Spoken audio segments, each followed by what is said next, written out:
Morning.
Let the record reflect the state's present defense counsel, the defendant present. Good morning. Good morning. Are we ready to proceed this morning? I know we started a little bit later than I wanted to. We had a hearing that I had to handle beforehand. We have our two witnesses here to call for. The state is requesting the introduction of an exhibit that we believe is highly relevant, but Your Honor has to make a ruling on it. So. Okay. So the state would call Dr. Noelia Hernandez.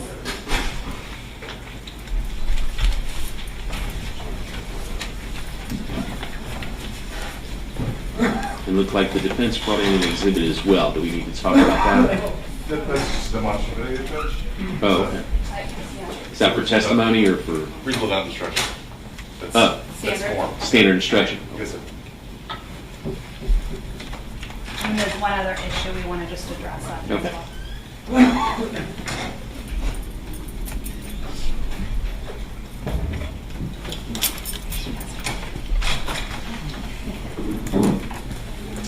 If you'll raise your right hand, you swear or affirm testimony you give will be the truth, the whole truth, nothing but the truth? I do. You take the stand.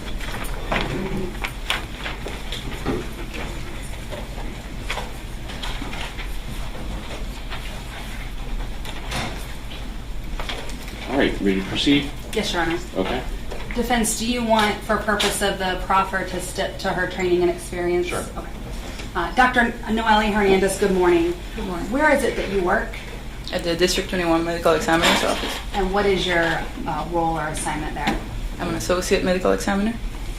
Did you have the opportunity to review and analyze a case involving a victim by the name of Kayla Rincon-Miller? Yes, I did. And in your examination, what was the cause of her death? It was complications of a gunshot wound of her torso. And if you could do me a favor, talk a little slower and a little louder. All right. Thank you. May I approach, Your Honor? You may. For the record, I'm showing defense counsel 7D. Dr. Hernandez, I'm showing you State's Exhibit 7D. Would you take a look at that and tell me if you recognize the photograph? Yes, I did. And what does this photograph show? It's a picture of the entrance wound on the decedent. May I show this for purpose of the hearing, Your Honor? Yes. I'm not going to introduce anything through her now. If that's okay. We will during the trial. Were you able to determine anything about this gunshot wound specifically? As far as like what's surrounding the wound, are you able to tell what that causes? Yes. Okay, and if you could just describe to the court what that is. You might need to get out of the way so she can see it. Yeah, I'm sorry. I'm trying to stay by the mic. All right. I appreciate it. So the abrasion, the gray abrasion surrounding the wound, what that tells me is the distance of the weapon from the entrance gunshot wound, as well as telling me it's an entrance. Okay, so let's talk first about it being an entrance wound. How are you able to tell that it's an entrance wound? So we can determine something's an entrance wound based on the characteristics, as well as, for example, if a wound has soot in it, we know it's the entrance because you do not get soot on an exit wound. The abrasion around it usually helps as well. Any of those characteristics, it's also more rounded, and oftentimes it'll be like more even than the exit gunshot wound. Things like that help us tell entrance from exit. And were you able to determine whether there was an exit wound on Kayla's body? Yes. Where was that exit wound? It was on the lower part of her back. Now, in this photograph, we see some lines. It looks like 5 lines or so near the entrance wound of the gunshot. Have you ever seen any of these kinds of markings from any sort of medical intervention? No, I have not. And based on your training and experience, is it your belief that these are not likely to have come from any kind of medical intervention? That's correct. I have nothing further from this witness. Okay. Good morning. Good morning. Doctor, those 5 lines, 4 of them super faint. What made those marks? Can you say with any degree of scientific certainty? No, I cannot. So you're saying in your experience there's no signs of intervention that would have made those marks. Did you test them? I did not do this case, and no, I did not test them. How would you, as a doctor, how would you go about seeing if those marks came from medical intervention? We normally, depending on the type of procedures they did, we have an idea of the type of instruments and the type of incisions they do to have an idea of the type of, we call them artifacts that they can produce during those procedures. Okay. So do you know if those marks were tested to see if there was any adhesive there? No, I do not know. Are you aware of any types of medical or life-saving procedures were used in this case? Yes. Right. You aware that there was a pressure seal applied repeatedly to her chest? I was not aware, no. So on and off, on and off, on and off. You weren't aware of that? No. So you don't know if that's adhesive? So adhesive shouldn't cause, those are abrasions, and you don't usually get abrasions from an adhesive. All right, so you know there are abrasions because you tested them? I can tell they're abrasions based on their appearance. Just may I approach the Yes. exhibit?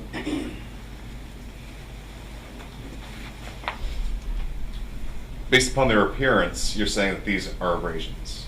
If you look, for example, the ones you can tell easier from here, the second and the third one, You can tell that the skin is broken, and you can see the pink area. So the top layer of the skin is has come off, if you want to call it that. So that's how you know this is an abrasion. But you're basing that just based solely upon what you're seeing on the screen, like the rest of us, right? Well, I also saw the pictures, better quality, not on the screen, but yes. Right. So, Judge Mayo. Yeah.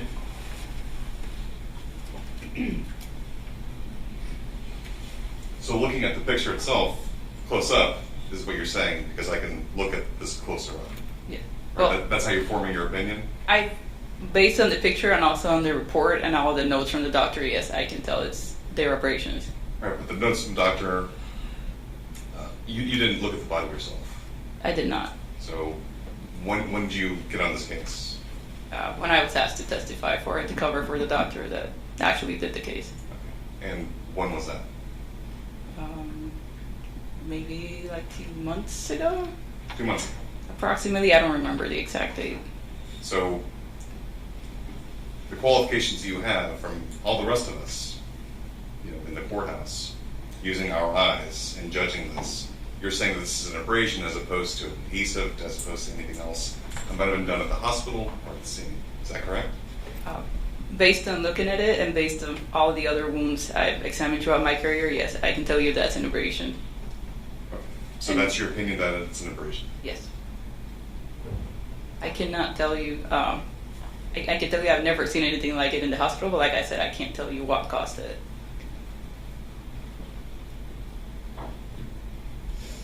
You can't tell us what caused it? That's correct. Nothing further. Dr. Hernandez, I did forget to ask you, we talked about this being an entrance wound. Are you able to determine how far away the firearm would have been from Kayla when the gunshot was fired? Yes. And how close would that gun have been to Kayla? So in this case, this is what we call the loose contact wound, and which means that the weapon is not hard pressed into the skin, but almost contact to the skin, which would be about 2-3 centimeters at most, the distance from the muscle to the skin. So at most, the muzzle of the firearm was 2 to 3 centimeters from Kayla's chest. That's correct. And your training and experience includes conducting approximately how many autopsies in your career? Probably about 1,600 so far. And out of the 1,500 to 1,600 autopsies, you've never seen any markings like that consistent with medical intervention. That's correct. And when you looked at the photographs of Kayla's body, were you able to see signs of medical intervention? Yes. And you were able to determine those different markings were due to medical intervention. Yes. And that's all of the questions I have, Your Honor. Thank you. Anything else? I know she opened up with a different line of question. Any other cross? Just to clarify, Doctor, of those 1,600 autopsies you've done, how many of those were from gunshot wounds that caused death? I'm sorry, what? How many gun-related autopsies have you performed? I don't know the exact number off the top of my head. I would say probably at least 300 or 400 of those would be gunshot wounds. Could be more, but I'm just trying to estimate. I don't have a clear number. Nothing further, Judge. Thank you. All right, thank you. Nothing further. Oh, you can sit down. Thank you. The state calls Amy Shober. You can sit down. Oh, sorry. That's okay. We'll call you back soon. Okay.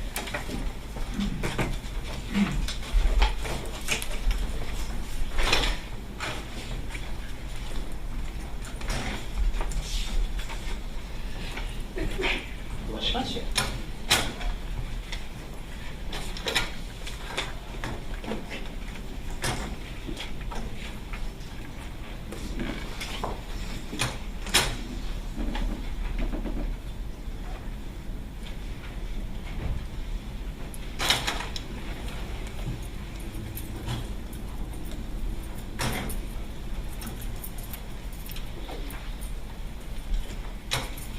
Raise your right hand.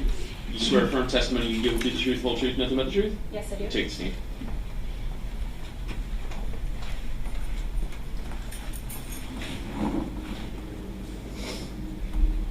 You may go. Thank you, Your Honor. Continue. Good morning. Good morning. Please state your name and spell your last name for the record. Amy Shober, Shober. Where are you currently employed? I am a forensic specialist for the Cape Coral Police Department. How long have you been a forensic specialist for them? Almost 8 years now. Could you just tell the court what your education is? Yes. I have a Bachelor of Science in Forensic Science from the University of Central Florida, as well as a Master of Science in Forensic Science from the University of Florida. And what type of training and experience do you have to do your job? So first and foremost, I am a certified crime scene analyst with the Florida Department of International Association for Identification. That takes several hundred hours of ongoing training. We recertify every 2 years to do that. I also have over 1,200 hours of on-the-job training.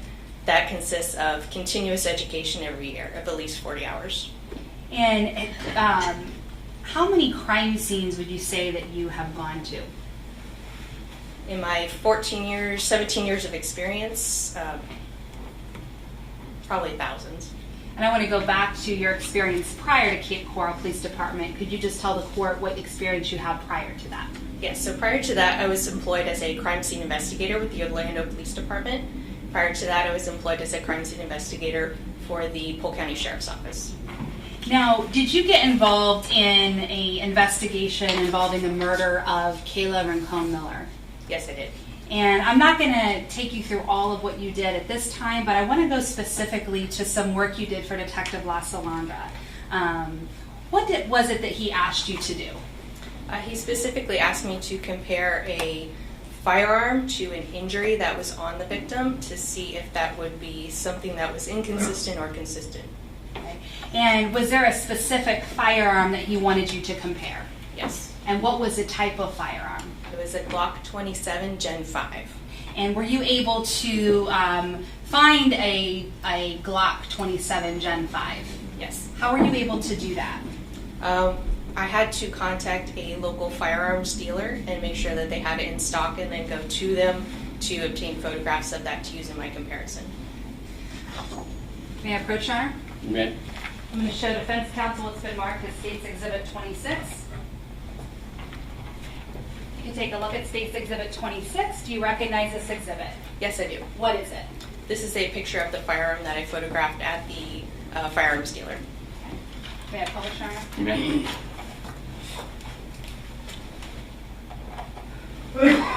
When you checked out this firearm, tell the court the work that you did to go about trying to determine if it was consistent or inconsistent with the injury on Kayla. So my first job was to obtain photographs of the firearm. Specifically of interest were the serrations that you see on the front end of the firearm. There's numerous parallel lines.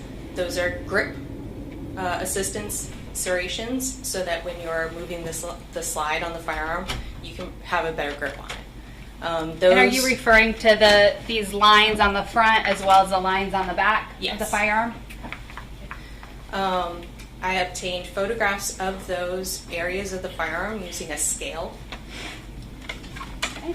May I approach, Your Honor? You may. For the record, I'm showing 26A and 26B to defense counsel. Do you recognize these exhibits? Yes, I do. And what do these exhibits show? These are a 26A is a photograph of the firearm, again, this time with the scale included, and 26B is a photograph of that front end of the same firearm with the scale included. And did you scale all parts of the firearm? I did photograph all parts of the firearm. Okay. And I'm showing 26A, and on top of the firearm, is that the scale you're referring to? Yes. And then I'm showing 26B, and is that just showing the various markings on the front of the slide of that firearm? Yes. Okay. And what was your reason for scaling, putting a scale with these photographs? So I was aware that the injury to the victim was photographed at the medical examiner's office using a scale as well. In order to compare the two, I need to have a scale in both photographs. So I included a scale in the firearm photograph so that I could compare it to the scale with the injury photographs. And I'm showing you State's Exhibit 7D, which we just saw with Dr. Noelia Hernandez. We see this scale in this corner area, and is that what you were using to make sure that you scaled the firearm parts with the injury correctly? Yes. And after you got them to scale, what is it that you did next? So I needed to compare them to one another. In order to do that, I uploaded both images into a program called Photoshop. I then changed the transparency of the firearm image so that you could see whatever image was placed behind it. Once they were scaled, I overlapped the image of the firearm with the image of the injury and compared it from there. And when you scaled it and adjusted it in Photoshop, did you change the image anyway as far as altering it? So the overall size of the image is changed, but you can do an aspect ratio lock. So that is the length and the width of the image. Those are changed together so that the image isn't distorted in any way. And so by doing that, you're making them the right scale to be the same scale that's on the injury to Kayla, as well as the same scaling of the firearm. Correct. And again, when you're making it the right scale, you're doing the corners of the photo at the same time and locking that in so that the image isn't getting altered or you're not trying to fit it in any way. Correct. Now, when you went into doing this, did you have a goal, or what was it that you were trying to accomplish? So I went into it with the mindset and the goal of trying to disprove that this firearm serrations could be the instrument that caused the abrasions to the victim. I'm going to show you State's Exhibits 26C, D, E, and F.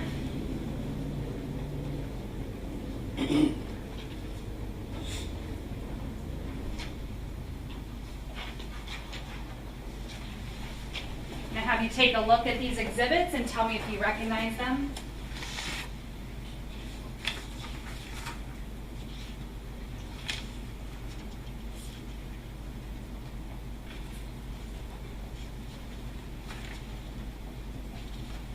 Yes, I do. And what do these exhibits show? These are various images that I produced showing the overlay of that firearm with the injury. Okay. And when you talk about the overlay of the firearm, did you do an overlay for each part of the firearm? Yes. Okay, so how many overlays were created then? I believe there were 8. Okay. And so they were showing, if you could just describe what parts of the firearm you did the overlay for. Right, so in this case, we didn't know the exact orientation of the firearm during the firing, nor what was happening, as I was informed that it was part of a struggle. So we tried to do as many as possible to try and rule out that this could be the item that caused those abrasions. So I did different orientations of the firearm, both the left and the right side, as well as upside down and right side up. Okay. Let's start with 26D. Actually, I'll go in order. 26C. What do we see here at the bottom? So at the bottom, you see the scale and the medical examiner's case number. Okay, and then here, right next to the wound, what do we see there? That is the scale that I have included in the firearm photo. And does that scale match the scale that we see in the photograph from the medical examiner's office? Yes. Okay, and then this overlay, is this what you created using Photoshop with the different mechanisms you just spoke about? Yes, so that you could see both the firearm and the injury simultaneously. All right, and what part of the firearm is this overlay from? So this is the front end of the firearm. The scale that you see that I placed that's closest to the wound is actually the muzzle end of the firearm. That little notch that's towards the lower left side of the photograph, that's the front sight of the firearm. Okay, I'm going to show you 26D, and it appears that you have a scale at the top of the overlay. Can you describe what part of the firearm this overlay is from? Yes, so this is just a different orientation of the same firearm. Again, you can see that little notch. This time it's towards the top right of the photograph. That would be the front sight, and those are the serrations. In this one, the muzzle again is pointed towards that scale that I've placed, so it would be pointed towards the top left of the photograph. So the muzzle would be pointing away from the wound. Correct. Now I'm showing State's Exhibit 26E, and what does State's Exhibit 26E show? Okay, so this is the left side of the firearm, and when I say left or right, I'm referring to the left as if you are holding the firearm. So this is the left side of the firearm. Again, this one is pointed towards the wound, and you can see the top notch at the top, at the lower left part of the photograph. Which one are we, where's the top knot? Right next to If this. it would assist your testimony, you can step down. Yeah, thank Might- you. Or less confusing. You speak up loudly because there's not a microphone right by you. Yes. This notch right here would be the front sight of the firearm. Okay, and then And obviously, if you all need to move, you can. this black area that we see behind your overlay you've created, is that the wound on Kayla's body that's showing through? Yes. Okay, and then I'll have you stay here. I'll show you 26F. And what does 26F show? So again, this is the left side of the firearm. In this one, the muzzle is pointed away from the wound, and the front sight that I've referred to in the other photographs would be here. Okay, and we just see again the injury showing through in these spots up here. Yes. Okay, and based on these photographs, does 26E with the muzzle pointed toward the wound, does this appear to you to be consistent with those wound marks? I can't observe anything that makes it inconsistent with that injury pattern. Okay, thank you. Do you have a moment, Your Honor? Yes. Nothing further, Okay. Ms. Shober? Swift? Judge, may I approach the exhibit? You may. Do you want her to stay down here as well? That's fine. Okay, Stand. that's fine.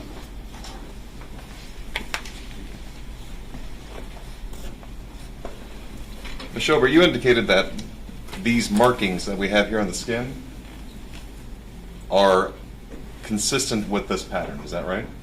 They're not inconsistent, That's another way of saying they're consistent. Is that right? if you'd like to say it that way, yes. I'm not the one testifying, Ms. Shober. I chose to say not inconsistent. So double negative. Got it. So these markings are in the valleys of the serrations. Is that true? On that image, yes, I did create another one that shows it moved one down or one up, which would put it in line with either the valleys or the ridges, depending on what you're looking at. Here we have them side by side, right? Is this the other one? Still in the valleys. Yes? Yes, so I don't believe that one I produced was included in the exhibits. Okay.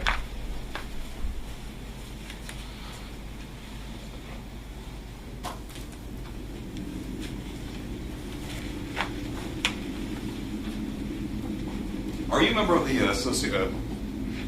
Association of Firearms and Toolmarks Examiners? No, So you have no specialized forensic firearms training, is that accurate? I am a certified firearms specialist.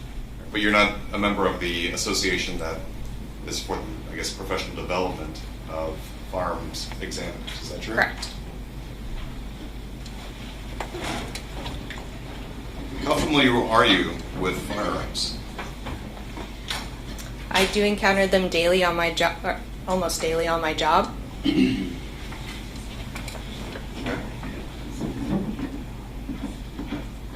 Do you know the difference between the serrations of a Glock to a Smith & Wesson? When you say know the difference, what are you referring to? Are you familiar with the, I guess, millimeters of difference between the serrations of a Glock and a Smith & Wesson? I can tell you that the Glock, the serrations are approximately 3 millimeters, and I cannot tell you what the serrations on a Smith & Wesson would be. How about a Canik I cannot tell you what that would be without looking at it. or a Ruger, I cannot tell you what that would be without looking at it. a Taurus? Cannot tell you what that would be without looking at it. How about a pattern 1911? I cannot tell you what that would be without looking at it. So is it possible that those marks or abrasions, assuming that that's what we're calling them, is it possible that a Colt made those? I would have to compare a Colt in a similar way. Okay. Did you compare the serrations of a 1911 to those No. wounds? Are you aware that there was a 1911 allegedly used in this case? I don't believe I was aware of that. Specifically, you went to a firearm store to look for a Glock 27 Gen 5, right? Yes, to use as a comparison. So a whole police station where you're at, there's not a single Glock 27 there? Not as a reference sample, no.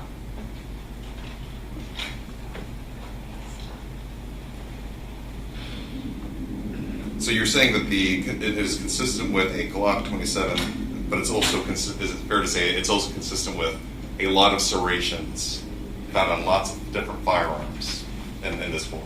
That may not be true. I would have to do a similar comparison, again, with those firearms to those injuries to make that determination. But you didn't. Correct. I was only asked to compare one firearm. Don't you think it's kind of misleading to say this came from a Glock 27? I did not say that. Isn't it misleading to say I'm going to put a transparency overlay of a Glock slide against the wound entrance and next to the abrasions of the deceased? I don't believe that to be misleading.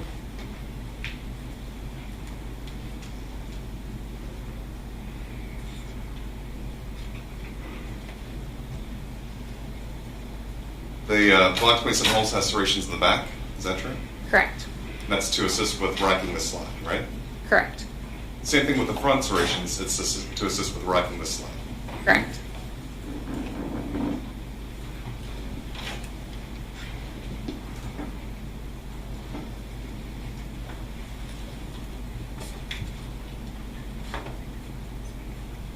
Can you say with any degree of scientific certainty what firearm, if it was a firearm, made those marks on those abrasions? I can only say that the firearm that I compared those abrasions to was not inconsistent with those abrasions. Not inconsistent.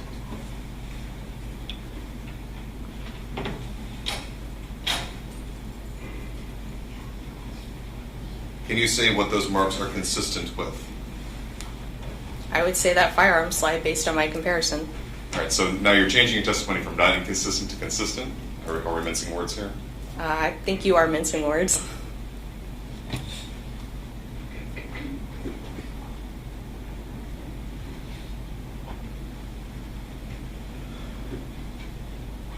Just make a moment, please. You may.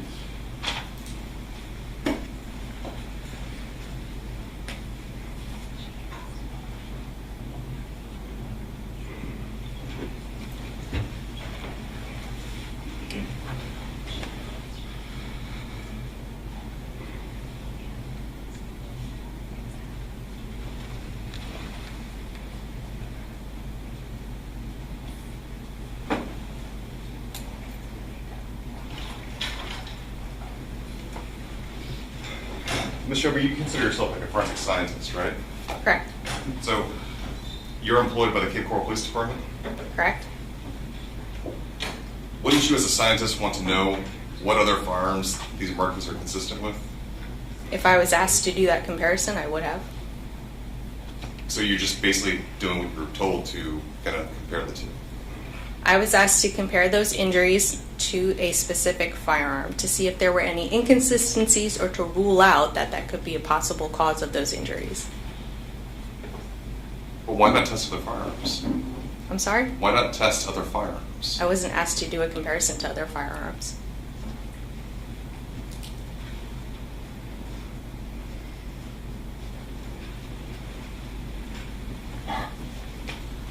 Nothing further. All right. That's all the questions I have, just argument, Your Honor. Okay.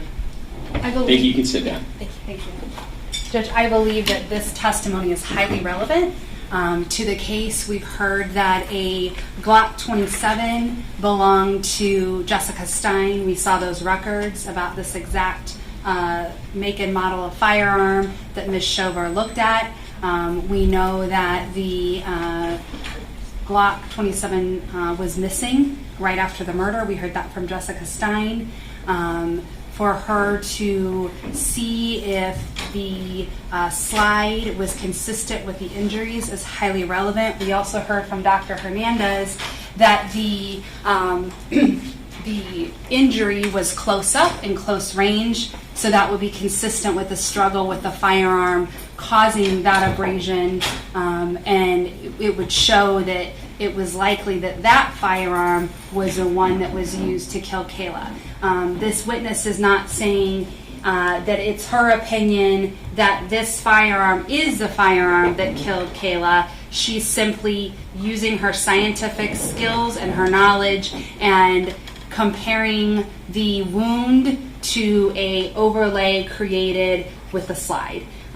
It is definitely prejudicial, but to the defendant in this case, but it's not unfairly prejudicial. It's relevant. It's within the scope of her knowledge and testimony. Certainly the defense can ask about whether she tested other firearms or did any of that, but the Glock 27 is what is, we believe, relevant to this case, and she did the work, and I believe that work and testimony should come into the court. Sweetie?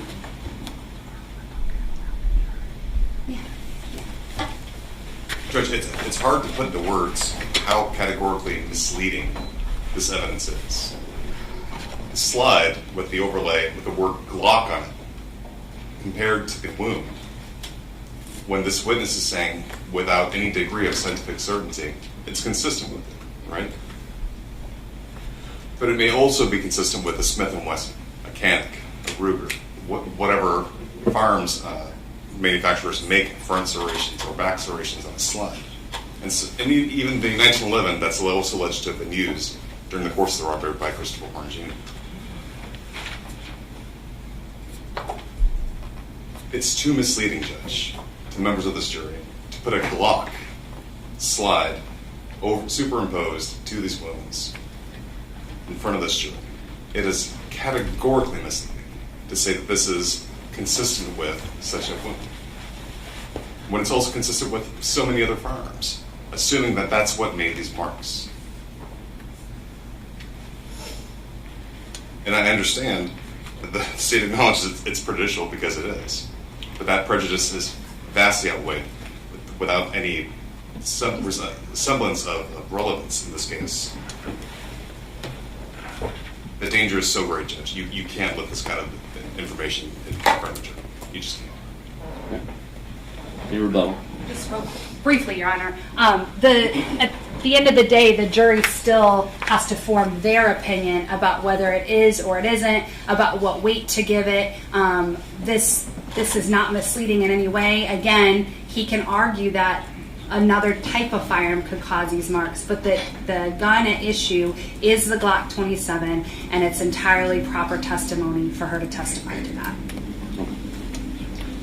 All right, I've listened to the arguments of counsel. I've listened to the testimony regarding the proffers. The court finds that the probative value of the evidence presented by the witness and the exhibits used is not substantially outweighed by any prejudicial effect.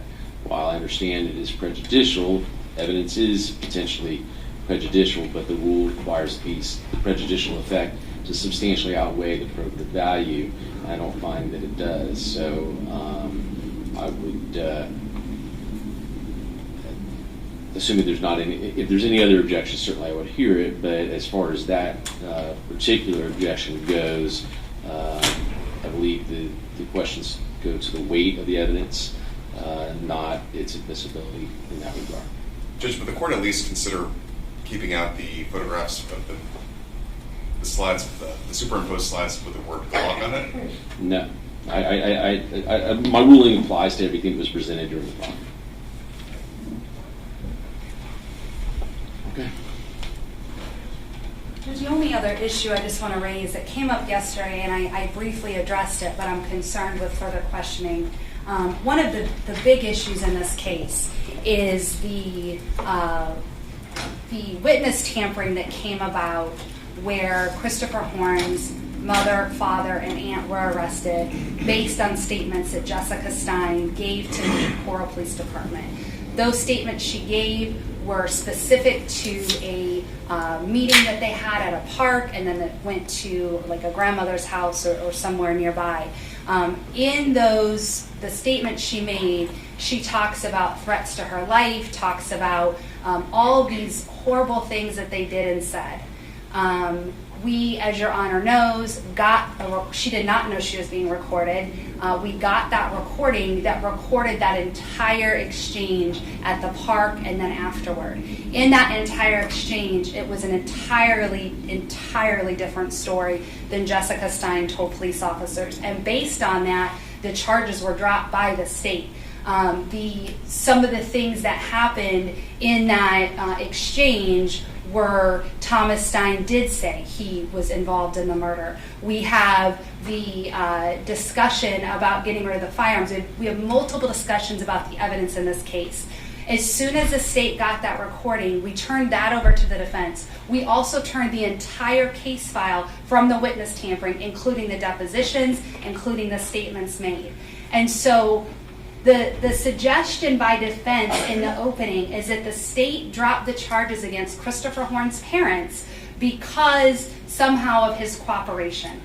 The defense knows that is entirely false. Additionally, the defense solicited testimony from Mrs. Stein that was fully contradicted by the recording. And while the state recognizes and realizes we can't introduce that recording to impeach her, the defense is aware of what's said on that recording. And so to elicit further testimony that's inconsistent, wholly inconsistent, he's painting a picture for the jury that is inaccurate and false. And so I would my hands are obviously tied, but we still have ethical duties as to where we can go and how we can paint the evidence based on what we as the attorneys know happened in this case. So that's my concern going forward with questioning regarding that specific incident, that we do know exactly, both defense and the state, what happened.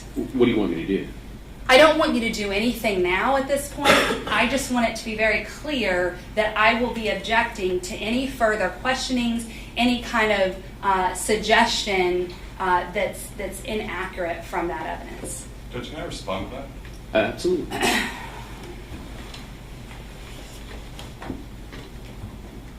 She claims that she has this secret recording that was made by Christopher Horne Sr. that covers the entire exchange, but that's not accurate. There's 4 different people from the Christopher Horne's family that were there at the park, there at the house. There are different conversations going on at the same time. And to say that Thomas Stein admitted that he took part in the killing is absolutely false. I've listened to it repeatedly. You all can address the court, but Judge, and if necessary, I can listen to the recording. Judge, certainly, if Ms. Miller has a problem with my ethics, then she knows what she can do, right? She can file a bar complaint. But, and in fact, I think I didn't take it as she was accusing you of any ethical violation. I think my understanding from what she's saying is just to make sure that there wasn't something that was presented to the jury that was misleading going forward. This was what I took it as. But I did ask, what do you want me to do? So, go ahead. Judge, the bias or potential bias or credibility of a witness is always relevant. Would you agree with me? Christopher Horne is receiving a benefit. He's testifying. In exchange for that, I am able to argue that his parents' cases were dropped.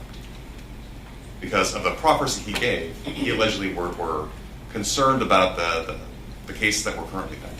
Mm-hmm. And in fact, Ms. Miller makes him this guarantee. Listen, the cases against your parents, they've been dropped. They're on the second proffer, right? I know you were concerned about the first time, but now you can tell us the truth.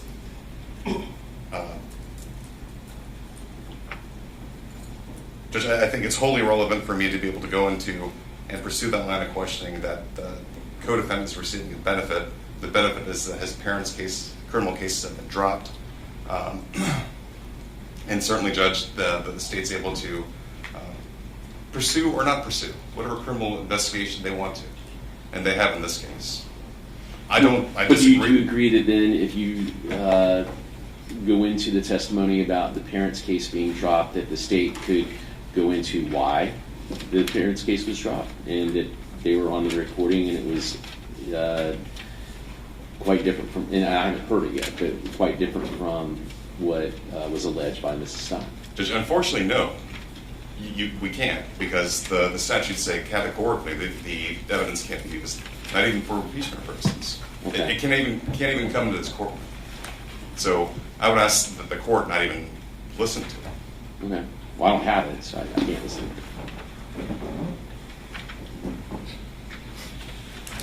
But you're asking them to kind of use it as a sword and a shield? I'm sorry? It sounds like you're kind of asking to be able to use it as a sword and a shield. No, sir. Okay. So the state's asking to shield themselves, to insulate their decision Right. not to pursue the criminal matter.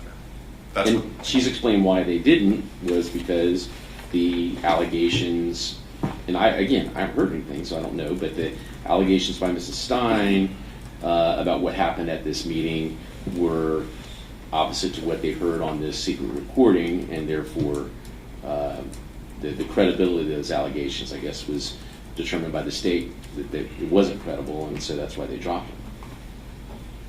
I mean, that's just what's been proposed to the court. So it sounds like you're in disagreement with that, or Yes, sir. But you heard the recording, you're leaving the specter of a secret recording that's not in front of the jury Right. that they're considering. We can't. I'm not saying anything in front of the jury about the recording. Right, but to allow the state to say, well, we listened to a secret recording of the conversation afterwards, folks, and that's the reason why we didn't pursue juries. Well, it's not that they can say that, really. I guess the question is, should the court let the defense tell the jury that the sole reason that the state dropped those charges was to get the co-defendant to testify against Mr. Stein? Because that's what it sounds like you're alleging. Judge, I think I'm allowed to, because that is what happened in this case. Wait a minute. They Be careful. were Wait. Be really careful about your representations to the court. So, is the state in error about what's on the recording, and that Ms. Stein's statements to the state and allegations were not credible? Or are you saying that what Mrs. Miller said is not true? Judge, I'm saying that the recording does not cover the entire exchange, right? It doesn't cover when they went by her house. It doesn't cover when they went by her house the following week. It doesn't. Okay. The recording isn't all encompassing. Okay. But the recording itself, though, does that, I guess, what's the word I'm looking for, conflict with what Mrs. Stein's allegations were? Judge, certainly the characterization that it was some, you're going to do this or else, isn't on the recording. Well, I didn't ask that. I just asked if it conflicted. To that extent, Judge, it does conflict. Okay. So that could be a reason why the state dropped those It could be. charges. So to allow you to tell the jury that the only reason is because they wanted to get the co-defendant to testify against Mr. Stein, without including that, well, also there was conflicting testimony from Mrs. Stein compared to other evidence the state had, would be misleading, right? That's correct, Judge, because the state also took the deposition of Jennifer Stein, who was Jessica Stein's sister, and there was, I guess, a conflict there that they kind of hung their hat on. Okay. And not my whole point is I'm not about to let either side intentionally mislead the jury, and I'm not saying that's what you're doing, but I understand Mrs. Miller's warning, I guess, or caution to not let somebody stumble into that, and so that's what I want to make sure we're clear on and all on the same page. If you are going to say that the state dropped the charges against the parents, I think that's fair game that you can say the state dropped the charges against the parents. But I think if you say the state dropped the charges against the parents to get solely to get the reason they dropped the charges was to get the co-defendant to testify against Mr. Stein, from what I've heard, and again, like I said, I haven't heard the recording, so I don't know, but is that misleading? Judge, I didn't create the timing of this case. I just said, is it misleading? Which part, Judge? I'm sorry. My question was, if you tell the jury that the reason the state dropped the charges against the parents was to get the co-defendant to testify against Mr. Stein, without regard to any other evidence the state had that was conflicting, would that be misleading? Judge, I don't know if it's misleading.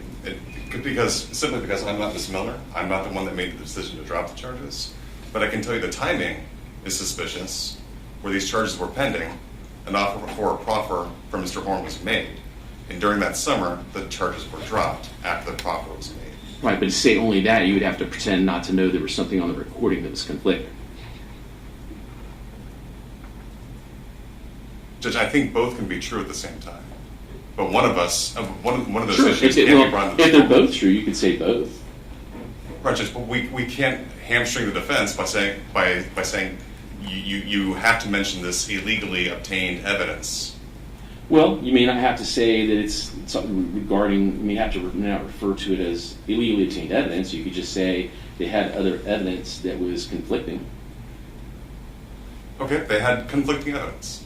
Yeah. But there can be no reference to a secret recording made, Judge. I'll let the state respond to that. The state is in agreement. We can never bring in the recording or reference it. But I just want to make it very, very clear that this recording was one of the most disturbing things that I received, because I charged 3 people based on the word of Mrs. Stein. And while she gave statements about other conversations or other outside times when Baraka Stewart, Shanice Stewart may have threatened her or interfered with her, I can't say that didn't happen or did not. But this recording is wildly different than what she said happened.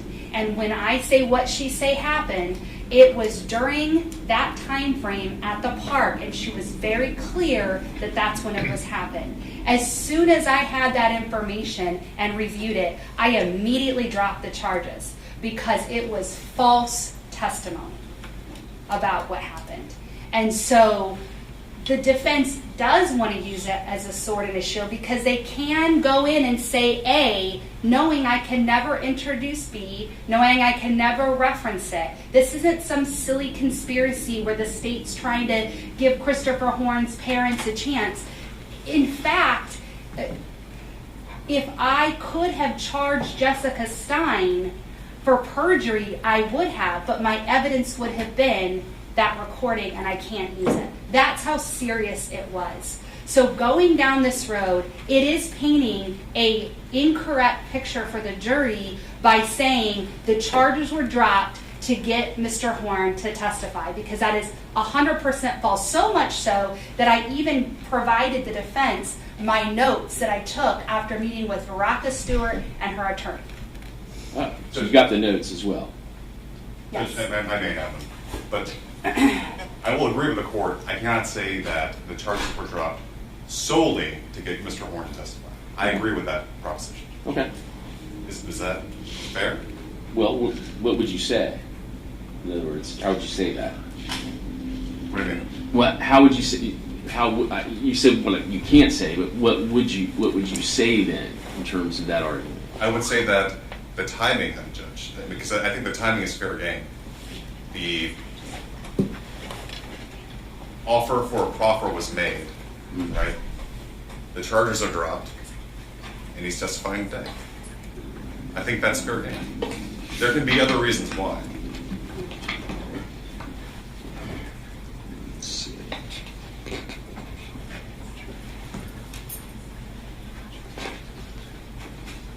Right, Judge. I think the jury can infer from the evidence what they need. Yes, but you can't imply something you know to be false. In other words, you can't say they dropped these just to get the co-defendant to testify against Mr. Stein, because you were aware of the notes and the recording and the other things that played into that. Does that make sense? Judge, I understand what the court's saying. Well, does that make sense?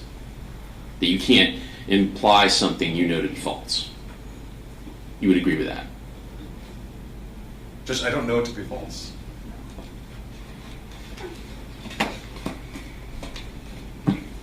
Because again, the secret recording doesn't cover the entire exchange. I don't know if there was a threat made. Well, regardless of whether it covered the entire exchange, the issue I asked before was it in direct conflict with the allegations by Mrs. Stein. Right, and I agree with the court that the characterization of her testimony or her Allegations. statements made, right, are in conflict with her. Were they false, I guess? Her demeanor on the recording. Listening to the recording, looking at the state's notes, would you agree that her statements, allegations were false? Judge, I don't have the notes in front of me. I don't know if Ms. Miller has Well, I'm them. sure you looked at them before today. Right, I did. Okay. But I don't, And you've listened to the recording. yes. Okay, so were they false? Judge, the characterization of her notes from the meeting with Baraka Stewart and her attorney, And the recording? yes, they conflict. Her allegations were false. If you listen to that recording, would you say those are false? If the only evidence that I had to hang my hat on was the recording, yes. Okay. What is the other evidence you have to hang your hat on? Judge, it was clear that from the Stewart's own testimony during their depositions, they'd gone to Ms. Stein's house. They went there afterwards. They Okay. talked on the phone. There was text messages back and forth. I get that, the other times. But what Ms. Miller is saying is that the allegations by Mrs. Stein specifically reference the meeting in the park, which was recorded. Would you agree with that? Yes, Judge. Okay. So were her statements about the meeting in the park to the state and those allegations false based on what you heard in the recording? Judge, it's hard to say. Just based solely upon the recording? Yeah. Yes, sir. Okay. So what I'm saying is that you can't tell the jury something about that or imply something about that would be false. So, in other words, if she gave false testimony, which you agree based on hearing the recording, or false statement or allegation, and then the state dropped the charges against the people she alleged to have committed a crime based on those false allegations, you can't just sever that away and say, the reason the state dropped those charges is because they just wanted to get the co-defendant to testify against Mr. Stein. You understand? Because that would be misleading. Judge, but I think the court's painting was such a broad brush of the evidence they had in the case for the threats that were made against Ms. Stein and her family. Well, no. I'm talking about just the meeting in the park, the recording of the meeting in the park, and the allegations Mrs. Stein made about the meeting in the park. Because that sounds like that was the gist of the allegations. Right, but Ms. Stein also indicated that she saw a weapon in the vehicle of Christopher Horne Sr. But that's obviously not covered in the recording. Okay. Judge, I think to curtail the defense's ability to say that the deal that Mr. Horne Jr. is getting is a package deal in which his parents' cases were dropped. Well, that's different from what I said. What I said is you can't tell the jury the sole reason that the parents' cases were dropped were just to get the co-defendant to testify against Mr. Stein. You can say that the parents had charges against them. Those charges were dropped. I think you can say, something to the effect of the timing of those charges being dropped maybe caused some concern or what have you. But you can't say that the reason the state did that is only because they wanted to get the co-defendant to testify against Mr. Stein. Judge, I think we're on the same page. We're in agreement. Okay. I can't say that the sole reason that they dropped the charges against the parents was to get Mr. Horne to testify. Right. We're in agreement, Judge. Okay. State? I think the way Your Honor said about the questions he could ask would be appropriate. If I think he's going beyond that, I will object. Okay. Yeah, my purpose in this is just to make sure everybody gets their day in court, but that it's very important, obviously, as you know, you're both excellent lawyers, that you can't say something that you know to be misleading to the jury. And so that's what I just want to clear up, make sure. I don't think you will, but I just want to make sure we're clear on that. Thank you, Your Honor. All right. State's ready. Okay. All right. Ready to bring the jury in? Yes. Defense ready? Judge, can we have a small break? I'm sorry. I'm ready to Okay. get going. Do you need to? I can step out. 5 minutes.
address the break, a couple minutes.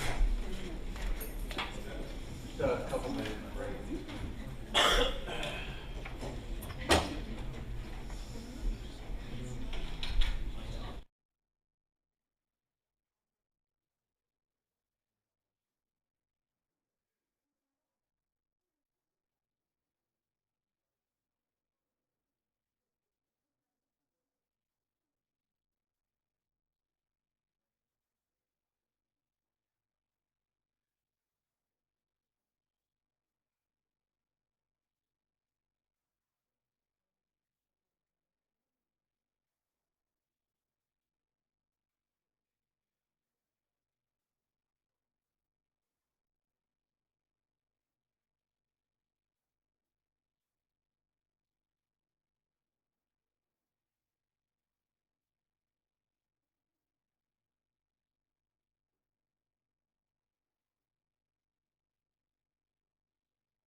Please be seated. The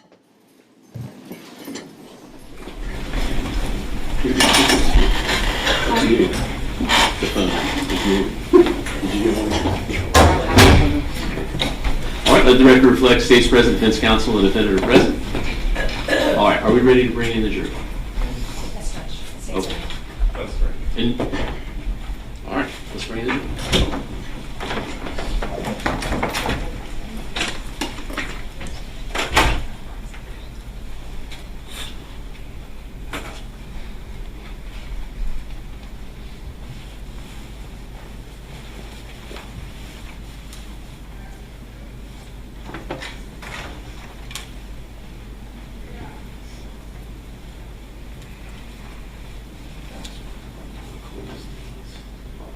So easy.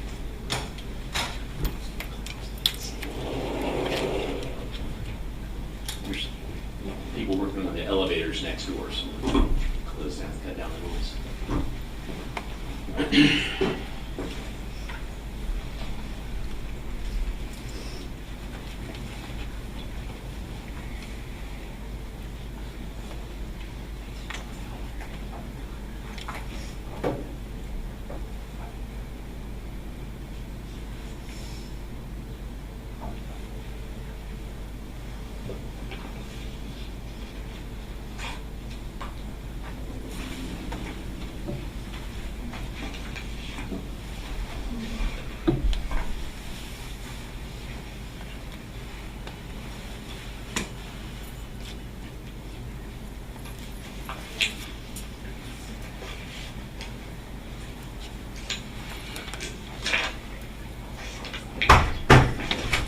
Jurors entry.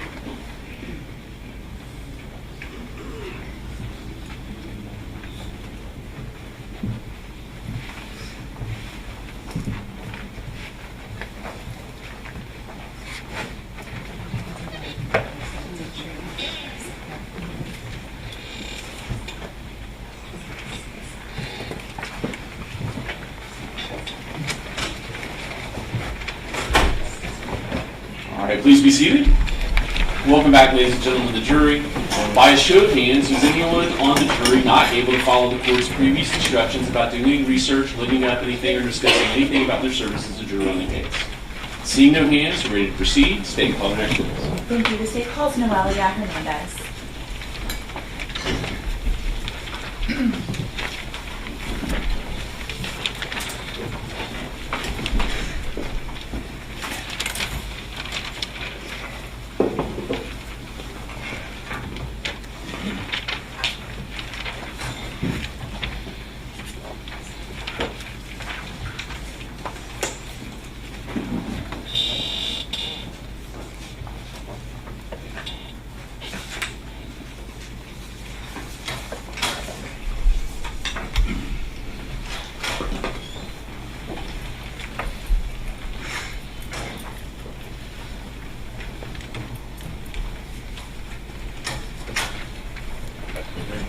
Okay, you'll face the clerk, raise your right hand, she'll swear you. Do you solemnly swear or affirm that the testimony you give will be the truth, the whole truth, and nothing but the truth? All right, you take a seat.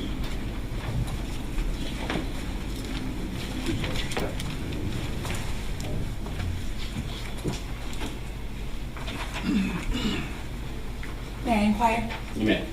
Good morning. Would you please state your full name? Dr. Noelia Alemar Hernandez. And how do you spell your first name? Noelia, Noelia. And how do you spell your last name? So the first one is Alemar, Alemar, and the second one is Hernandez, Hernandez.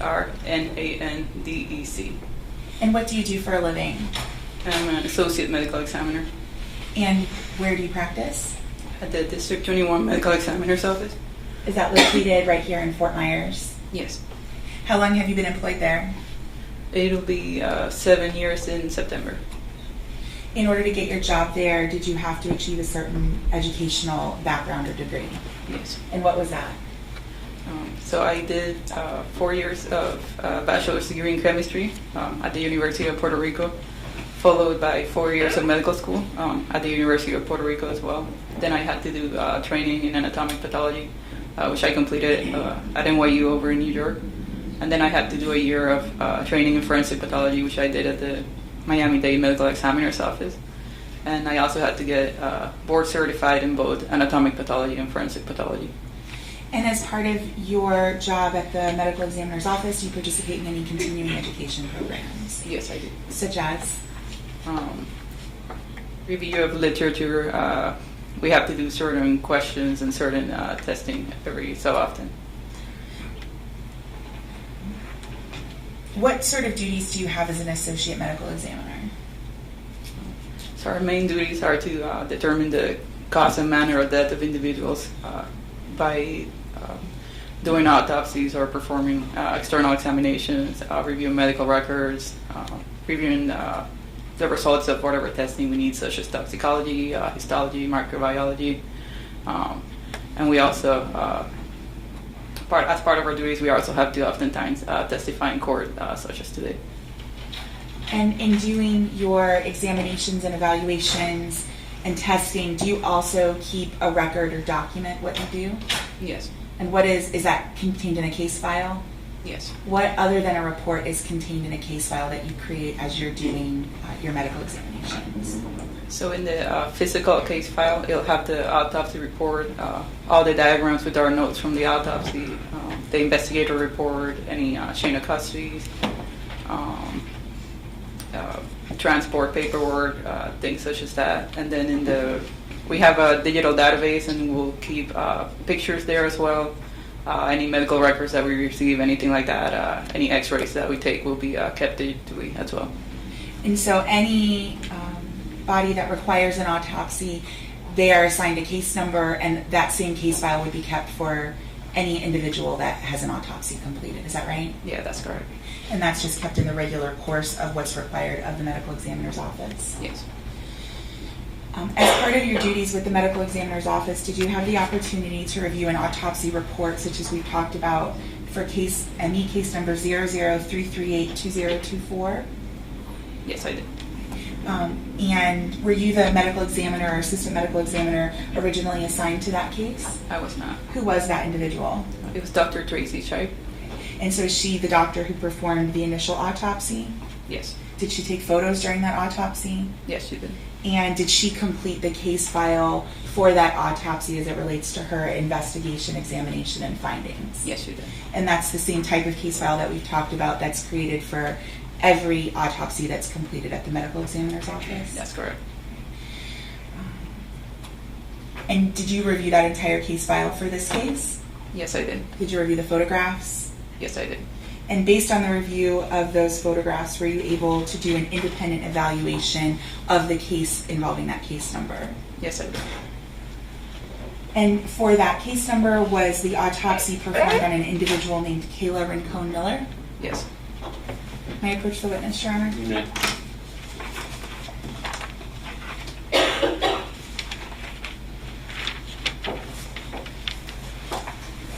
I'm showing defense counsel the argument entered as State's Exhibit 7 and 7A.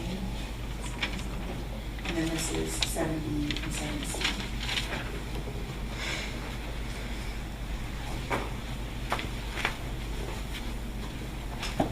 Doctor, I'm placing in front of you what's been marked as State's Exhibit 7, 7A, 7B, and 7C.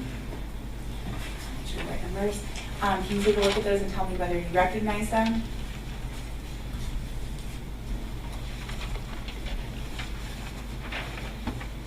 Yes, I did. And are these photographs that were contained in the case file you reviewed involving the autopsy of Kayla Rincon-Miller? Yes, they are. At this time, the state would move to enter into evidence State's Exhibit 7B and 7C, No objection. Be admitted. and then 7 and 7A have already been admitted. May I publish these to the jury? All right. I'm placing on the viewer what's already been entered as State's Exhibit number 7, number 7A,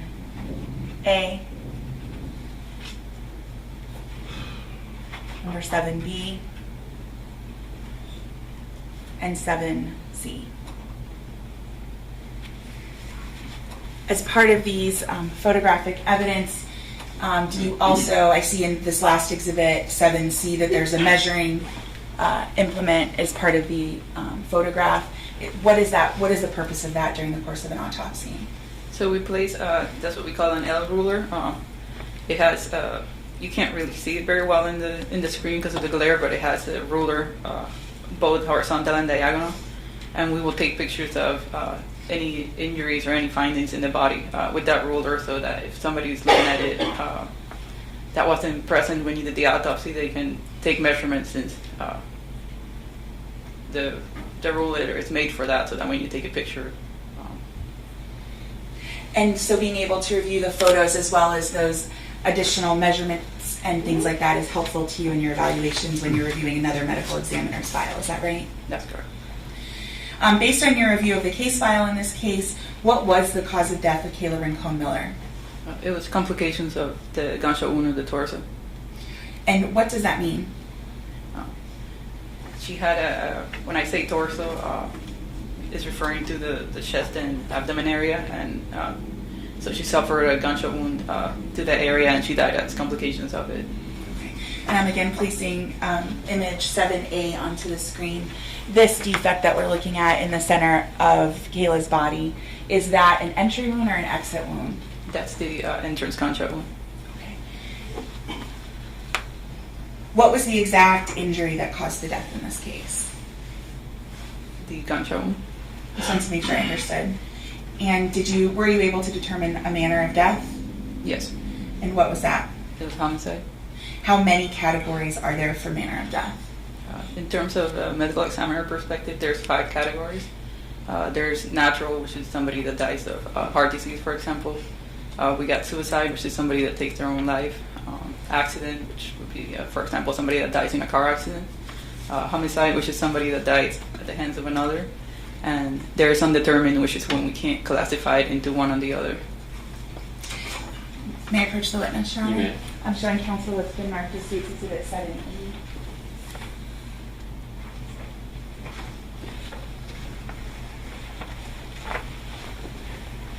Dr. Hernandez, I'm placing in front of you an item that's marked as State's Exhibit 7E. Can you take a look at that and tell me if you recognize it? Yes, I do. And is that the death certificate for Kayla Rincon-Miller that was prepared as a result of this case? Yes, it was. At this time, the state would move to enter into evidence State's Exhibit 7E. Any objection? No objection. Be admitted.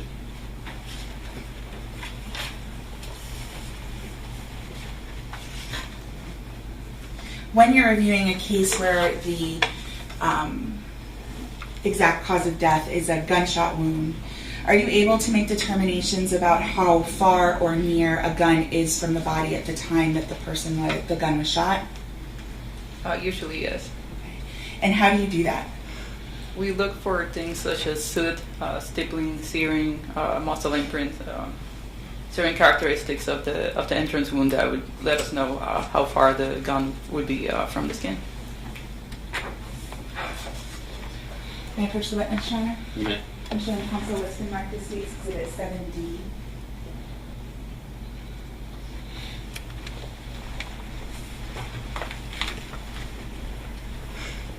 Hernandez, I'm placing in front of you what's been marked for identification as State's Exhibit 7D. Can you take a look at that photo and tell me whether you recognize it? I do. And what is that? That is a picture of the entrance wound on Kayla. So that one from her chest? Yes, that's correct. At this time, the state would move to enter into evidence State's Exhibit 7D. No objection. Be admitted. May I publish? You may. We place that up on the screen.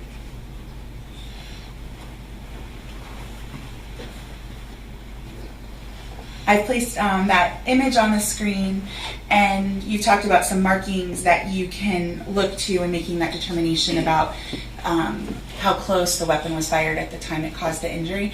Can you point out for the jury, and if it would help, I could ask that you step down.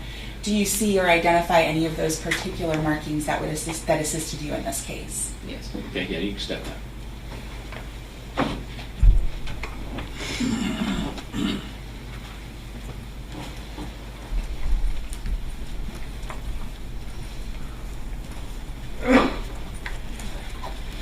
So as you can see, this defect right here. You have to speak up a lot louder. Sorry.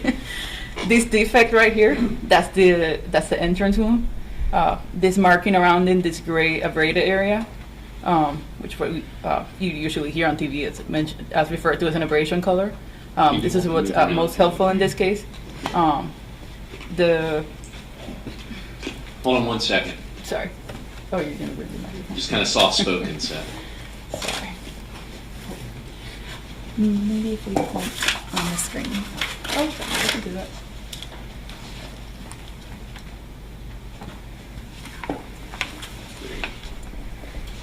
And if you want me to move around, Oh, it won't come off. That's fine. Alright. So, as I was saying, you have the defect in the center, right here.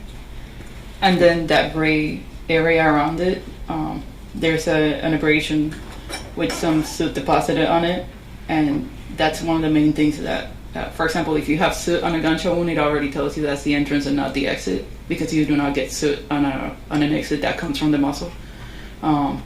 So the pattern of this specific abrasion tells us that this is a what we call a loose contact wound, meaning the weapon is not hard pressed against the skin towards where you see something such as a muzzle imprint, which you do not see here.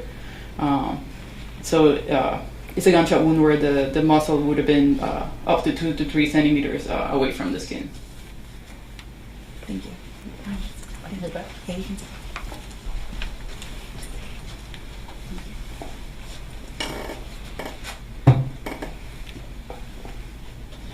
And I'm going to point to this, and just so that you have it easy with that, I'm going to point to this up here in the top left-hand corner of the photograph. Those markings that we see there, are those markings that you've seen in that pattern associated with any type of medical intervention in the course of your history as a medical examiner? No. And approximately how many autopsies have you completed? About 15 to 1600. And of those, how many have included gunshot wounds? I would estimate maybe somewhere between 300 to 400.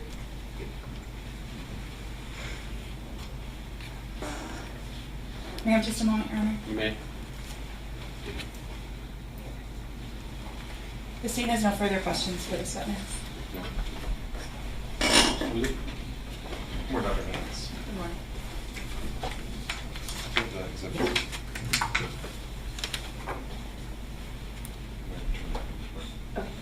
These are all evidence. They're all the ones that I was going to bring after you were done.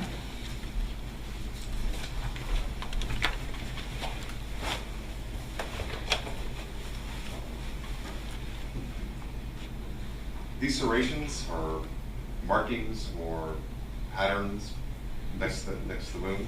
There are linear abrasions on the top left from the wound. Okay. Can you say what made those? I cannot. You're saying that based upon your experience that they're not markings from medical intervention? I've never seen a pattern abrasions like that for medical intervention before. No. Do you know what procedures were used at the scene of the crime to try to save this girl's life? I don't recall off the top of my head. I know better about the procedures that were done in the hospital. Okay. But were you aware that there was a pressure seal applied and reapplied, applied and reapplied?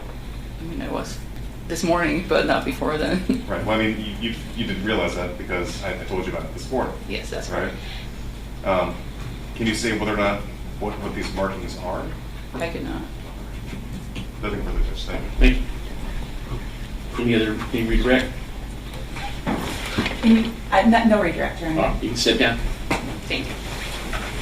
Is she released? Yes, Your Honor. Any objection to her being released? Yes, sir. All right, you're released from your seat. State call your next witness. State calls Amy Shober.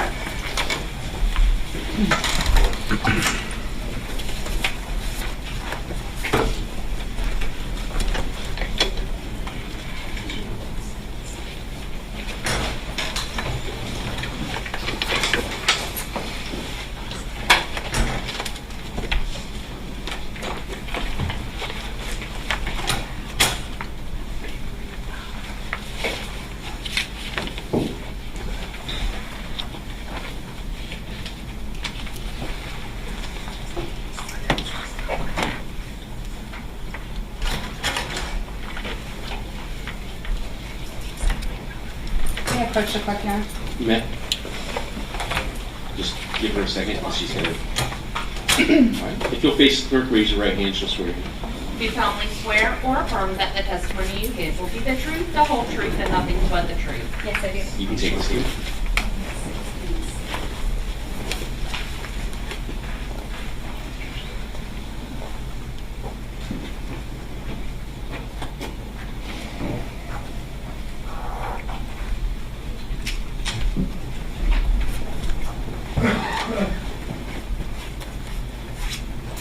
May I inquire, Your Honor? You may. Good morning. Good morning. Please introduce yourself to the members of the jury. My name is Amy Shober. I'm a forensic specialist with the Cape Coral Police Department. How do you spell your last name? Shober. How long have you been with Cape Coral Police Department? Almost 8 years now. What is your educational background? I have a Master of Science in Forensic Science from the University of Florida, as well as a Bachelor of Science in Forensic Science from the University of Central Florida. Did you work anywhere prior to Cape Coral Police Department? Yes, I did. Where did you work? I worked at the Orlando Police Department, and prior to that, I worked at the Polk County Sheriff's Office. How many years were you, and in those positions, what was your assignment or role? Very similar. I was a crime scene investigator at both locations. How long were you a crime scene investigator before you went to Cape Coral Police Department? All in total, including the Cape Coral Police Department, I've been practicing as a forensic specialist crime scene investigator for 17 years. Have you had any further training and experience since you've had these roles? Yes. And what type of training and experience do you have? So I have over 1,200 hours of on-the-job training. That includes annual training of at least 40 hours of continuing education in various topics of forensic science and crime scene investigation. Okay. And about how many scenes would you say that you've gone to? It feels like thousands, so probably close to that, high hundreds, thousands. Did you become involved in a case involving the murder of Kayla Rincon-Miller? Yes. When did you get involved? I was involved on March 18th of 2024. And what was your involvement? My first involvement was attending an autopsy of the victim at the medical examiner's office. What was the purpose of you attending that autopsy? So we are there to mainly to collect evidence as it's collected from the victim. And were you able to collect any items from the victim? Yes. What types of items did you collect? I collected the bags that were covering the victim's hands. I collected swabs from the victim's hands, a set of her fingernail clippings. I collected the hospital gown that she was wearing. I collected hair ties and jewelry from the victim, as well as some towels that were with the victim. Did you photograph all of those items? Yes, I did. Once you collected those items, what did you do with them? I brought them back to the Cape Coral Police Department. The items that were bloody, I had to dry, and then they were later packaged. After you were done with your role relating to the autopsy, did you do anything else? Yes. What did you do next? Next, that same day, I participated in a search of the area of the crime scene. And explain what the purpose was of going and doing a search. So this search was a subsequent search to searches that had already been done the day of the incident. This one involved a canine dog from LCSO, Lee County Sheriff's Office, and I was there to assist in that.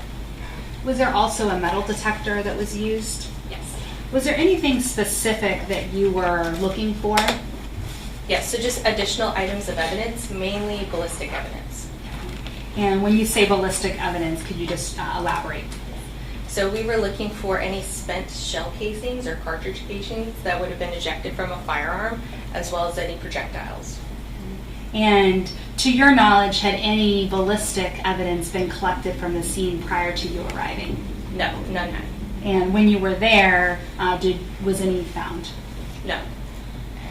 Now, when you arrived on the scene, do you recall about what time it was you got there to conduct your search? I can tell you an exact time if I may refer to my notes. Sure. Will that refresh your recollection? Yes. Yes.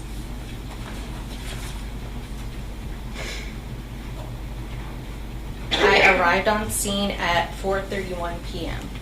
And that was on March 18th. Correct.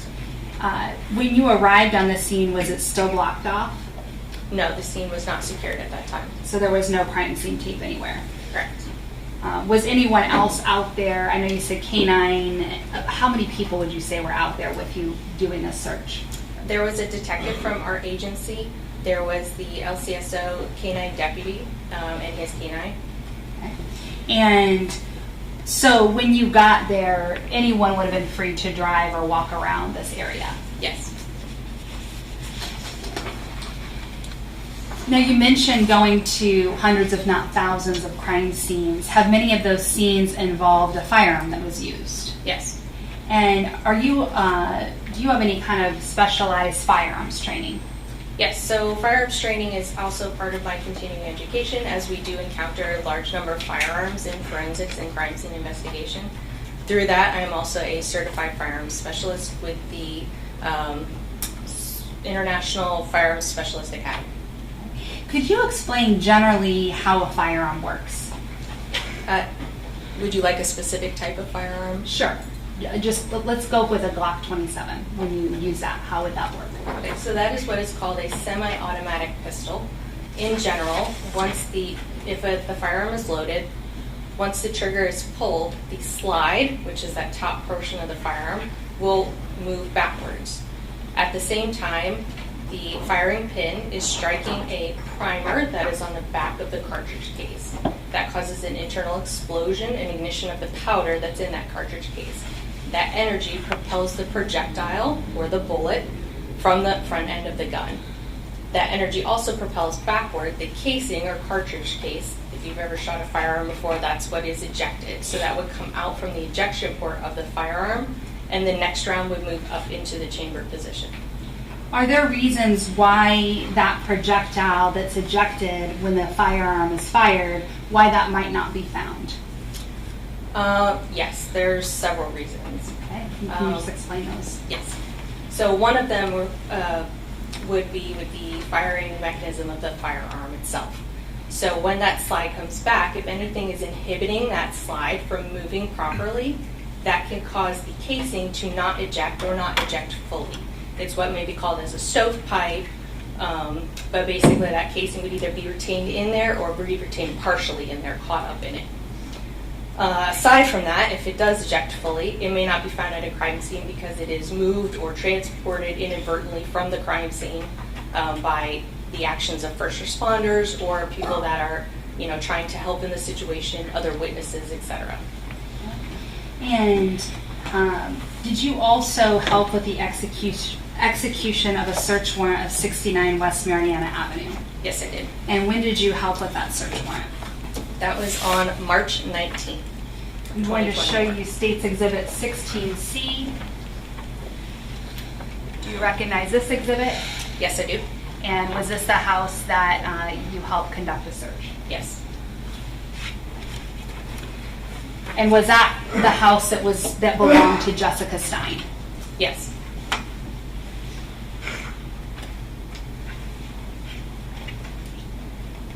Now, when you went in to do that search, did you take photographs of the inside of the home? Yes, I did. And did you search the entire home? I did, as well as other law enforcement individuals that were present on scene. And in your search of the home, did you ever find a Glock 27? No. Now, at some point, did you do some work for Detective La Salandra? Yes, I did. And what was it that you were asked to do? I was asked to compare the serrations on a Glock 27 Gen 5 firearm to some injuries that were present on the victim. And did you have you mentioned that no Glock was found in the search warrant of Jessica Stein's home. How were you able to get a Glock 27 Gen 5? To use as a reference standard, I contacted a local firearms dealer who was able to provide one that I could photograph. May I approach, Your Honor? You may. For the record, I'm showing Defense Counsel State's Exhibit 26.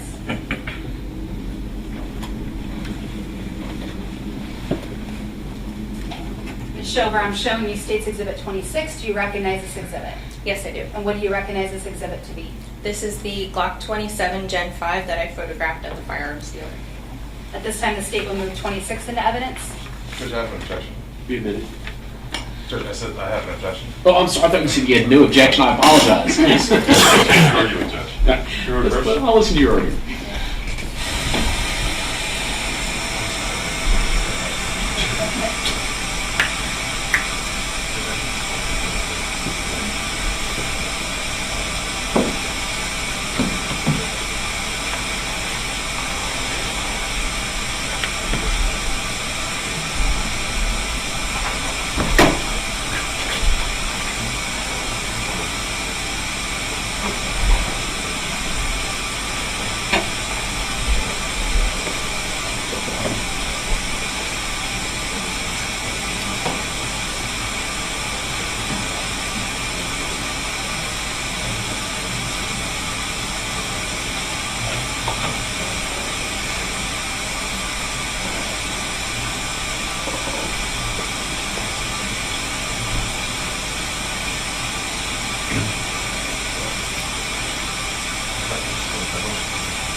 At this time, the state would seek to move 26 into evidence. Okay, noted objection, but the rule may be admitted. May I publish? You may.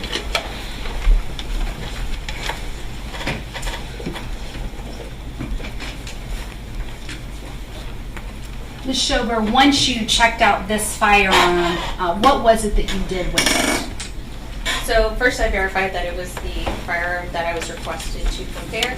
Then I obtained photographs of the firearm to include a scale. May I approach the witness? You may. For the record, I'm showing defense counsel states exhibits 26A and 26B.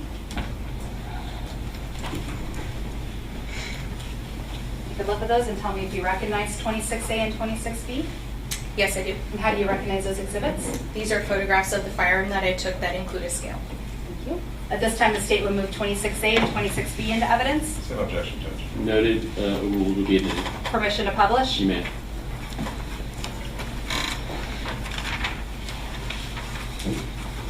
All right. And what is it that we're seeing in State's Exhibit 26A? This is the same firearm that you saw in the previous photograph. It just includes a scale to show the overall size. Okay. And I'm showing you State's Exhibit 26B. What does this photograph show? So this is a close-up photograph of the serrations at the front end of the gun. So the ruler would be covering the muzzle, and what you're seeing are those depressed ridges that are on the front end of the firearm. What is it that you were trying to analyze or examine by checking out this firearm and putting, scales and taking photographs of it? So in order to do a comparison, as I was asked, I would need scales in the photographs, both photographs, in order to make sure that the size is consistent between the photographs. So that's the purpose of photographing the firearm with the scales present. And I did know that from the medical examiner's office, we had photographs of the injury that also included a scale. May I approach the clerk and get 7D? You may.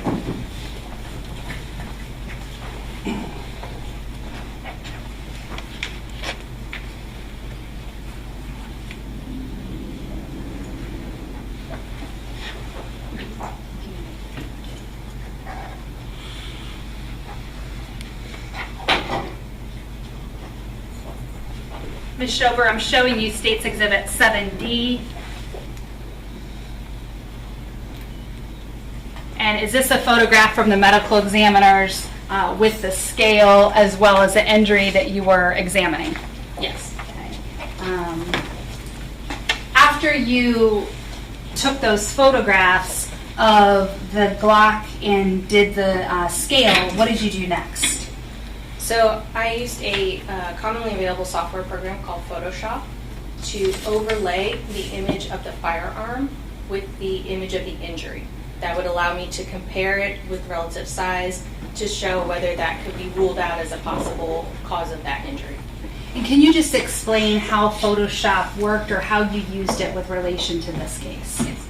So I would have imported both images, the injury and the photographs of the firearm slide. Since they both have a scale, I could then adjust the scale size of the firearm to be the same scale size as the injury. I can do that with an aspect ratio lock, which basically means as I change the size of that firearm photograph, the length and the width of the picture is locked. So I'm not distorting it in any way. After they're sized correctly, I could then change the transparency of the firearm photograph, so you can basically see through it to see the injury. And then I can then rotate it around and move it into a position that was either, consistent, inconsistent, lined up with those injuries photographs. And when you were creating these overlays, were you aware of which way a gun may have been positioned when shooting Kayla? No, from my understanding, it was an altercation that was unseen, and we didn't have any indication which way the firearm may have been oriented at the time of the shooting or at the time of the injury may have been caused. So I did various ones just to cover all of those options. And so when you adjusted the firearm image in Photoshop, you were making it so that it was the same size and scale as the scale and size used by the medical examiner's office. That's correct. May I approach the witness? Yeah. For the record, I'm showing State's Exhibits 26, C, D, E, and F.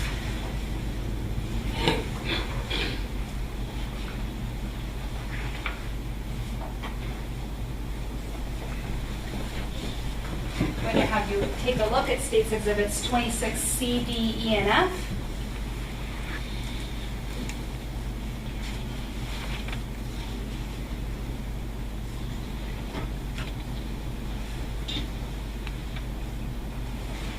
Do you recognize these exhibits? Yes, I do. Are these photographs that you took of your work that you did in this case? Yes. At this time, the state would move 26C, D, E, and F into evidence. Same objections, Judge. Objection noted for the record. Overruled will be admitted. Permission to publish? You may. I'm going to start with 26C. And if you could just describe this overlay and the direction of the firearm. Yes, so I'm going to refer to the left and the right side of the firearm. This is in the position as if you were holding the firearm. So your left side would be the left side of the firearm, your right side would be the right side of the firearm. This shows the right side of the firearm with the muzzle underneath where my ruler would be closest to the wound. That little notch that's at the bottom left of the firearm, that is the front sights, just to orient you. I'm showing 26D. And if you could just orient us with what 26D shows. So this is, again, the right side of the firearm. You can see the notch is now at the top right portion. That's the front sight. The scale would be where the muzzle is, and that little portion at the bottom left would be the trigger guard. So this is with the muzzle pointed away from the wound. And now I'm showing 26E. What does 26E show? So this is the left side of the firearm, the opposite side in which you just saw. Again, the muzzle is underneath the ruler portion, and you can see a little portion of the top front sight towards the bottom right of the firearm. So if I point to right here where it's at the edge of the scale by the centimeter, is that the sight you're referring to? Yes, it is. And so this would be with the firearm pointing down? Correct, towards the injury. And this overlay is what you created of the firearm. And then right here, this black area, is that the wounds overlaying over the wounds of Kayla? Just categorization of wounds. Oh, Yes, you can answer. Yes. Okay. And I'm showing you State's Exhibit 26F. What was the difference in State's Exhibit 26F? So again, this is the left side of the firearm with the muzzle pointed away. Okay. And again, these areas here, that will be the wound on Kayla's chest area, and then this overlay is on top of the wound. Correct.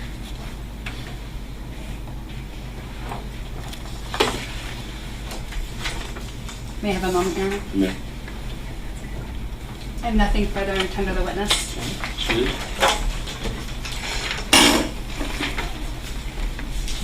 Mr. Reno, do you want the photos? I'll take the exhibits. Ms. Shober, did you say you use Photoshop in this case? That's correct.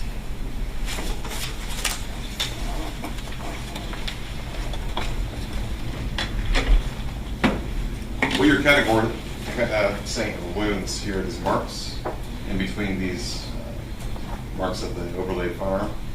Yes, they appear to be abrasions. You're not a medical doctor though, right? That's correct.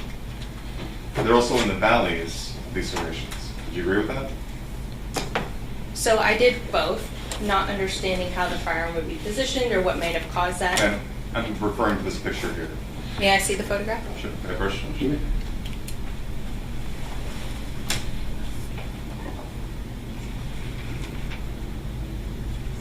And just for the record, that's exhibit. This is 26E. Thank you. In this image, those abrasions are aligned with the raised portions of the slide, so the higher part of those serrations. First. You may.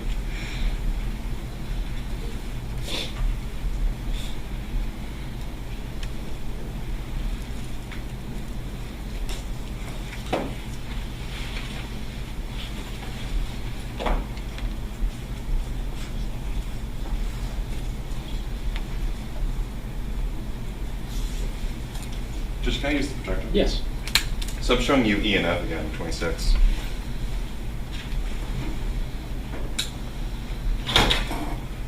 you're saying that this part here is the valley, and this part is the ridge? That's correct. And do you have the original firearm that you placed on top of that? The firearm was returned to the firearms dealer who owns it.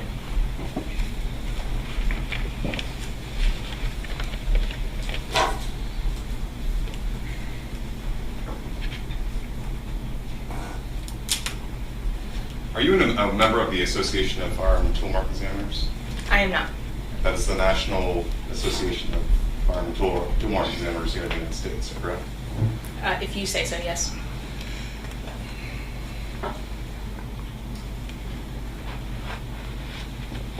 And so you remember this, which is called the International Firearms Specialist Association? I'm a certified firearms specialist from the International Firearms Certification Academy.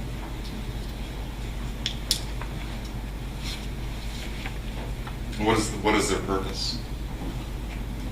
Their purpose is to educate and certify people in my field, forensics or crime scene investigation, that have greater knowledge than the average crime scene investigator or forensic specialist in firearms.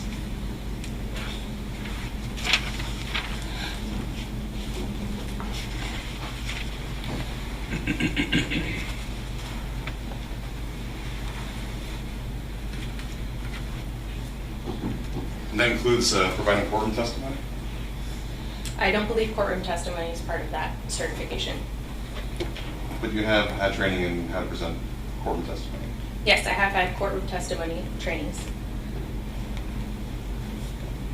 So I'm going to show you 26E again, this time with 26B. You testified that these marks are in line with the bridges along the firearm. Is that right? That's correct. And this is the same photograph that you used, I would imagine? Flip this around here, this way. That's correct. And you would agree with me that these sections here are actually the valleys. No, that's not correct. That's not correct? Do you have a different picture of the firearm? Would you like me to point out where the ridges and the valleys are? Well, if it's not the one, it's the other. You agree? Would you like me to show you on the photograph? Ma'am, are these the, is this the ridge? That is a valley. That's a valley. So this is the ridge. That is a ridge. Okay. Do you have a different photograph of the firearm? Like from a different perspective? I did take multiple photographs of the firearm. All right. So besides the Glock 27 that you took a photograph of,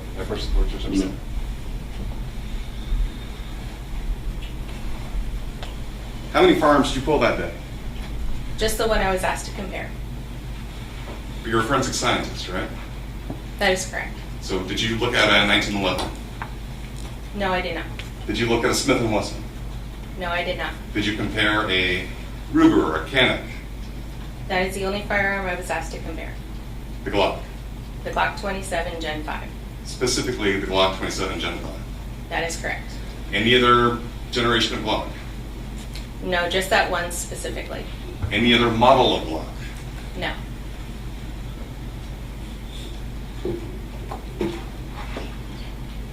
So you took a lot of orientation of the serrations alongside the Glock 27 Gen 5 in particular, and you overlaid it with the wound, what you're calling wounds, next to the entrance wound, right? Correct. Did you show where the barrel was in comparison to the entrance wound?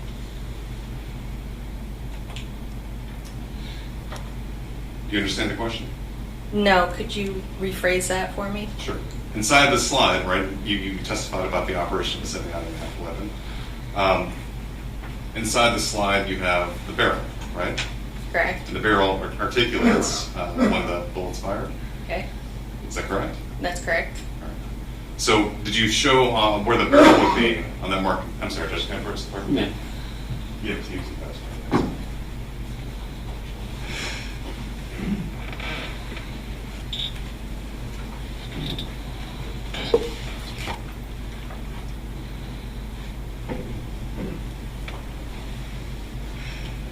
Do you have any orientation, and for the record I'm showing you, 26E again. Do you have any orientation as to where the barrel is along this gun? So the barrel itself lies underneath the slide, parallel to the slide. If you're referring to the muzzle or the end of the barrel, Yes, the end of the barrel. that would be, like I said, underneath the ruler portion that I have in my photograph. But you didn't take a photograph of the barrel lining up at the entrance. No, I was not tasked with comparing where the barrel's position was to the entrance wound.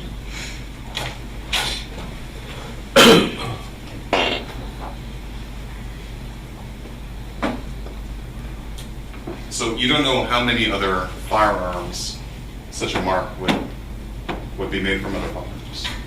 Do you understand? I kind of chopped at that question, but do you know how many firearms would be not inconsistent with those weapons? No.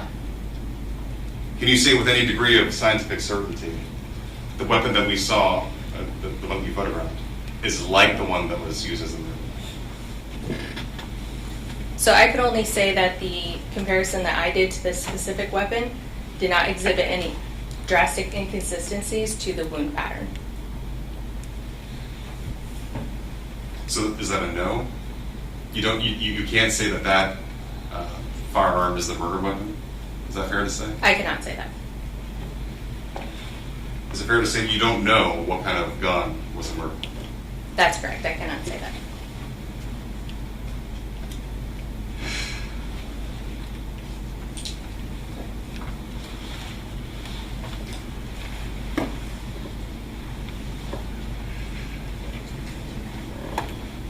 When did Detective Leslandra ask you to compare them? I can give you an exact date on my notes. We're looking at your notes for fresh recollection. Yes. Please do so. Look up when you're done. April 10th Of of 2024. nothing more interesting.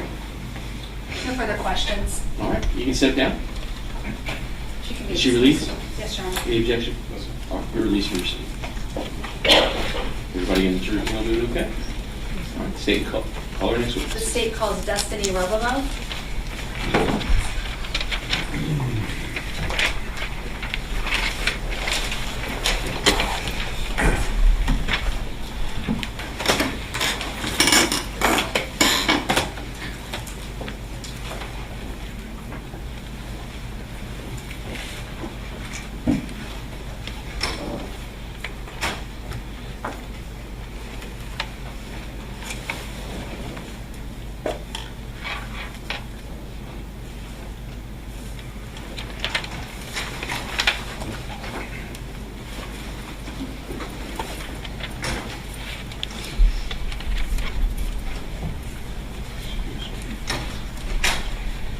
All right, go face the clerk, raise your right hand, she'll swear you in. Do you solemnly swear or affirm that the testimony you give will be the truth, the whole truth, and nothing but the truth? You can take the stand.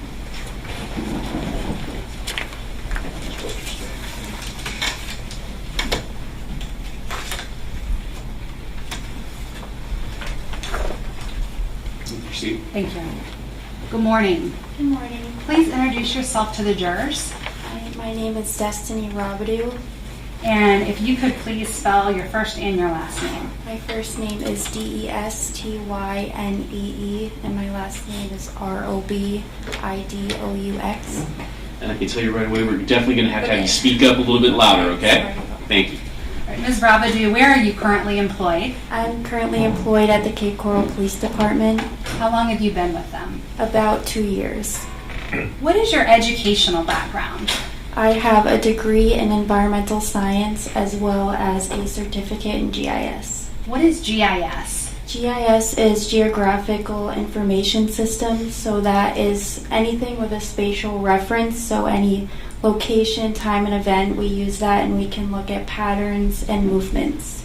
How did you originally use that GIS certificate in your employment? So previously I worked for the National Park Service and I was an invasive species technician. So I did a lot of time sampling and looking at locations where the species was in growth. And in doing that, did you have to create charts or graphs, or what did you have to do? Yeah, so we did a lot of analysis. We looked at, again, where the growth was, so we could target those areas. How long did you work for the national parks? So initially I started working there seasonally, so I would say on and off for about 4 years while I was in college, and then I got a permanent position. And how long did you work in that permanent position? About a year and a half. And what did you do after that? After that, I stayed home with my children to raise them. Okay. And then you're now at the Cape Coral Police Department. Yes. And what is it that you specifically do at Cape Coral? So I am a geoprocessing technician. I deal with all of our spatial data. I look at our crime patterns. I do a lot of cell phone analysis, and I also look at vehicle GPS data.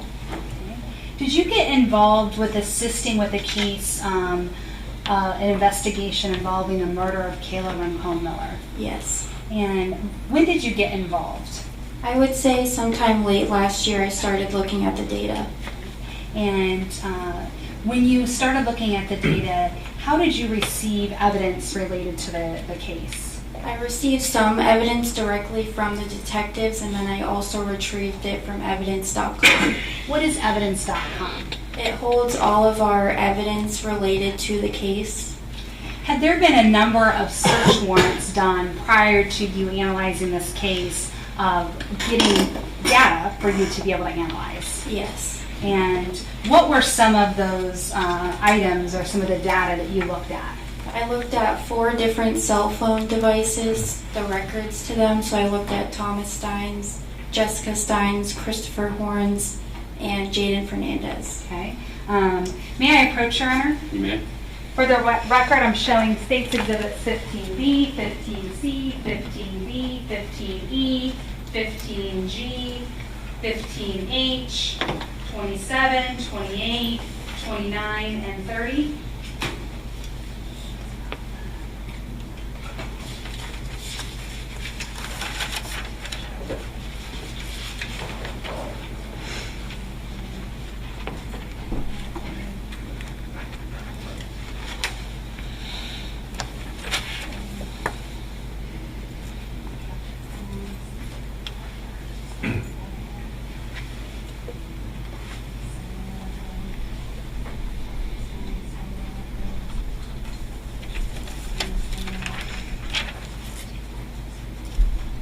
May I approach the clerk and retrieve the discs? You may.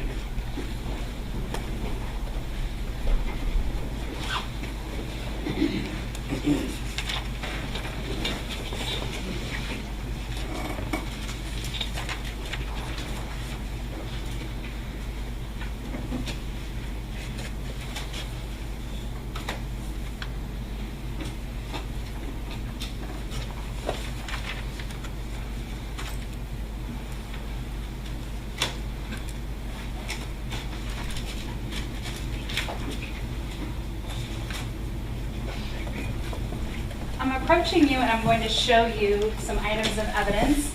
And I'd like to start with item 15B. Are you able to recognize 15B? Yes. And what is 15B?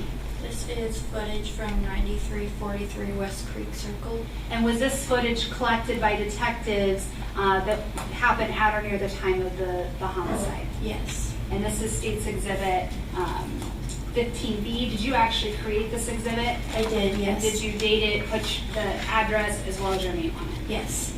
Okay, I'm showing you State's Exhibit 15C. What does this exhibit show? This is footage from 518 Northeast 24th Ave. And again, was this video collected by detectives or crime scene at or near the time of the murder? Yes. Did you create this disc and put the date as well as your initials? Yes. Showing State's Exhibit 15B. What is 15B? This is footage from the Dollar General at Merchants Crossing. And was this also collected by detectives or crime scene at or near the time of the murder? Yes. I'm showing you State's Exhibit 15E. What does 15E show? This is footage from 145 West Mariana. Okay, and does that also have the date in your initial? Yes. And was this video footage collected from the time or near the time of the murder? Yes. I'm showing you 15G. What is 15G? These are traffic cameras taken from Exact Vision. And were these traffic cameras in use at the time or near the time of the murder? Yes. And does this also have your initials as well as the date? Yes. Showing you State's Exhibit 15H. What is this exhibit? These are license plate reader hits from the Nissan Pathfinder. Okay. And these license plate readers, these are the license plate readers that the Nissan Pathfinder hit at or near the time of the murder? Yes. And does this also have your initials and the date? Yes. I'm showing you State's Exhibit 27. What is State's Exhibit 27? These are Jaden Hernandez's cellular records. And were these obtained through a search warrant of the tower detail records from the cellular company that he used? Yes. And does this also have the date, your initials on these records? Yes. I'm showing you State's Exhibit 28. Do you recognize State's Exhibit 28? Yes. And what is this exhibit? These are Thomas Stein cellular records. And are these your initials and the date on these records? Yes. And these were also obtained through a search warrant from the cellular company? Yes. Showing you State's Exhibit 29. Do you recognize State's Exhibit 29? Yes. And what is State's Exhibit 29? These are Jessica Stein cellular records. And were these also obtained through a search warrant from the cellular company that she used at the time? Yes. And is this your, these are your initials and date? Yes. I'm showing you State's Exhibit 30. Do you recognize State's Exhibit 30? Yes. What is State's Exhibit 30? These are Christopher Horne cellular records. And is this your, these are your initials and date? Yes. And are these records that were obtained through a search warrant of Christopher Horne's cellular tower information? Yes. I'm also going to show you what's already been introduced into evidence as 15. Do you recognize State's Exhibit 15? Yes. And what is State's Exhibit 15? This is footage from the Coralwood Dermatology. And was this footage from at or near the time of the murder? Yes. And are these your initials and the date? Yes. Showing you 15A. Do you recognize this exhibit? Yes. And what does this exhibit show? This is footage from the thrift store at St. Vincent's. And this was taken at or near the time of the murder? Yes. And your initials and the date? Yes. Showing you 18B, which is already in evidence. Do you recognize this? Yes. And what is this? This is GPS data from the Nissan Pathfinder. And are these your initials and the date? Yes. And again, this is all information. The Hertz GPS was information collected through a search warrant to the Hertz Corporation. Yes. And then lastly, I'm showing you 18A, which is already in evidence. Do you recognize this? Yes. And what is this? This is footage from when Jessica Stein returned the Hertz vehicle. And this was also obtained through a search warrant from Hertz? Yes. And these are your initials and the date? Yes. At this time, Your Honor, the state would seek to move exhibits 15B, 15C, 15D, 15E, 15G, 15H, 27, 28, 29, and 30 into evidence. All right, objections. Be admitted.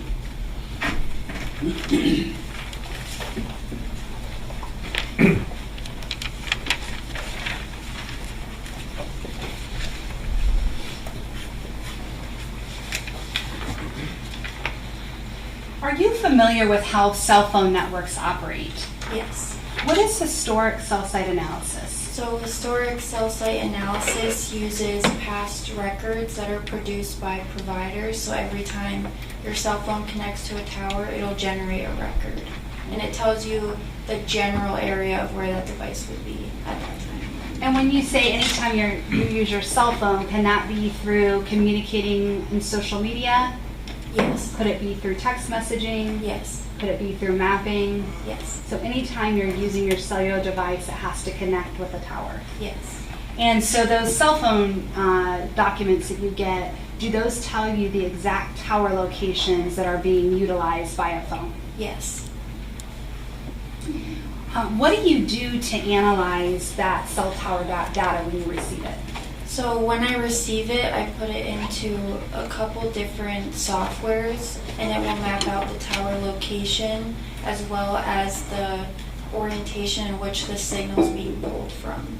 Why do you use well, first of all, what are the two programs that you use? I use CellHawk, and then I use ArcGIS Pro. And do you use two for a specific reason? I use it for data validation, so I'm, along with looking at the original files, I also look at the two different softwares to make sure that it's consistent with one another. And are you verifying these data points or this mapping in any other way? Just through going through the original files and then the two different softwares. Okay, so you're verifying it by comparing what the two softwares are mapping, as well as by hand looking at that data that the cell phone tower, the cell phone company sent you. Yes. Now, we just introduced into evidence cell tower records for Jaden Hernandez, Jessica Stein, Thomas Stein, and Christopher Horne Jr. When you got those records, what did you do with Jaden Hernandez records? I plotted them, or I put them into CellHawk and ArcGIS. And did you do that for each of those other individuals? I did, yeah. And were you also able to view some text messages and calls that were sent by Thomas Stein's device? Yes. And were those text messages from the Celebrate download that was done by Christina Potts? Yes. Did you also view license plate readers? Yes. And what is the purpose of looking at license plate readers in your analysis of this case? So I use that to correlate to the GPS tracks of the Pathfinder, so if they are consistent in path and time. Yeah. And we just saw a bunch of videos that were introduced that you had the opportunity to analyze. What was your purpose in looking at those various videos that were collected? So the videos also would correlate with the track of the GPS and also the time frame of when it was occurring. Okay. And then we also introduced just now some city cameras. Can you just explain what the city cameras are or how they're utilized? Yeah, so the city cameras, we use those in our investigations as well. It's an additional form of surveillance. So when the suspect vehicle passes through them, we can know their route. And did you also analyze these to compare to see if they were in line or tracking with your license plate readers, the videos, as well as the GPS in the car? Yes. Now you talked about, or we introduced the GPS information from the Hertz rental car, the Nissan Pathfinder. What is the difference between that data you received and the tower record data? So the tower record data, it's not exact to a point. It gives you a general location of where the device might be located. The GPS tracks are far more consistent. There's very little disruptions in the accuracy of the GPS tracks. And so with those GPS tracks, is it fair to say that it would be within a few feet of that location you're given? Yes. Where a cell tower could be hundreds of feet based on how many cell towers are in the area or the strength of that signal? Yes. Now, in your analysis, did you put all of these pieces together that we just saw into a PowerPoint to show how everything fits together? Yes. May I approach, Your Honor? You may. The state showing defense counsel, State's Exhibit 31.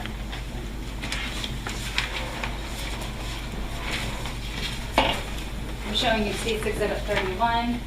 Do you recognize this exhibit? Yes. And what is this exhibit? This is a presentation of, discipline records. That we just talked about? Yes. And it has the initial and the date. And you actually created this and put it on this flash drive? Yes. And then did you review it today to make sure it was in fact the one that you created? Yes. All right, this time the state will move 31 into evidence. Objection. Yes, sir. Be admitted. Permission to publish? You may. All right, I'd also ask that she be able to step down and point out areas of If the you insist on PowerPoint. your testimony, you can step down.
All right.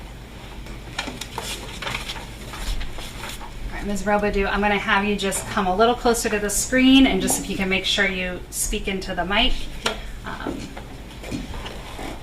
What is your PowerPoint? What are you looking at here? So throughout this presentation, we'll be looking at the 4 devices that were mentioned earlier, as well as the GPS tracks.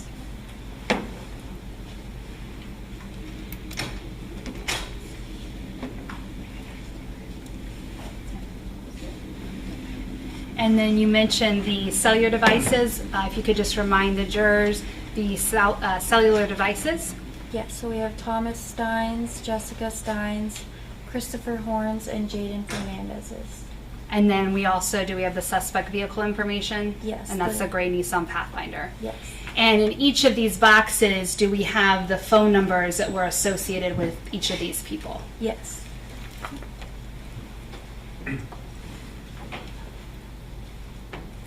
Okay, so let's start with, this is slide 3, and if you can just tell the jurors how you created the slide or what we're looking at. So in the first graphic on the left, it shows the movement analysis of Thomas Stein, Jaden Fernandez, and Jessica Stein's Hold on one cellular. second. I'm gonna have you come. Speak up a little louder for Sorry. everybody. Don't be scared of the microphone. Okay. In the left graphic here, we have movement analysis of the cell phone records that include Thomas Stein, Jaden Fernandez, and Jessica Stein. The analysis period for this graphic is 12:09 p.m. to 1:32 p.m. on March 17th. So this shows the vehicle and the cell phone starting in or around the area of the Stein residence and the travels to Nokomis Beach. Okay, so let's start at the bottom here. This is March 17th, 2024, and is this the Stein residence? Yes. Okay, and when we see the different colors and we see these different markings, how are you differentiating? So we're looking at the colors as individual cell phones. So for Thomas Stein, his cell phone is in red, Jaden Fernandez's is green, and then Jessica Stein's is purple. And what do each of these little graphics represent? So that is their cell phone pulling a signal from a tower, and you can see it's kind of in a pie shape. Around the pie shape on the outer edge is where the phone is consistent with. Okay, and so were you able to track Thomas Stein, Jaden Fernandez, and Jessica Stein's phone all the way to Nokomis Beach? Yes. And what time do you show them arriving at Nokomis Beach? They arrived around 1:32 p.m. And again, all their phones are consistent with being together in that location? Yes, they're all moving consistently together. And is there a reason why they may not all be on top of each other? I think it's just dependent on how the phone is pulling the signal. And also, does that also differentiate with the use of the phone and who's using it as well? Yes. On the right of this PowerPoint, what do we show at the top with the mapping? So these are the LPR hits. You can clearly see more of the GPS track. And then the LPR hits are consistent with the vehicle's track points. Okay, So if we start, when we look at this tracking and we see all these little red circles with a car, what are those circles, or what do they represent? That is a hit on the vehicle, the GPS track. So those are the exact GPS locations that we spoke about earlier from Hertz. Yes. And then these little blue rectangles that you show, are those the various license plate reader hits? Yes. And it may be hard for the jurors to see where they're sitting, but it looks like we start with 1, 2, 3, and so forth. Yes. Okay, and then do those track with each of these license plate reader photographs showing this gray Nissan Pathfinder? Yes. And so in this, we're able to see essentially the back of the Pathfinder and then the license plate of that gray Nissan Pathfinder. Yes. All right. And were the GPS data points consistent with Thomas Stein, Jaden Hernandez, and Jessica Stein's phones and the tracking of that? Yes. All right, we're going to go to the next one. And what does this map on the left show? It's showing the movement analysis of the devices traveling from Nokomis Beach back to the Stein residence. What time do we start with at Nokomis Beach? 5:25 p.m. Okay, and where is the 5:25? Where can you see that 5:25? That would be up on the top left corner. Is it 5:25? Oh, you can't. Yeah, so the 5:25 was from the actual cell phone signal. All right, and then it goes, the phones track back to the Stein residence at 69 West Mariana Avenue? Yes. And in this, we see Thomas Stein. Do we only see him, see it once on here? Yeah, so initially at the start of the trip, there's one hit from his cell phone.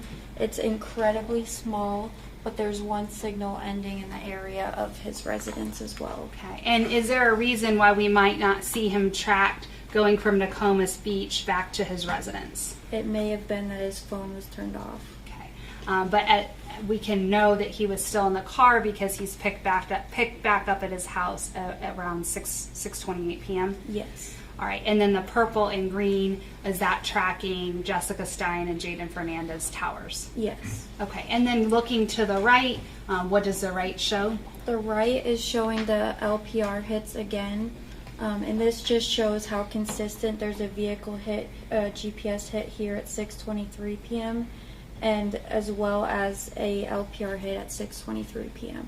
And again, these little red circles, are those the Hertz GPS data points tracking the car back to the Stein's residence? Yes. And then the two blue rectangles are the two license plate readers that you were able to show consistent with that tracking? Yes. Okay. Going on to slide 5. What does slide 5 show? So this is showing stationary analysis of the devices belonging to Thomas Stein and Jessica Stein. So what this is showing, the analysis period is 6:29 p.m. when they returned from the beach to 7:58 p.m. Okay.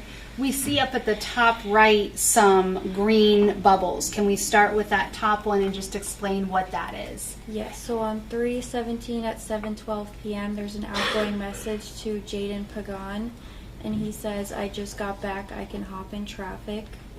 Okay, and then at 3:17 at 7:55, what does that show? There's an incoming message from Busta Christopher Horne saying 9391 West Creek Circle. Okay, and again at this point you're able to put Thomas Stein and Jessica Stein using a tower near their home. Yes. Okay, and then the two red circles behind the little home teardrop area, are those showing that the Nissan Pathfinder is located at their home? Yes. Showing you slide 6. There's a lot on this, so let's start, I think, with 1. And when we look at these various red circles with numbers, are those the GPS Hertz data points that we've been looking at so far? Yes. Okay, so if you can start with 1 and tell us what we see or what the jurors can see at 1. So at 7:55 he receives that text message saying 9391 West Creek Circle. And at 7:58 p.m. is when when the vehicle starts departing the residence of Thomas Stein. So then the next GPS we see number 1, that's the Nissan Pathfinder still at the Stein's home, and then we see it traveling at number 2. And what time does number 2 show that Pathfinder? 7:59 p.m. And is that consistent with the timing of it leaving around 7:58 from 1? Yes. Okay, and then going down to 3, what is it that you are able to see at 3 or to compare? So the vehicle is traveling westbound on Pondella Road. There's a GPS hit at 8:01 p.m. and a LPR hit at 8:01 p.m. as well. Okay. And this LPR hit, is this from a traditional license plate reader, like a regular camera, or is it from something else? A traditional LPR. Okay. And so is that consistent with the GPS data from the Hertz rental car? Yes. Okay, then we're going to 4, another GPS data point. And what time is that GPS data point? 8:03 p.m. Okay, and is there anything else that you noticed happening at 8:03? There was an outgoing message to Christopher Horne saying pulling up.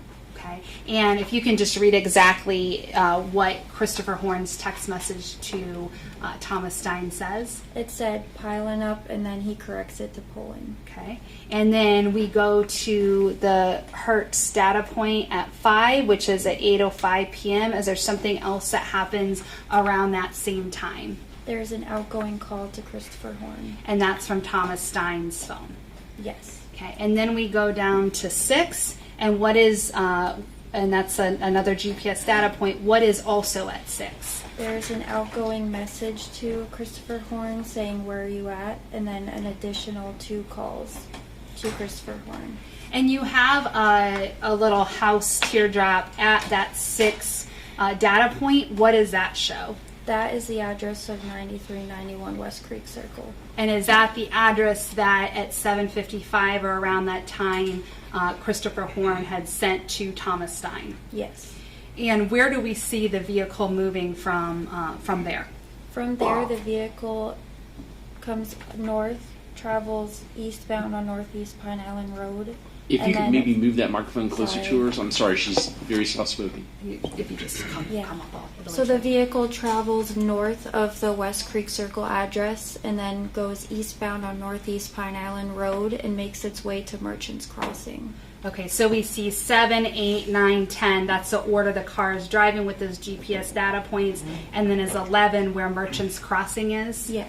And what time is it that they are in that Merchants Crossing area? 8:23 p.m. Okay, and then where does the vehicle travel from the Merchants Crossing? The vehicle travels eastbound, ends up in a neighborhood around this area, very, very brief, and then travels southbound, eastbound back on Pine Island Road, and down to the Stein residence. So let's talk about just some of those those data points and the timing of it.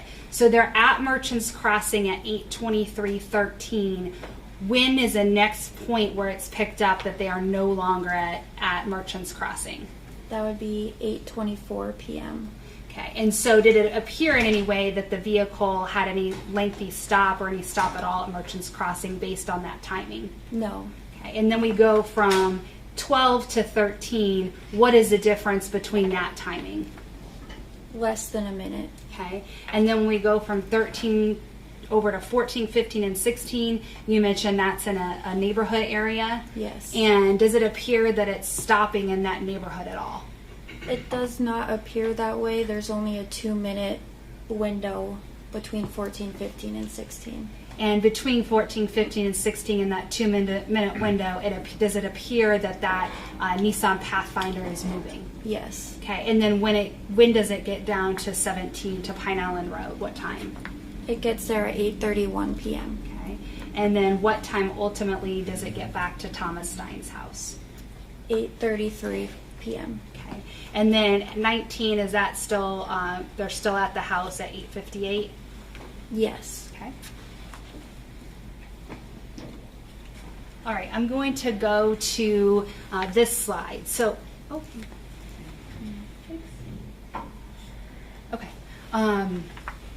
So let's start with this mapping here, and if you can just orient us to what this mapping is showing. Yes. So I'm going to get close to the mic. Yeah. The analysis period for this map is 7:58 p.m. to 9:09 p.m.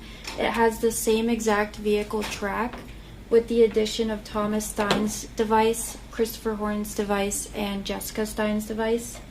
So what this is showing you is how the surveillance and the phones and the vehicle all coincide with one another. So let's start then. Does it start at the Thomas Stein residence? It does. Okay, Yes. and we see that purple little arc that appears to be Jessica Stein's tracking.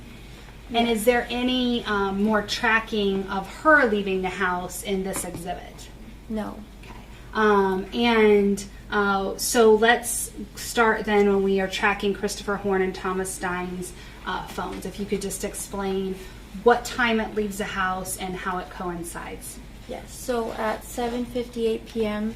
is when you see the vehicle depart.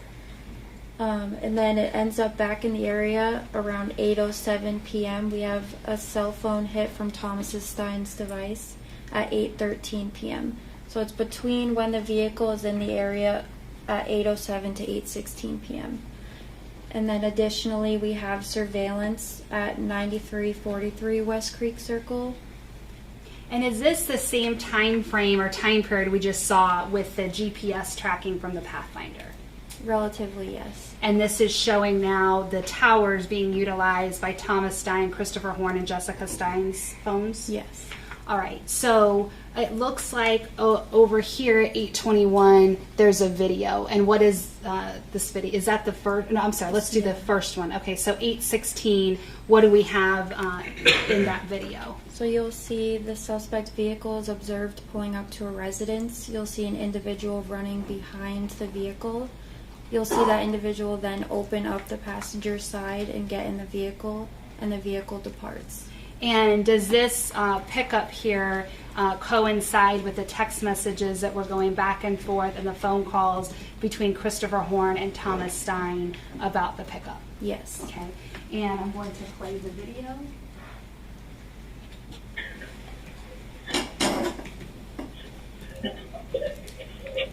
Is this a Nissan Pathfinder that we see in this video? Yes.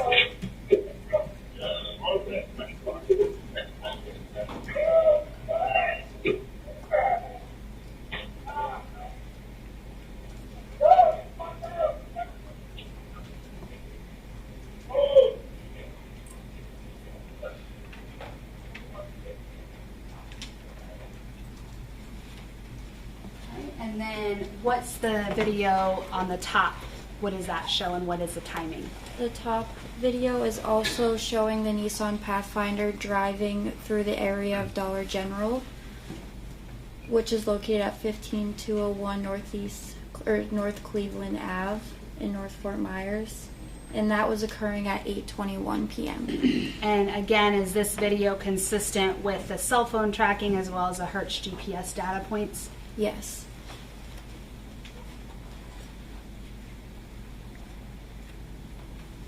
And it will be the second vehicle coming in on the opposite side. So right here is this a Nissan Pathfinder we're seeing driving through the screen right now? Yes.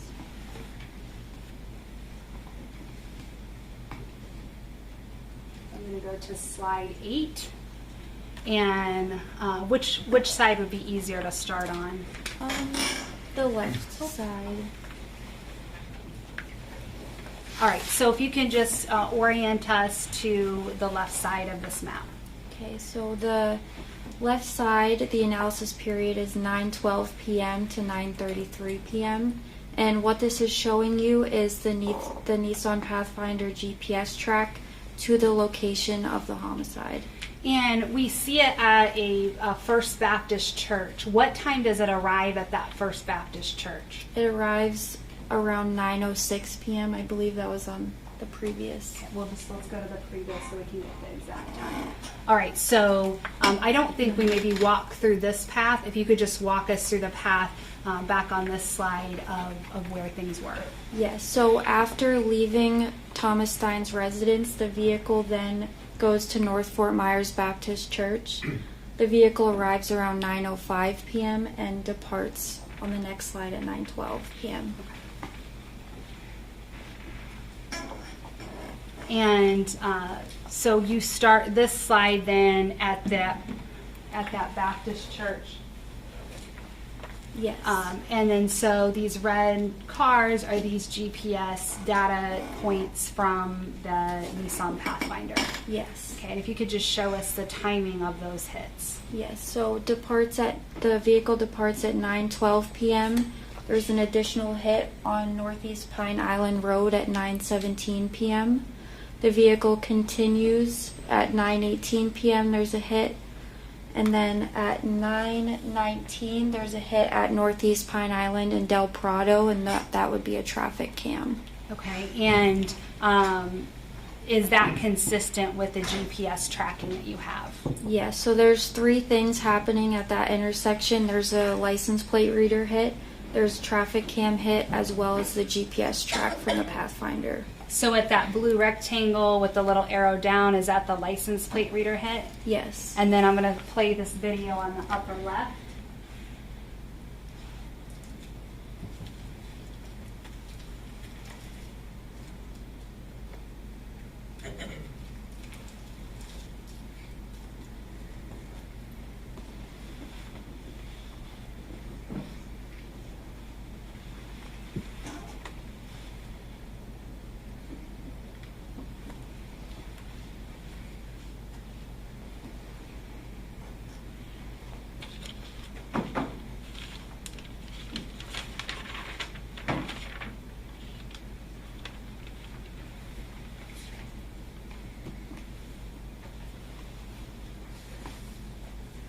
All right, and then we have the vehicle traveling south.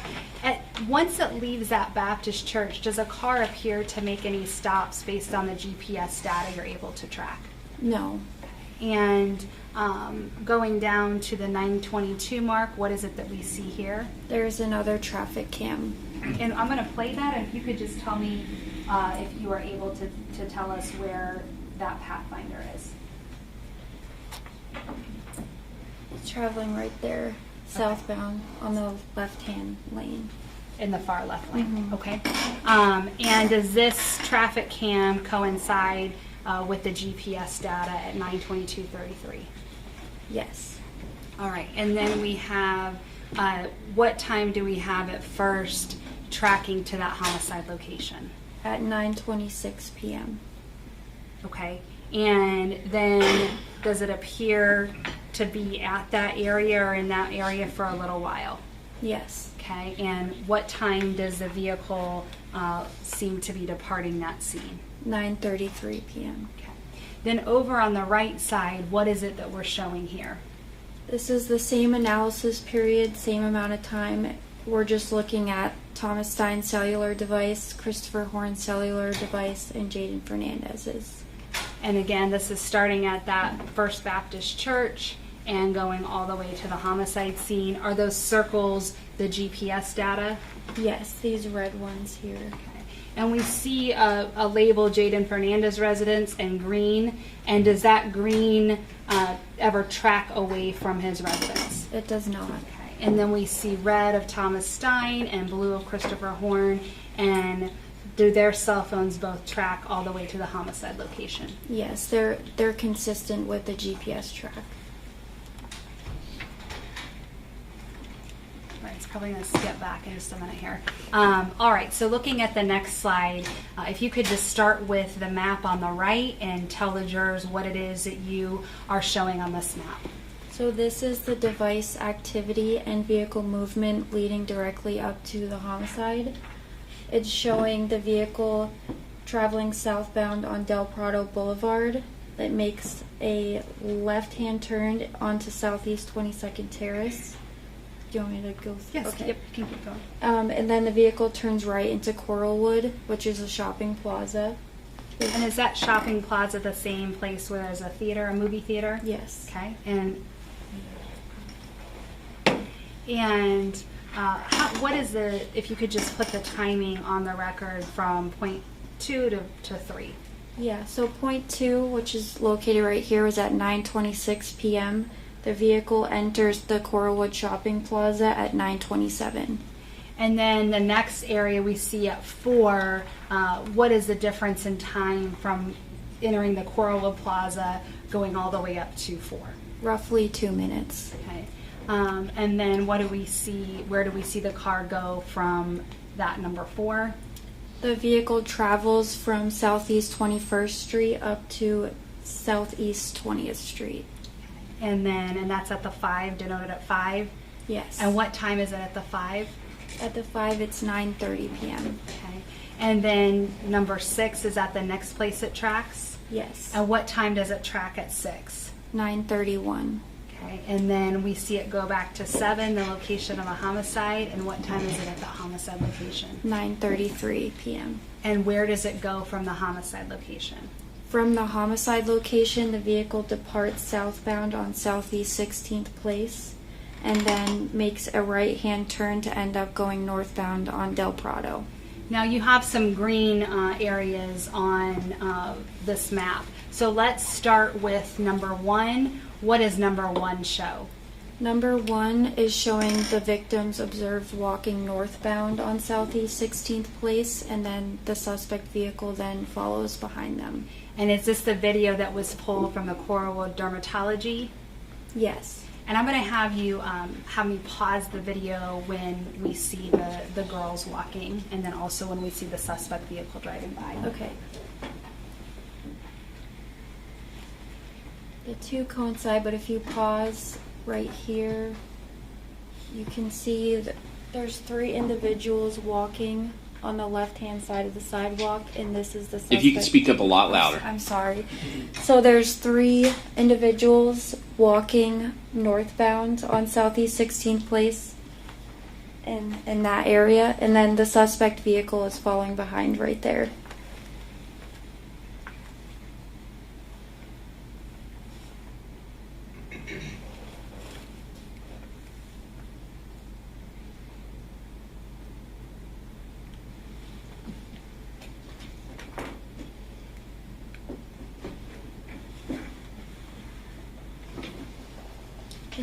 Go ahead. Yeah, I'm you'll just going to go back to that very end because I think there's something you wanted to point out.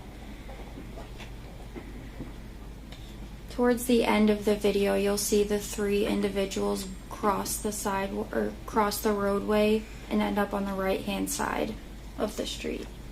Can I ask you for just a pause for a minute and just approach real quick?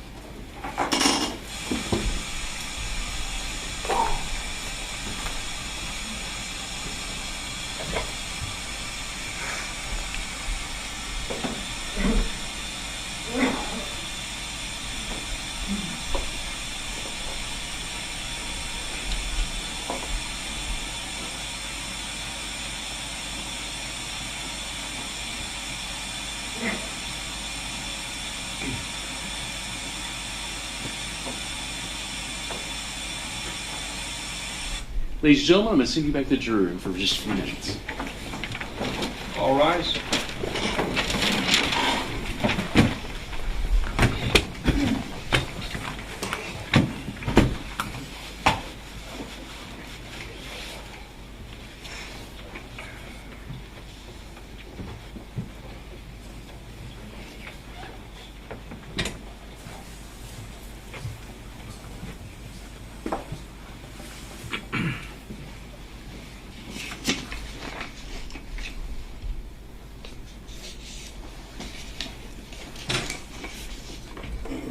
All right, let the record reflect the jury's exited the courtroom. So if you'll just put on the record, you said you believe a juror that was falling asleep, or what did you see? Your Honor, yes, both me and paralegal saw in the front row, I believe it's the gentleman with the white shirt. I believe his last name was Smith. I don't have my voir dire notes. Which seat is it? The third seat from the bottom. Third seat in? If we're not counting the seat that's the empty chair, the one that's not there right now, so it would be the fourth. That juror 291? I can walk over. Yeah, just point to the chair. Yes, Your Honor, so this seat right here.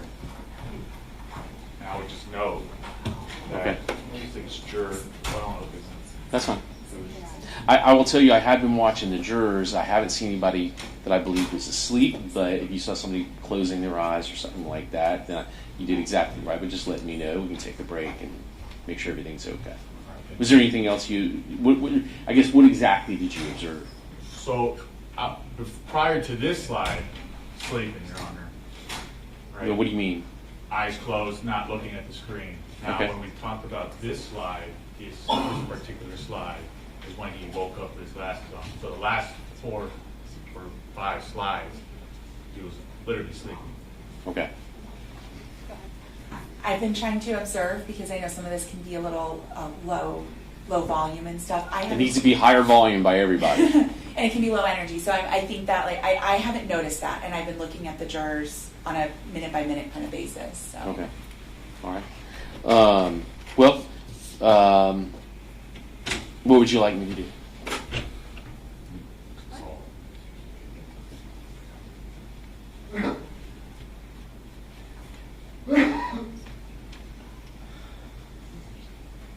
Judge, if we just keep an eye on it, go forward. What we have to put on. Sure, I'll keep a closer eye on that particular juror, and then if it looks like anybody needs a break, I know we were getting closer to the lunch hours, and they've been on there since this morning. But just let me know. I appreciate you sending a note. That's exactly the way I would like to handle it, so we can address it right away. All right. Is there anything else? I think that was it. Okay. How much longer is your testimony? It'll be done 20 minutes at the most, probably. Okay, and then you probably got some cross-examination. Not a lot, Judge. All right, let's take a 5-minute recess. Let me go use a comfort break, and then we'll come back in.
much closer, so hopefully we can.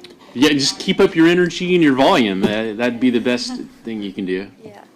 Judge, in terms of housekeeping, what time does the court anticipate on breaking? Just after this testimony? I'm sorry, you pick up your volume and energy. In terms of housekeeping, Judge, does the court anticipate breaking for lunch after her direct or before my cross? How would you like to do it? I'd like to finish her up and direct and cross before. How would you like to do it? Yeah. I'm fine either way, Judge. I won't be that long. Then we just go straight through. If you're not going to be, excessively long, I would go straight through, let her be done. How many witnesses are left? Probably just her. Okay. All right. So, let you go straight through. All right, Judge. All right. So, are we ready to bring the jury back in? Yes. Okay. And wait! I forgot one thing. Mike approached me, and Mr. Cabot approached me in the hallway. Said that a juror said something to him. I just told him we just put that on the record. Go ahead. What happened? Yeah, juror 424 stopped me in the hallway and said, "I just want to bring it to your attention that I said something about in the room that are we going to be sequestered?" And I didn't respond to anything that he said, and then he said, I mentioned, is the defendant going to take the stand? And I said, is that what you said? And he said, yes. And I said, okay, I'll just inform the judge, and that's it. So nothing was said from my end. He just told me what he said. Any questions?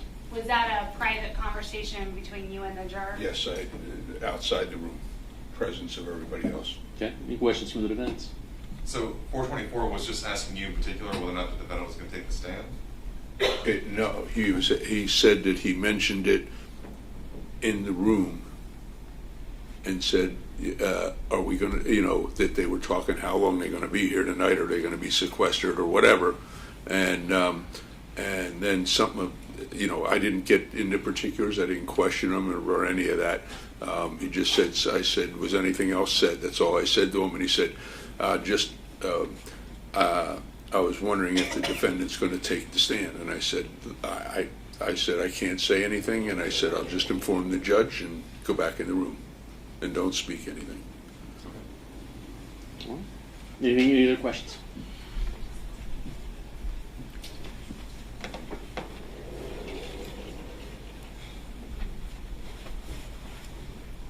I don't have any further questions. Okay. All right. Thank you. Is the court inclined, based upon that conversation, Judge, is the court inclined to give cautionary instruction to the jury not to begin the deliberations? I'm sorry, say that again? Am I talking too fast, Judge? Is the court inclined to give a cautionary instruction to the members of the jury not to begin their deliberations until they've received all the evidence? I can do that, just you're not to be discussing the case among yourselves or anybody else. I took it from what Mr. Cabot told me was the juror was questioning about scheduling, and scheduling as part of, in the context also of how much longer we're going to be here, and it probably depends on whether or not the defendant takes the stand, is the way I took it.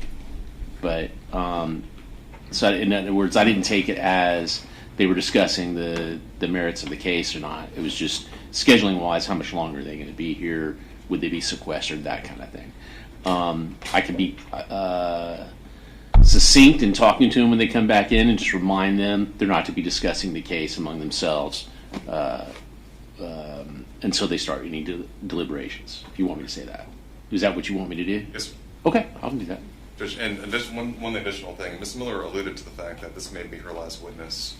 And everyone has kind of been anticipating that there's going to be a testifying co-defendant in the case. Mm-hmm. The court has made rulings based upon witness availability about statements made out of court, statements against penal interest that we could not introduce at that time. Mm-hmm. I'm talking about the 404 that we discussed yesterday.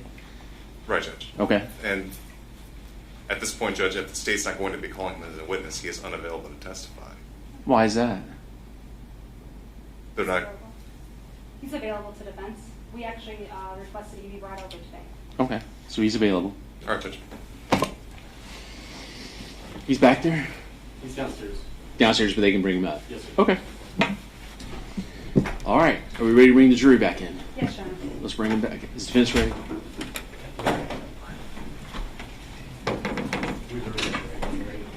Okay, all right, thanks. Either one, I'll take a yes or a no from either one.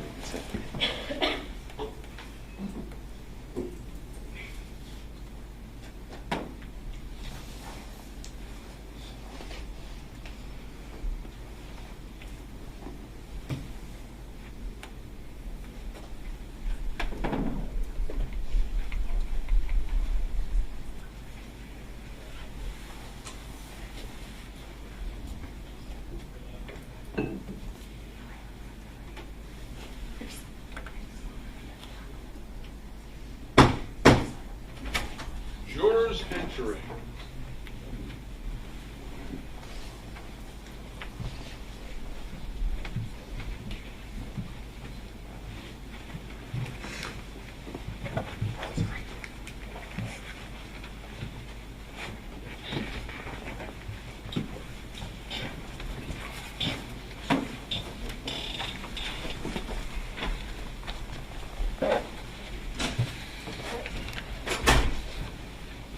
All right, please be seated. All right. And ladies and gentlemen of the jury, I just remind you, remember, do not discuss anything about this case or your service as a juror, even among yourselves. With that, we're ready to proceed. Thank you, Your Honor. All right, Ms. Robu, you were just, I believe, instructing the jurors about where we see those girls cross. Yes. Oh, are some of the jurors having difficulty seeing? Okay, so you need to, how do you want to do it? Tilt the screen back? This side, this way. This way? Sure. Yeah. And if you all need to move or adjust your seats, you're welcome to. There you go. Perfect. Thank you. Is that much better? Okay. Okay. We'll move you. I'm sorry? We'll have to move Mr. Stein also. Yeah, you can move around. Whatever you want to do. Thanks. If you want to.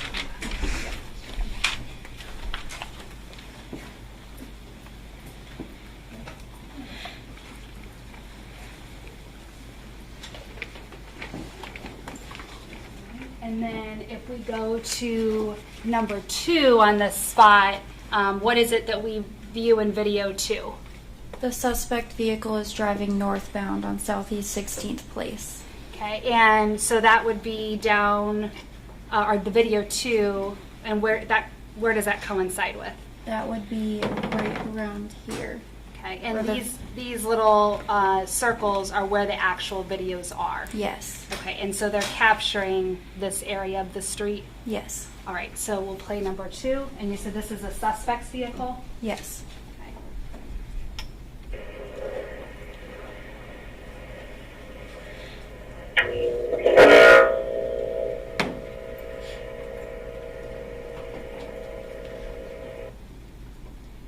Was that the vehicle we just saw? Yes. And is this the St. Vincent camera? Yes. Okay, so now we'll go to camera 3. What is it that we see at camera 3? The victims are observed walking northbound on Southeast 16th Place, and the vehicle comes from number 5 and makes a U-turn near St. Vincent's thrift store. So it makes a U-turn around here around the St. Vincent camera? Yes.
is this the suspect vehicle making the U-turn? Yes.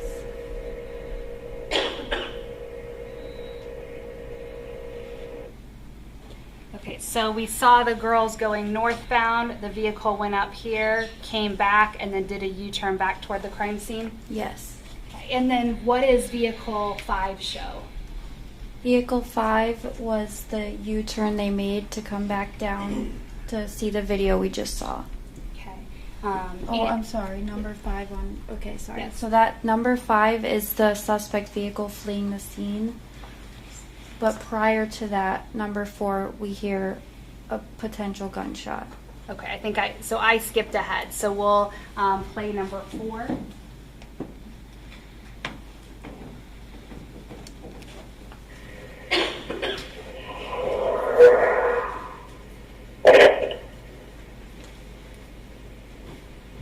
And do we only ever hear one gunshot in the surveillance that was pulled? Yes. All right, so we hear the gunshot, and that's at 9:33:06, and we know that at 9:33:11, the Pathfinder is on that scene, and then we come back, and video 5 is at what time? Video 5 is at 9:33. And is that 24? 9:33:24. So it's just a difference of seconds between 7 and the video at 5. Yes.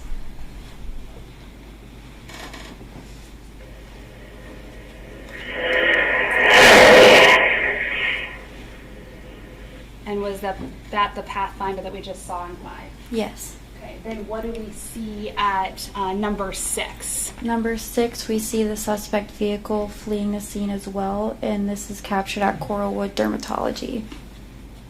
So this is just the video that's further down toward Del Prado? Yes.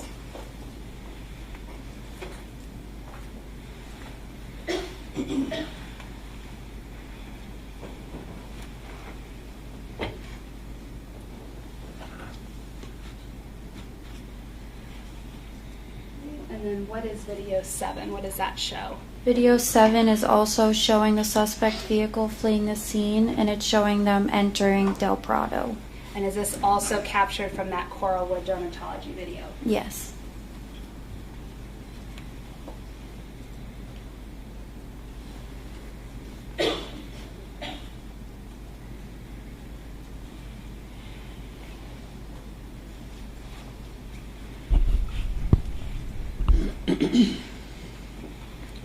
We go to the next slide, which is slide 10.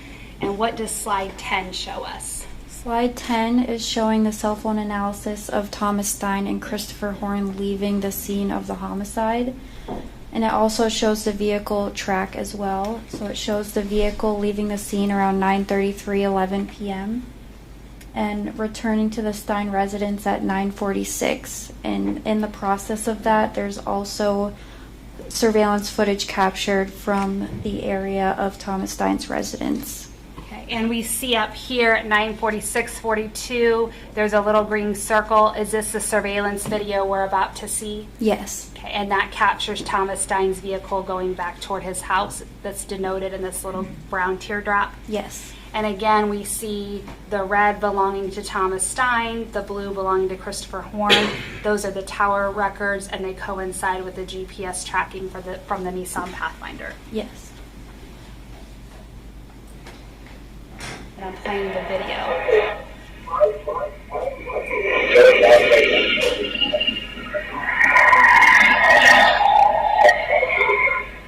Was that the Nissan Pathfinder that just drove by? Yes. Okay, and then are these just those city cams that we've seen where you were able to denote the Pathfinder driving? Yes. Okay, and are those city cameras notated with these black circles of the areas those cameras captured the Nissan Pathfinder? Yes. Is there a way for the jurors to know easily which one the Pathfinder is in these various cameras? There's a couple different ways. When it's facing the rear of the vehicle, there's no brake lights. The brake lights were turned off, but when the vehicle's facing you, the passenger side visor was down. So that's another way that the vehicle was known to be. This first video, it's very hard to see, but the suspect vehicle is fleeing onto Del Prado. No brake lights, so.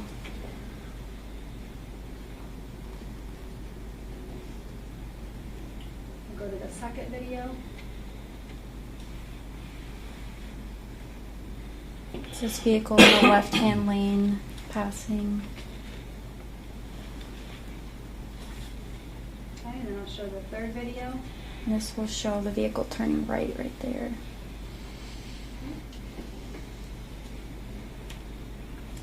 And then what does slide number 11 show?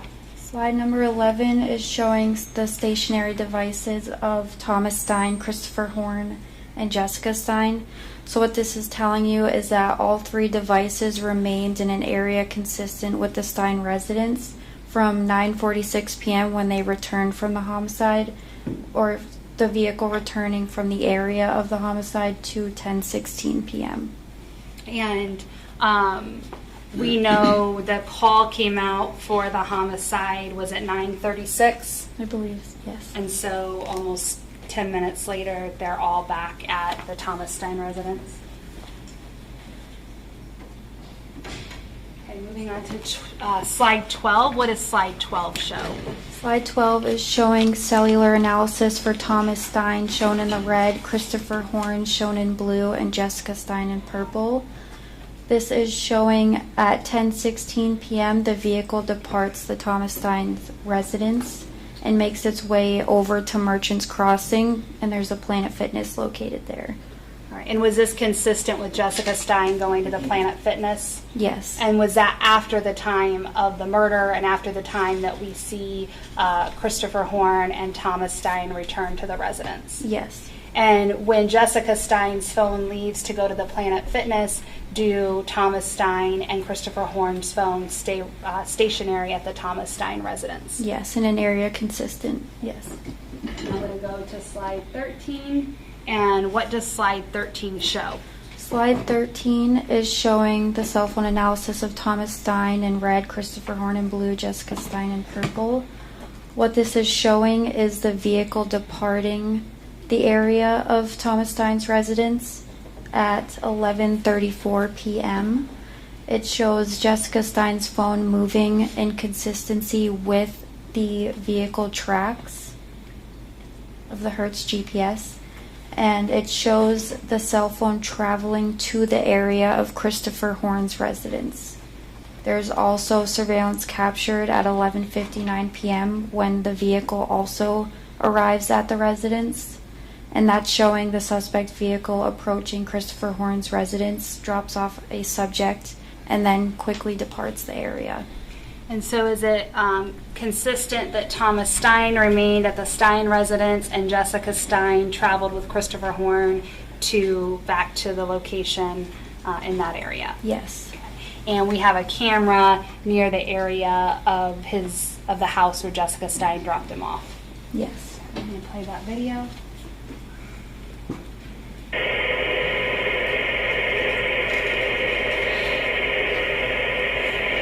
And are we looking up at this upper corner? Yes.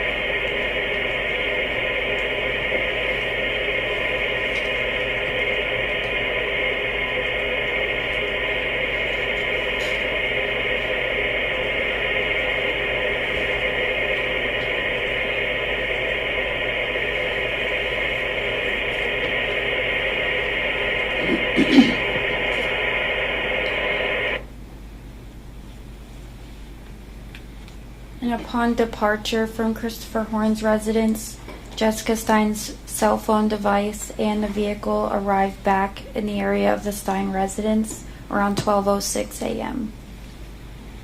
And moving on to slide 14. And what does slide 14 show? This is cellular analysis of Thomas Stein's phone, Christopher Horne's phone, and Jessica Stein's phone.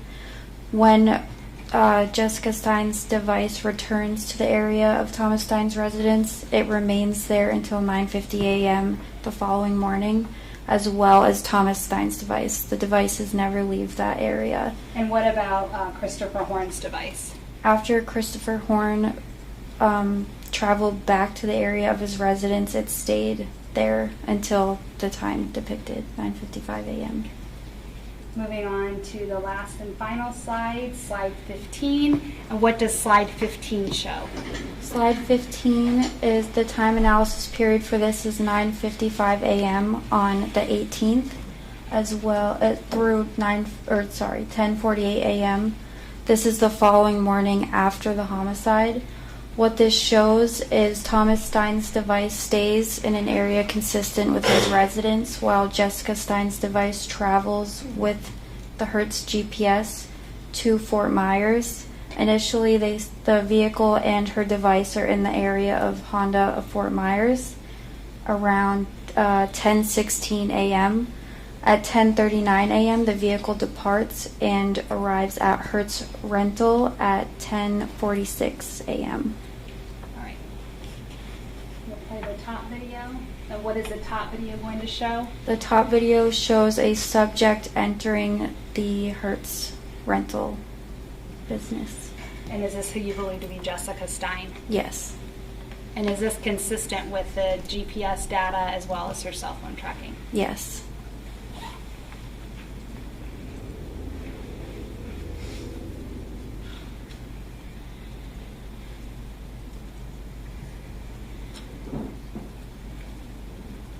And then I'm going to play the bottom video, and what will the bottom video show? The bottom video is showing an employee walking into the business with a set of keys, and then Jessica returning outside of the business.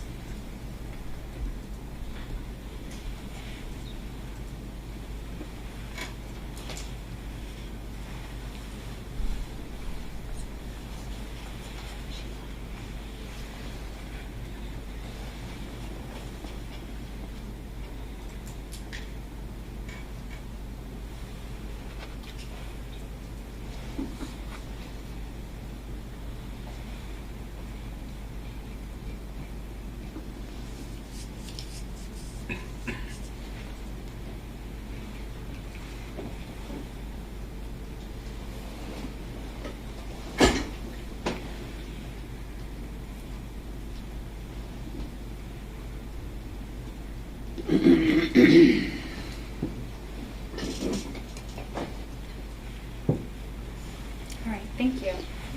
And does that conclude the PowerPoint presentation that you made for this case? Yes. Thank you. All right, you may go up.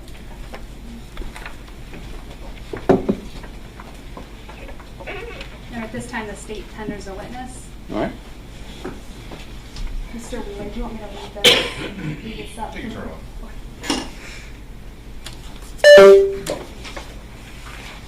Morning, Ms. Property. Good morning.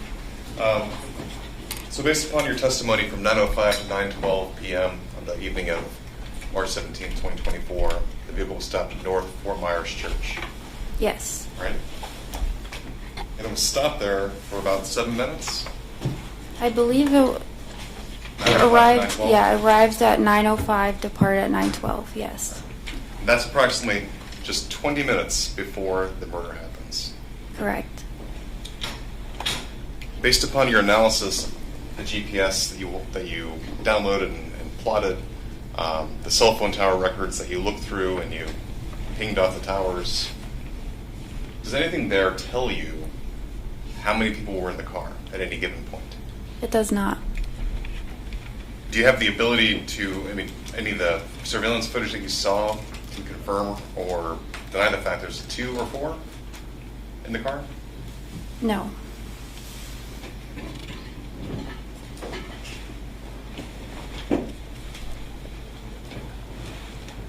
The GPS plots that we saw, are those pretty definitive in terms of there were no other stops made besides the one at the North Fort Myers Church? Yes, those were directly received from Hertz, so however they measure or capture coordinates, that I'm not familiar with. I just receive this information.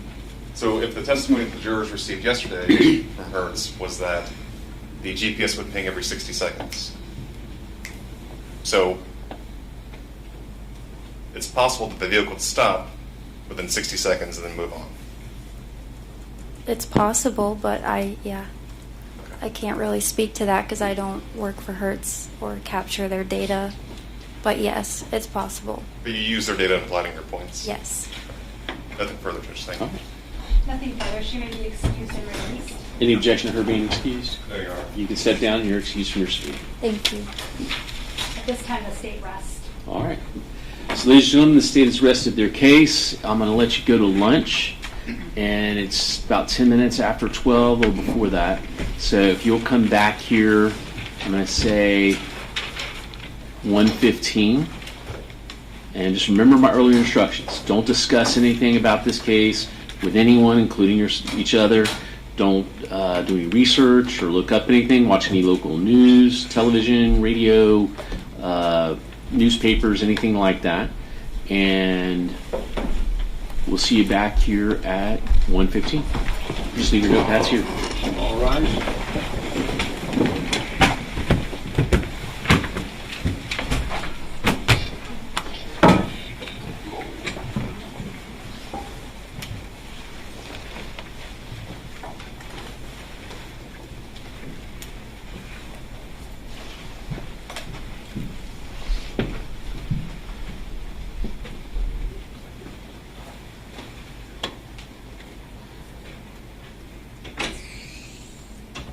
All right, let the record reflect jury's exited the courtroom. Mr. Wheeler? Judge, if I could ask the court for an additional 15 minutes. I'm sorry? If I can ask the court for an additional 15 minutes past the lunch hour, just so I could continue preparations for our side of the case, Judge. Okay, do you have any motions at this time since the state rested? Yeah, Judge, I'm getting there. Okay. At this point, Judge, the defense will move for its first judgment of acquittal, and that the state has failed to meet its burden. There were a prima facie case that Mr. Stein was a part of the planned robbery and subsequent homicide of Kayla Rincon-Miller. And based upon that, Judge, I'd ask you to grant that directed verdict. Okay. State? Your Honor, the state contends that it's met its burden and established a prima facie case that the defendant was an active participant in the felony murder of Kayla Rincon-Miller. The evidence that the court heard is that Thomas Stein, along with Christopher Horne, traveled from the North Fort Myers location directly to the location of where the murder was. Prior to getting in the car at the Jaden Hernandez's house, the assertion was made by Christopher Horne that they were about wanting to rob a Chico. The concept of moving forward toward a robbery was something that was evident both from that statement made by Christopher Horne as well as the actions of the driver of the car, which we contend with State Thomas Stein, as was established by the evidence in the case that you heard. In driving to the location where the murder happened, that action of driving the vehicle both behind the girls, back towards the girls, looping back around behind the girls, and turning around again indicates that this was an action that was intended to identify these girls as the potential victims of the robbery that they sought to perpetrate, as well as assessing the ability to be able to complete that. And in addition to that, once that car stopped, all of the occupants of the vehicle, including the driver, which has been identified as a party consistent with being Thomas Stein in terms of his physical description, as well as the fact that the statement by Jaden Hernandez is that at all times Christopher Horne was the passenger of that vehicle when he was with them, as well as Thomas Stein being the driver of that vehicle, that all of those parties got out. The assertion was that all the parties went out and the driver went directly to the victim. In this case, Kayla Rincon-Miller was the victim that was shot and killed. The fact that there's not been a direct ID in court doesn't eviscerate the fact that all of the other evidence presented together in a circumstantial case does establish that Thomas Stein was the driver that night, The actions of the parties indicate the intent to commit a robbery. The struggle that ensued, and you heard from Emma and Luann about the attempts by the perpetrators of the robbery to try and get their things from them. I believe the quote from Emma Wright was, "Give me all your shit," is what was one of the perpetrators at her indicated. There was a struggle both at the location of Kayla Rincon-Miller as well as Emma Wright indicated that there was, and that she was being attacked by an individual. Luann also indicated a similar sentiment. And that while the perpetrator was at Kayla Rincon-Miller, that is when that gunshot went out. The parties, everyone that had come to the location in the car, then got back into the vehicle, and the vehicle fled. And the court saw the testimony as recently as with Ms. Robu that the vehicle fled directly back at a high rate of speed to Thomas Stein's home. The state contends that all of the evidence that's been presented indicates that this was both an intended robbery as well as a homicide that happened during the commission of that attempted robbery. The other evidence that's also instructive and assistive to the court's determination is that there were firearms that we contend are part of this case, as was elicited on testimony. Thomas Stein's mother owned a Glock 27. Those records were entered into the court's file. By all accounts, that weapon was not located following this murder after a search warrant was conducted at that home. That Glock 27 was identified as being one that Thomas Stein handled frequently, had in his hands, used in videos. That Glock 27 has very specific physical characteristics relating to the ridge lines at both the muzzle and the rear of the firearm. Those striations or markings on the firearm we contend are consistent with the injury that was at a close proximity to where the discharge of the firearm occurred at Kayla Rincon's chest, and lining up that the firearm we're contending that was the one that killed Kayla Rincon-Miller, that we suspect and that the evidence suggests is the one that killed her, does match the one that Thomas Stein was frequently in possession of, that his mom was the owner of, that she allowed him to use, and that was no longer available at her home or locatable at her home after the murder. And in addition to that, there is another firearm that Jaden Hernandez indicates was frequently handled by Christopher Horne, which is at 45, or 1911, excuse me, different style of firearm, and the state contends that by all evidence, all of the parties that got out of the vehicle that night were armed, and the murder of Kayla Rincon-Miller happened as a result of the attempted robbery that essentially went wrong.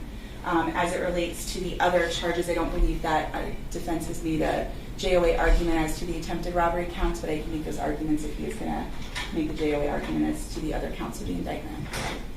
Judge, I believe I have, being that the state has failed to show any proof that Mr. Stein had any plan or participation in the attempted robbery of these other victims. Were you finished? I'm sorry, I thought she was done. You're done. No, I am. I just didn't know. I didn't hear that he was making an argument as to the robbery, so the attempted robberies, I can do that, although I would rely on the other arguments that I've already made about the statements and evidence that's been presented. Go ahead. Just a brief rebuttal. To clarify for the record, Christopher Horne Jr. didn't say, we want to rob a Chico, but we feel like robbing the Chicos. He said, I want to rob a Chico. And he said that towards the presence of Mr. Hernandez. Secondarily, Judge, the state is correct. There has never been an identity established of the driver of this vehicle. They haven't placed how many people got out of this car besides the witness testimony of the two victims saying there's at least 4. They did indicate that one of them was a white male with blue eyes, but as taking the evidence in light was favorable to the state, the vehicle has made stops, as plotted by Ms. Robu. And Judge, respectfully, with all due respect to the state's evidence in reference to the firearm, and saying that a Glock 27 in particular is consistent with the markings found on the remains of Ms. Rincon-Miller's body, it's junk science. That's the best way I can put it. There are thousands of weapons in production, and the witness testimony that we received today was that it could be It could match. They could also be consistent. We don't know. They just looked at the one particular weapon, a Glock 27, and looked no further.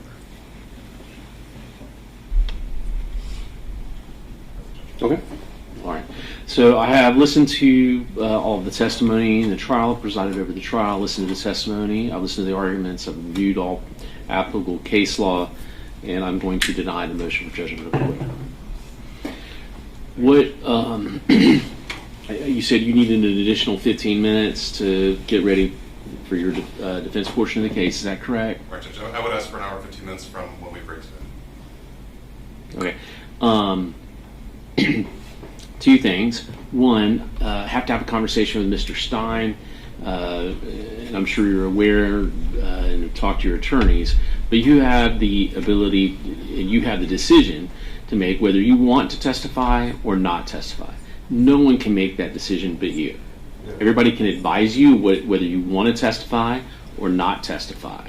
But ultimately, that is a decision you alone get to make, whether you testify or not testify. No one can stop you from testifying if you want to get up there and testify. No one can make you get up there and testify if you don't want to. So I want to make sure you have an opportunity to discuss that decision with your attorneys over the lunch hour, and when we come back, I'll ask what your decision is, whether you want to testify or not testify. Do you understand that? Yes, sir. Okay.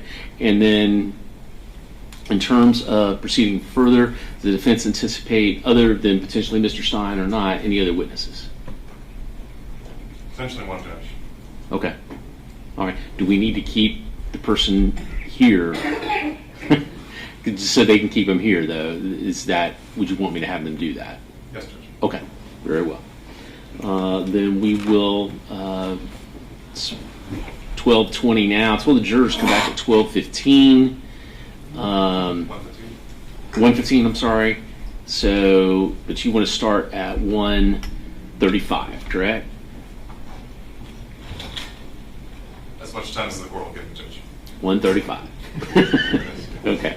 That's 15 more minutes than when we release. So we'll see you at 1:35.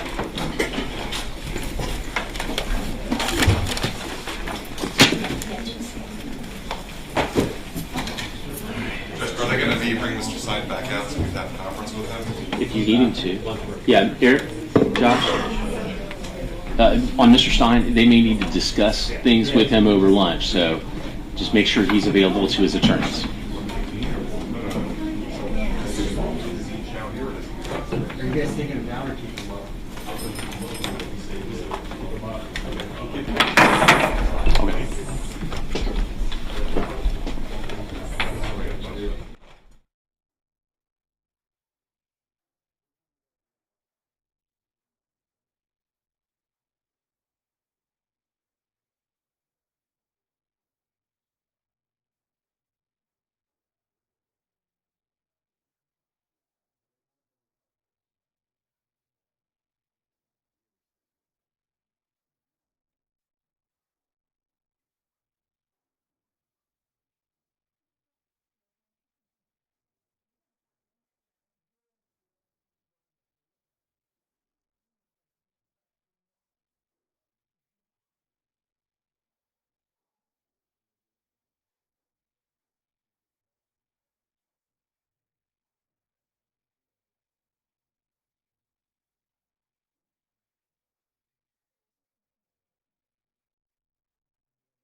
Afternoon, please be seated.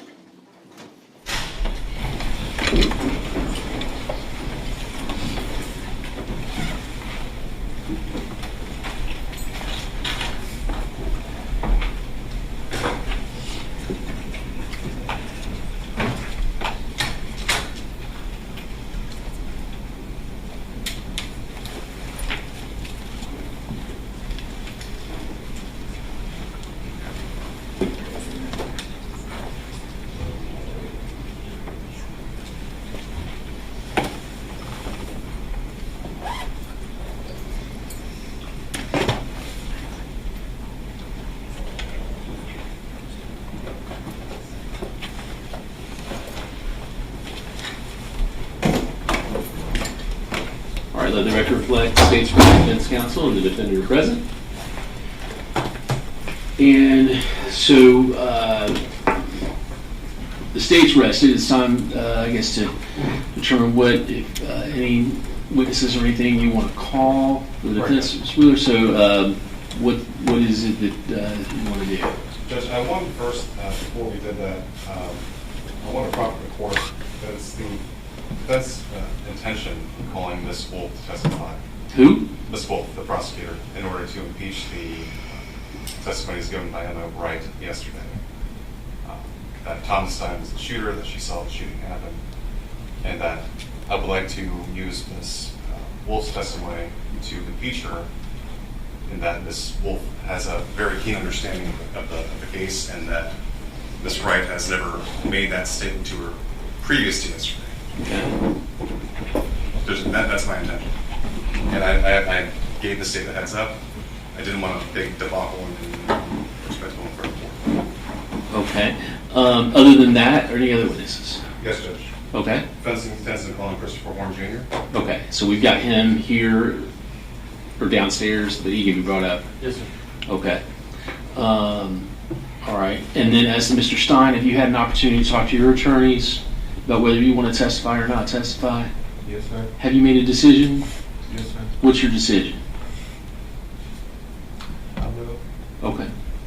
All right. So we've got quite a bit of testimony then this afternoon.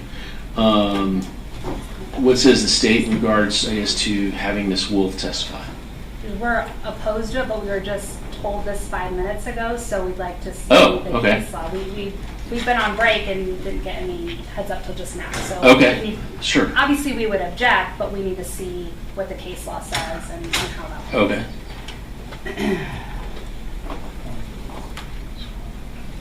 All right. I guess I can give you all a little bit more time. I can go upstairs, let you all check on that. Judge, if the court would like, I can also supply Your Honor with the case law that I've given to the state so they know where we're coming from. Okay. Judge, do you want that now? Yeah, hold on one second. Go ahead. Judge, Marshall versus State, 68 Southern 3rd. Wait, slow down just a little bit on the numbers. What is it? 68 Southern 3rd, 374. 374? Okay. And we have Pugh versus State.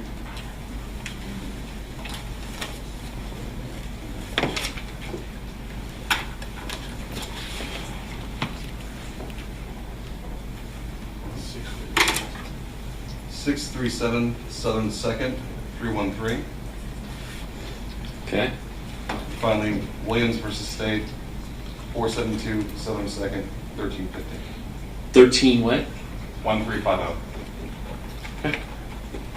All right, I'll go upstairs, take a look at those cases, and then let you all have a chance to look things up yourself. All right. And we're back. Can you let State or Ms. Miller, if you'll just let Brandy know when you all are ready, I'll go back down. Okay. We're in recess.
Judge, thank you for giving the statement.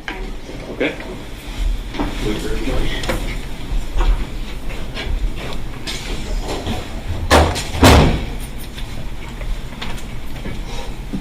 All right, let the record reflect State's present, defense counsel, and the defendant are all present. Okay. The state had the opportunity to read over the case law sent by the defense as well as do some of the research of our own. We are absolutely objecting to, I'm objecting to my co-counsel being called as a witness for a number of reasons. I'd first like to cite to the case law they presented, which is Marshall v. State, and I believe that's the only case on point where a prosecutor was allowed to be called.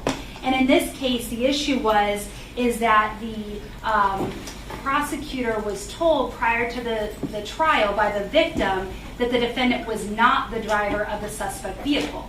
The prosecutor then gave that information to the defense attorney, and during the trial, when the defendant's counsel asked the victim whether he had told the prosecutor that the defendant was not the driver, the victim said, "I don't recall." At that point, the defense is left with the only witness he or she can call is that prosecutor to say, yeah, the victim did tell me this information. In the situation we have here, first of all, Ms. Wolf, yesterday, we had a Richardson violation that was raised by defense because on the stand, Emma Wright said in redirect that the driver was the person who shot Kayla Rincon-Miller. And the driver she identified as a person with the blonde hair, the light blue eyes, or blue eyes, something to that effect. That was, as the court found based on Ms. Wolf's testimony to the court, that was the first time that she's ever made that statement. She didn't make it prior to the trial, she didn't make it in any of her statements to law enforcement, and she didn't make it in her deposition. The defense properly impeached her with that and asked her if this is the first time you've ever said that. And I believe she said yes, and I think defense counsel said you've given 3 statements or something to that effect and was able to impeach her. Additionally, the defense also, through Frank Scarlato, impeached her with the fact that she had never made that statement before.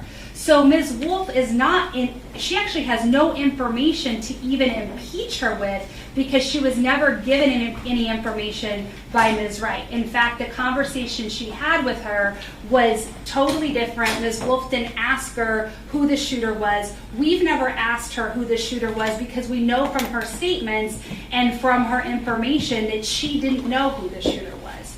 So in this situation, the defense has numerous ways. They already have impeached her.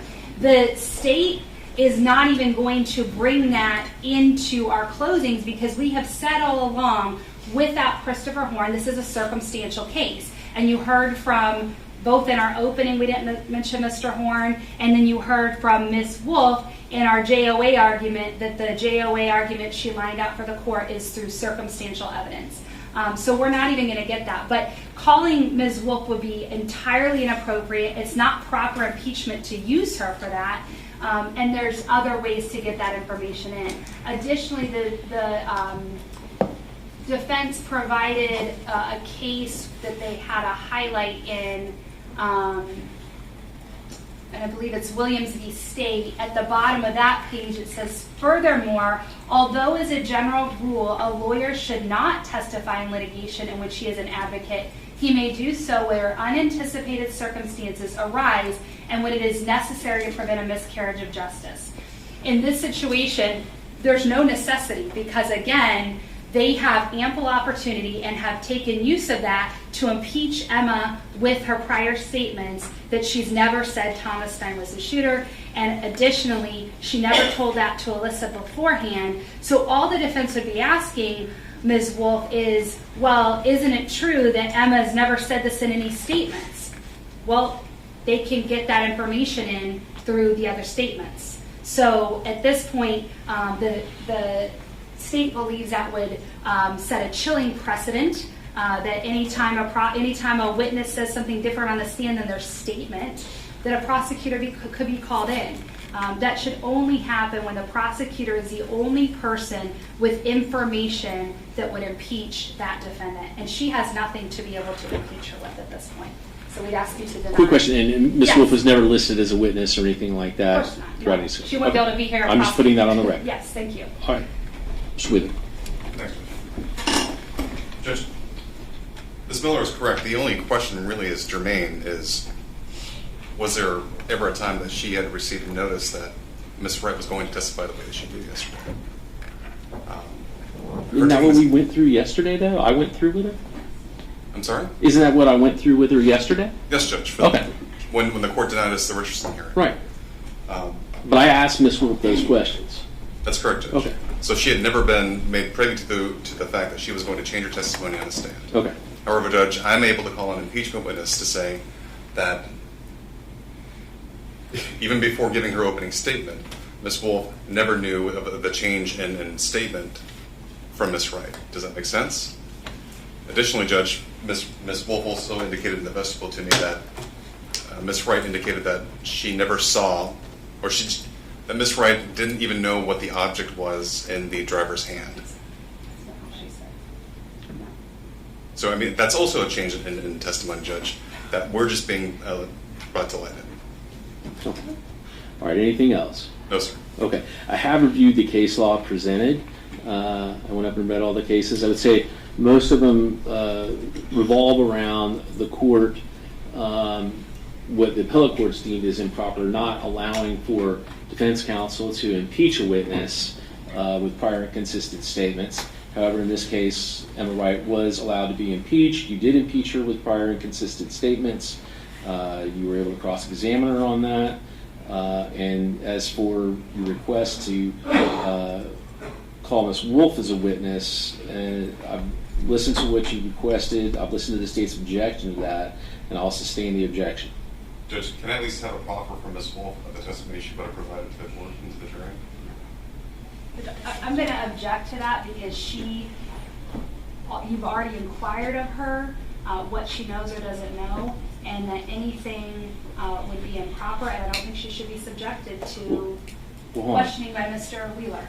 Well, are you going to ask her anything different than what I asked her yesterday? Judge, in reference to the information that she gave to me in the vestibule, that Ms. Wright didn't even know what was in the driver's hand, which is also a conflict. Okay, wait, slow down a little bit, because this is the first time you brought this up. We can't have a conversation. So what are you saying? Judge, in the vestibule, I was having a conversation with Ms. Miller and Ms. Wolf. And Ms. Wolf indicated to me that she had no idea what Emma Wright was going to testify to on the stand yesterday. Before she had told... I'm sorry, I apologize. Okay. Before she had told me, I didn't even know what was in the driver's hand. And all of a sudden, and that kind of catapulted into the driver's hand of the shooter. Does that make sense? You're not making sense to me. I'm sorry. You had a conversation with Ms. Wolf. What was said in the vestibule? That Ms. Wright did not know what was in the driver's hand. Okay. All right. I got that. Now what's next? Now, all of a sudden, the driver's the shooter. Alluding that the object in his hand, if there was one, was a weapon or a gun. Okay. I understand what you're saying. And you're asking me to let you proffer her statements about that conversation in the vestibule? Her conversations with Ms. Wright, Judge, not with me. Oh. I thought she had a conversation with you out there in the vestibule. She was part of that conversation with Ms. Miller, yes. Okay. You didn't have a conversation with Ms. Wolf about that? She was there, Judge. We talked about, her, what she had received yesterday from, prior to Emma Wright taking the stand. Right. And then she adds a little extra, and she didn't even tell me that, she had told me before, she didn't even know it was in the driver's hand. Okay. And when did you have that conversation with Ms. Wolf? 10 minutes ago, Judge. Okay. So that alludes to me that she's had a conversation with Ms. Wright, where Ms. Wright's told her something different from the driver. She didn't know what was in the driver's hand to now the driver's the shooter.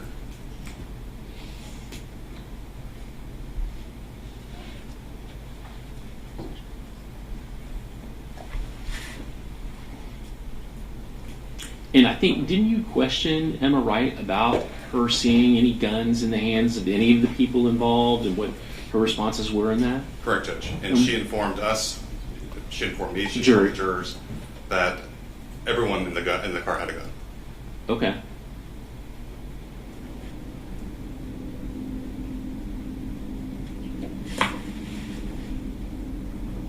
All right, I'll let you respond. Judge, I was part of that conversation. Nothing that was said to Ms. Wolf was any different or had any additional details that were not in her statements.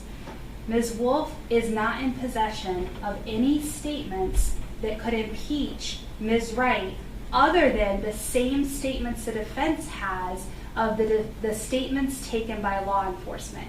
As Your Honor correctly pointed out, he has properly impeached her. He's impeached her through the statements against her on the stand as well as through Detective Scarlato. So it is entirely, he's twisting words, twisting conversation. There's nothing that is in the state's possession or knowledge that has not been turned over to the defense or that was not been turned over to the defense before Ms. Wright testified.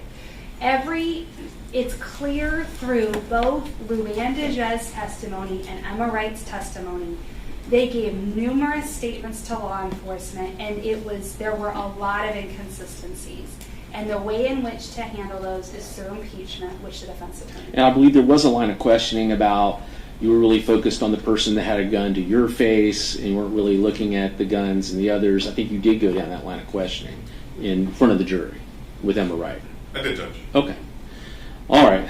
Well, I've listened to the arguments. Again, I'm going to sustain the objection from the state. All right. Are we ready to bring the jury in then and begin with the defense case? Judge, are we allowing Mr. Horne to come in unshackled, or is he going to... How would you like to do? You want to call him first? Yes, I do. Okay. So we got to get him from downstairs, right? Is that right? Yes, sir. Okay. So it may take a few minutes, but so we can get him up here. I think that he would just be brought up, sworn in, just like the other witnesses, and put on the stand. Okay? And Judge, I've already talked to Mr. Wheeler beforehand, as well as Ms. Wolf, about not calling a witness solely for impeachment. He said that's not what he's going to do. So okay. We're taking that as witness. Okay.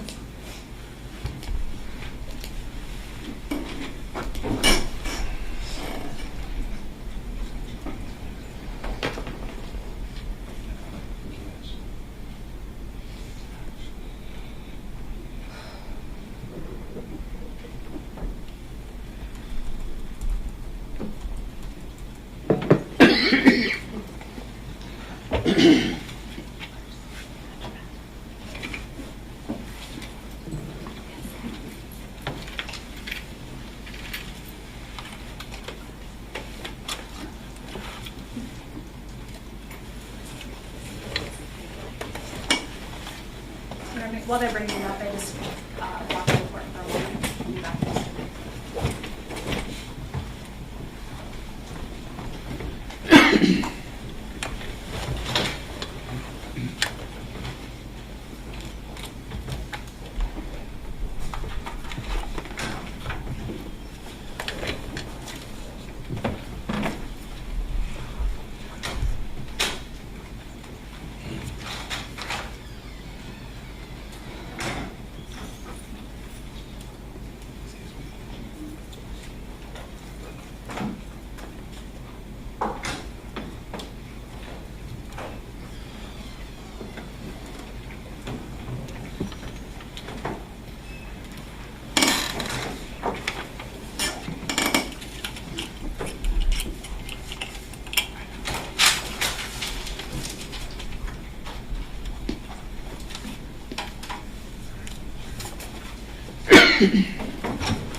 I think we're just going to have them call him, and then we can bring him out and have him swear him. Is that okay?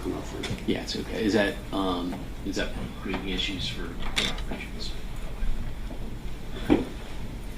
I'll wait. I just got to wait for Ms. Miller to come back.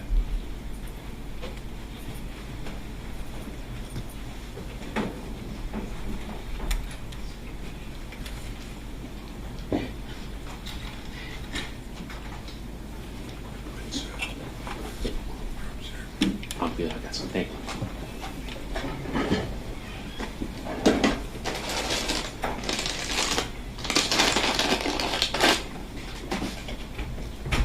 right, let the record reflect state's present, defense counsel, and defendant are present. I would ask prior to Mr. Horne being brought out that you give your admonition, just because we have a lot of people in the courtroom. Okay. As far as, So, ladies and gentlemen that are in the audience, in the courtroom, I have said this before, and I think you've probably heard me, but I certainly understand there are a lot of emotions involved in this case from many sides. The courtroom is not the place to express those emotions, either happiness, sadness, frustration, whatever, because the jury has to be able to do their work unimpeded, without any interference or anything from any members, obviously, in the audience. So if you feel like you cannot control your emotions or anything like that, please wait in the hallway. However, if you are able just to comply with the court's administrative orders regarding decorum in the courtroom, certainly you're welcome to remain. Just no expressions. If the witness is testifying, I'll be looking out. I don't want to see rolling of eyes or signaling or any kind of communication with a witness on the stand, regardless of who they are. Does everybody understand that? All right then. So we're ready to bring jury back in. Let's bring jury back in.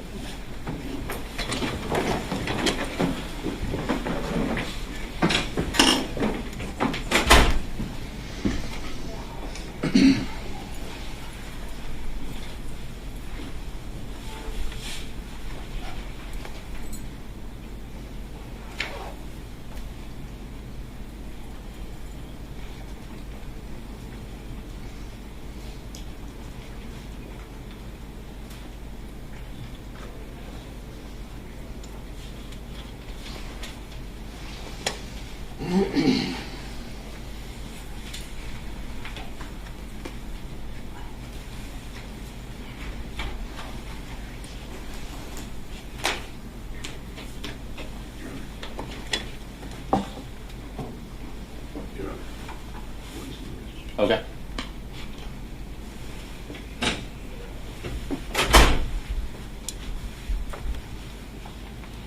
It may take a minute, so once he knocks, then we'll all stand. So if you want to sit down until...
Please be seated.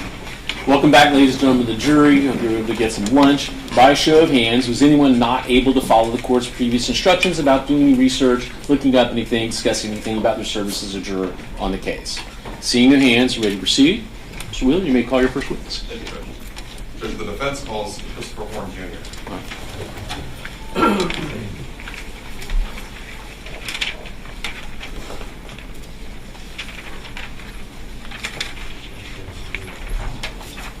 All right, sir. You'll face the clerk, raise your right hand, she'll swear you in. Do you solemnly swear or affirm that the testimony you give will be the truth, the whole truth, and nothing but the truth? All right, you take the stand.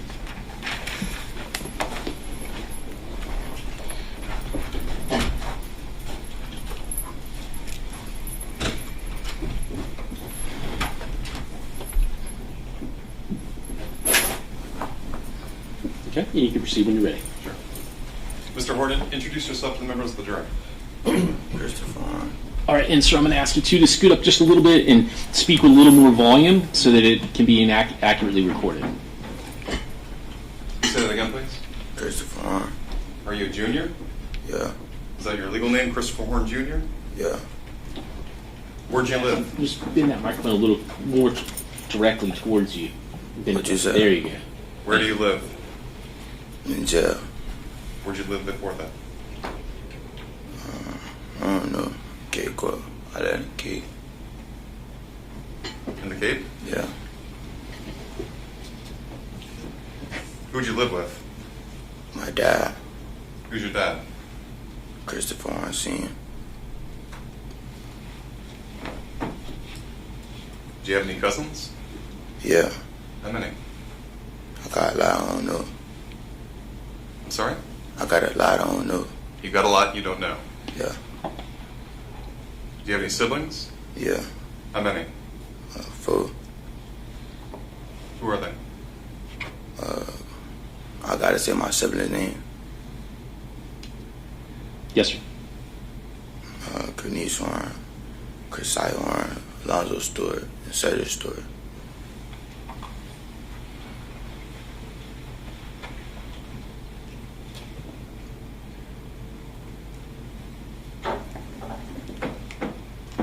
On March 17th, 2024, there was a murder in Fort Myers. Do you understand that? Yeah. I'm sorry, Cape Coral. Is that true? Yeah. 2 months before that, well, strike that. How long had you known Thomas Stein for? Like a month, probably. A month? 2 months. How'd you meet him? Through a friend. Which friend? Through a friend. Which friend? Yeah, I gotta do all that with him. You have to respond to the attorney's questions. Through a friend. Judge, I'd ask the court to direct the witness to answer the question. I think he asked you who the friend is, right? That's correct, Judge. Daryl. Daryl who? Ford. Daryl Ford? Yeah. Does Daryl Ford have a nickname? Daryl Ford. Does Daryl Ford have a nickname? Yeah. DJ. DJ. Do you have any nicknames? Yeah. What are they? Little Bust Down, Little Buck. I'm sorry? Little Bust Down, Little Buck. Little Buster and Little Buck? Yeah. Do you also go by the name Buck Buck? Yeah. What about Bubba? No. You don't know who Bubba is? No.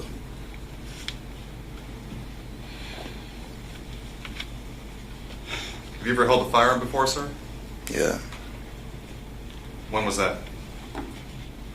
March 17. When you were 17? March 17. On March 17th? Yeah. You never held a firearm before that date? Yeah, I did. Okay, so besides March 17th, when else have you held a firearm? I don't remember. Did you make any videos of firearms? Yeah. What firearm did you have? 1911. With a laser grip? Yeah. When I say laser grip, you grip the gun and the laser pops on, right? Yeah.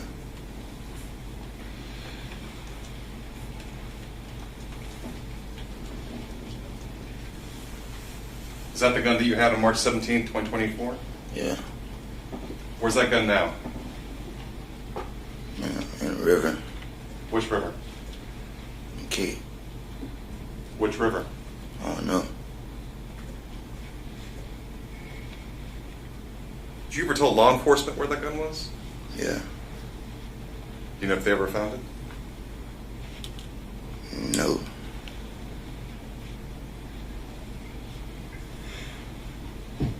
Before being incarcerated, did you have a cell phone? Yeah. Did you have your cell phone with you on March 17, 2024? Yeah. Where's that cell phone at? The Calusa Hatchet.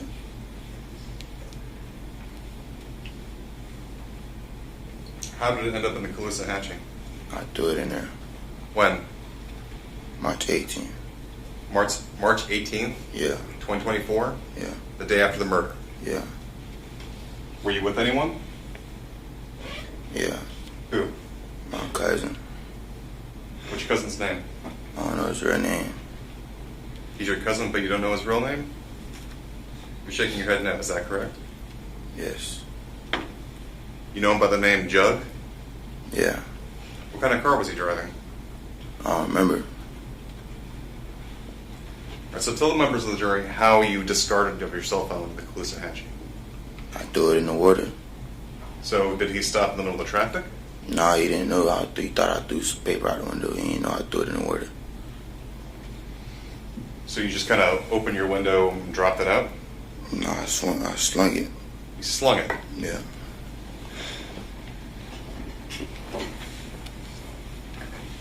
Why'd you get rid of your cell phone? Because I know my phone is linked to it's going to be linked to the murder scene. You knew the phone was going to be linked to the murder scene? Yeah.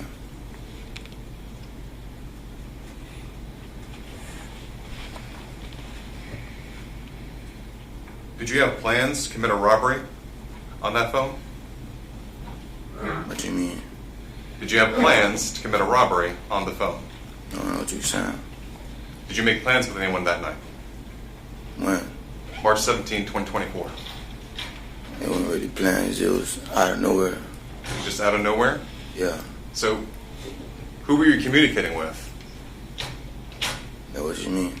Who were you communicating with that night prior to the murder? My co-defendant. Who besides Thomas Stein? My cousins.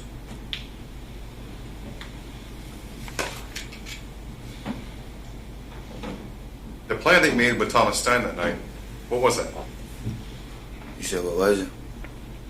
It was supposed to go hit cars and kick off probably, but everything turned left. You said the plan was to go hit cars. What do you mean by hitting cars? Breaking into cars. Right. When you say breaking into cars, do you mean with like a Slim Jim, or do you mean just trying door handles? You know what I'm talking about, bro. You trying to be funny, bro. You know what I'm talking about. Breaking into cars. Judge, ask the court to direct the witness to answer the question. So you just have to respond to the attorney's questions. I am. So did you have a Slim Jim? Were you actually going to break into the car, or were you just trying door handles? I don't even know what a Slim Jim is. Okay. Were you just trying door handles? Yeah. Were you going to break windows? No.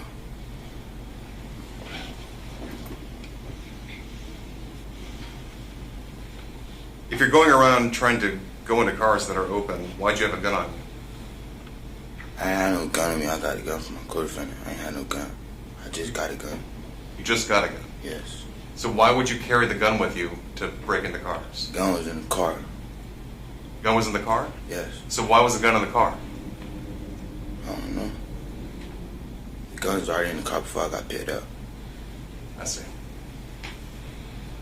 The gun in question was in 1911, correct? Yeah. And that's the one that you were making the rap videos with the laser sight? Rap videos? Yeah, you're taking videos of yourself with the gun. When? On Instagram. Me alive? Sure. Yeah. Yeah.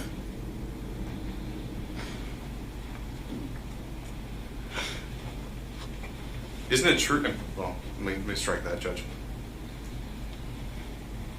How many people were in the car that night? Just two. Just two? Yeah. The entire night? You're nodding your head yes. Yes. What about Jaden Hernandez? We just went to his house before he bought some weed.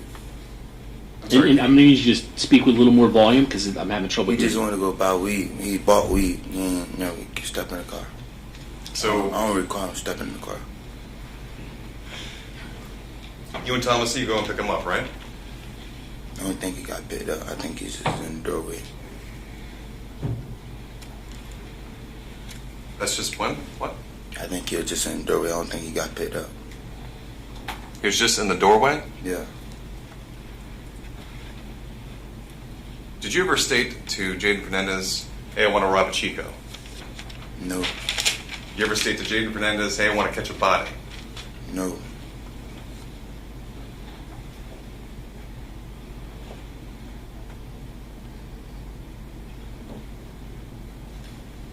When you're driving around with Thomas Stein looking for cars to break into, you stopped at a church, didn't you? Yeah. What were you doing at the church?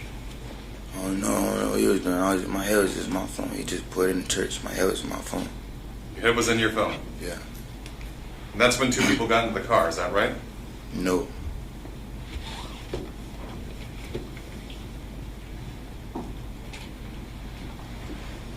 What were you wearing?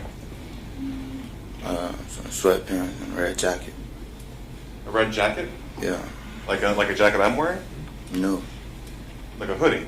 Yeah. Right? You're wearing a red hooded sweatshirt. Yeah.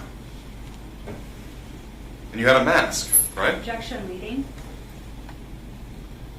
Sustained is the form of that question. It's leading. I asked you what you were wearing, sir. I told you what I was wearing, bro. I was wearing blue sweatpants and a red jacket. Were you also wearing a mask? Yeah.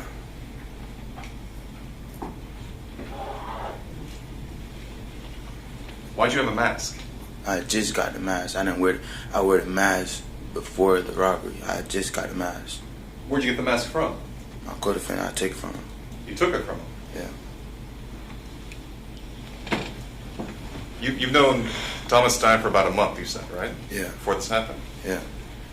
You described him as sweet, right? Yeah. Sweet meaning that you can take things from him like a mask. No, it's just like, no. That you can come over and smoke his marijuana, right? No. That you can get him to do what you want him to do. Objection, leading. Overruled. You can answer the question. You can get Thomas Stein to do what you want him to do, right? No. What do you mean by sweet? Like he brought you candy? I don't know what you're talking about. You call him sweet, right? I guess. What does that mean? She's sweet. Did he send you a Christmas card? What do you mean by sweet, sir? Mm-mm.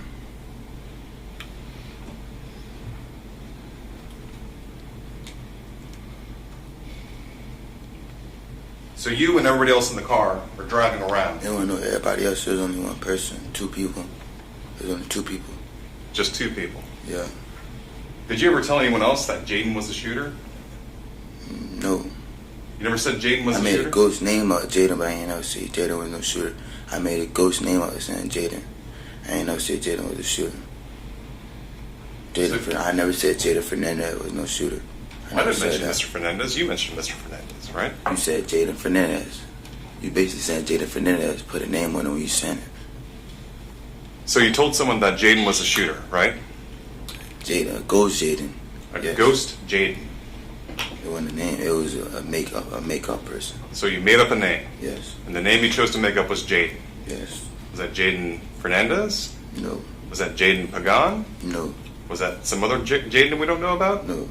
Only reason I brought a name up because I don't want my mom and my parents around. You know what I'm saying? A person that just killed somebody. You know what I'm saying? They gonna feel unsafe.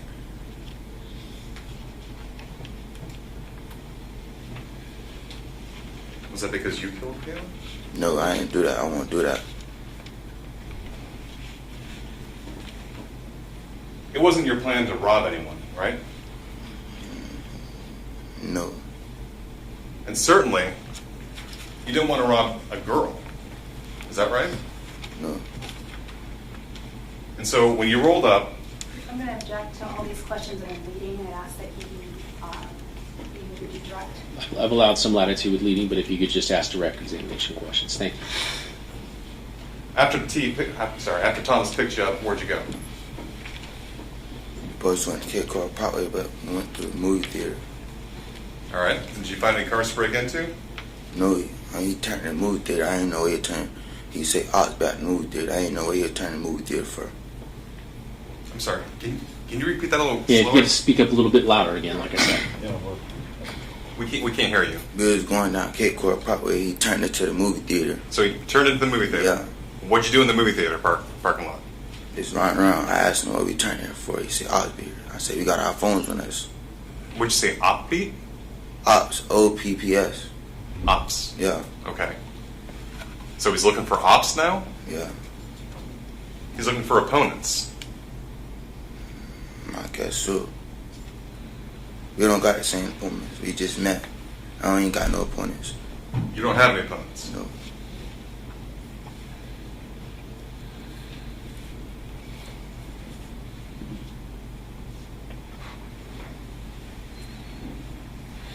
So, did you see anyone in the parking lot of the movie theater? No. So, did you leave the parking lot then? Hmm? Did you leave the parking lot then? Yeah. Did you look for any cars to break into? I wasn't looking for nobody in the parking lot. My head was in my phone. I wasn't looking for nobody. I don't know what he was doing, but I wasn't looking for nobody. Did Thomas Stein have a mask? No. So Thomas Stein picks you up. And the plan is to go around looking for cars to break into. You go into a movie theater. You're looking for ops. I wasn't looking for ops. I wasn't looking for no ops. Right. Did you find any cars to break into? No. No, we didn't supposed to break into cars at the movie theater. We supposed to go to K-Car property. Plans went left. I don't know why they went left, but they went left. So the plan was you were going to get out of the car, try to get into the car if you can, and then come back to Mr. Stein, who was driving. What location you talking about? At the parking lot. What location? Movie theater. Which one? The one that you just told the jury you pulled into. I'm talking about the one with Del Prado. Which one is you talking about? Let's stick with Del Prado. You pulled into the theater. The plan was for you to get out of the car. No. The one on Del Prado, the plan was for me not to get out of the car.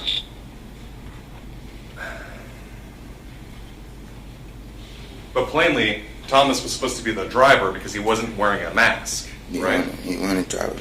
What you getting at? What you trying to say? You trying to say I did it? You were the only one with a mask. You trying to say I did it? Were you the only one with a mask? Yes.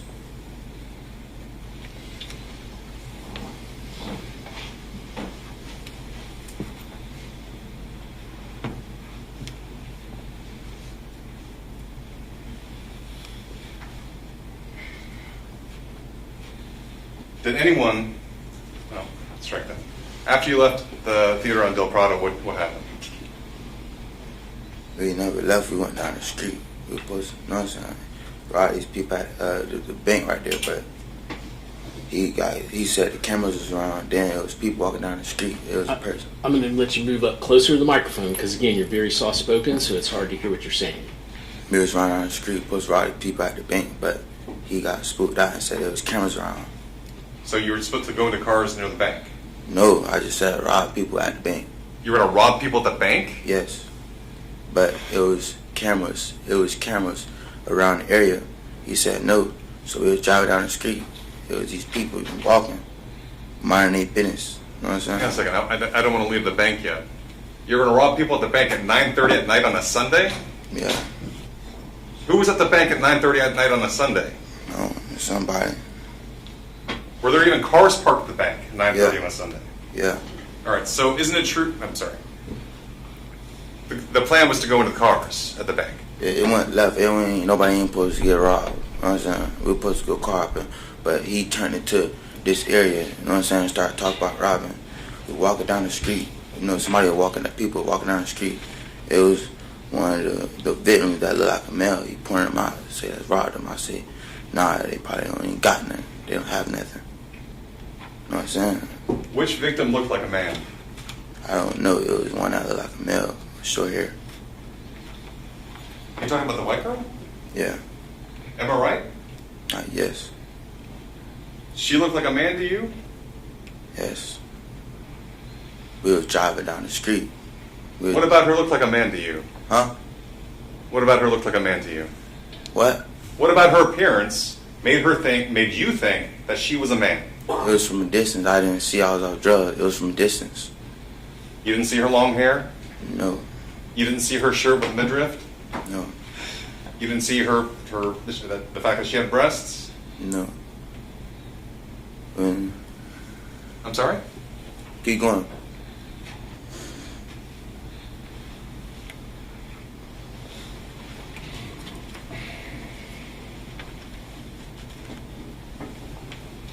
So you're saying that Thomas Stein said, "Hey, let's go rob these people."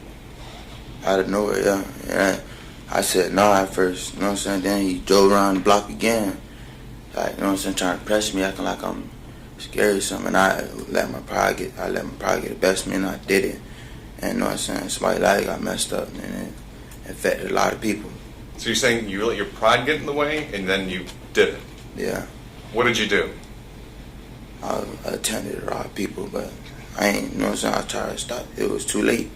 No, Mr. Horne, what did you do? I attempted to rob people. How? I robbed one person. How? I hopped out with the gun. But did you hop out of the back seat? No. You sure? Yes. So and I told him. You hop out of the front seat then? You hop out of the front seat? Yeah. And who'd you go to? When I looked, that one that am right, the one that we pushed around up on, he never ran the phone. I looked back. I'm sorry, I didn't understand any of that. Can you say that again? Am I right? Am I right? Yeah. So you ran up to Am I right? Yeah. And what'd you do? You know what I'm saying? And I looked back looking for him, and I looked back. In a quick second, he shot. You looked back from Am I right, and you saw who? Him up in Kayla. Him? Him got his gun at Kayla, and I looked back. Him who? To my co-defendant. You're talking about Thomas Stein? Yeah. The driver of the vehicle? Yeah. But everyone says there's 4 people in the car. No, it just sounded like it's 3 people, because I shut the door when I got scared. When I ran, I got on the back door, then I got on the front door and shut it. So it sounded like 3 car doors shut. That's probably why they think it was 3 people.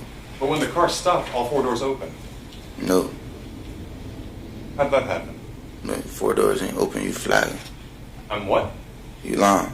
I'm lying. Yeah. Did you say I'm flagging? Was that what you just said? Yes. So if I said all 4 doors open, that's a lie? Yeah, that's a lie.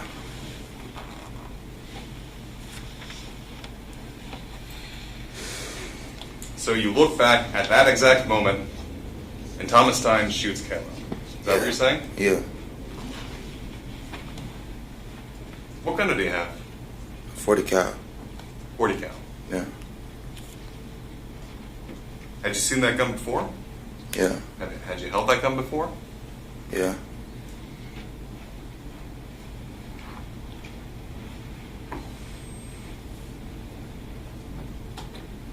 Prior to stopping with these girls, did you use any drugs?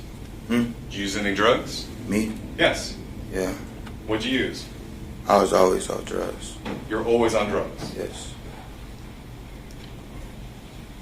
What were you using?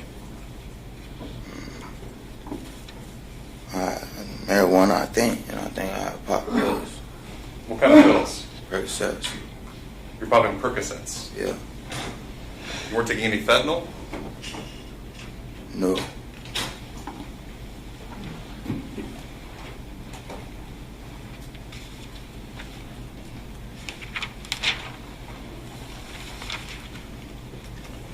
So after the shot rings off, you get back in the car, is that right? I run. I asked him. I started screaming. I asked him, why did you shoot? Why did you shoot? So when the girls said that they heard somebody say that, that was you saying that? Yes. So when you got back in the car, you opened another door besides your own? Yeah, because I was nervous trying to run to the back, just trying to look and run at the same time. So you ran to the back door? I ran to the back door. I got to the back door. I shut it, and I ran to the front door, passenger seat. Why? Because I was nervous. You were so nervous about getting the car fast enough, you went to the wrong door? Yeah.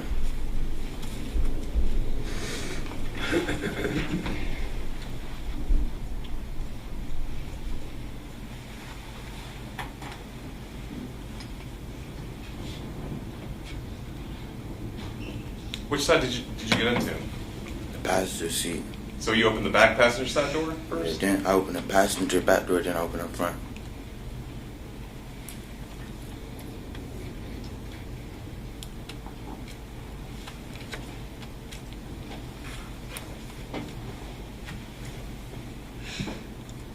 Was your gun loaded?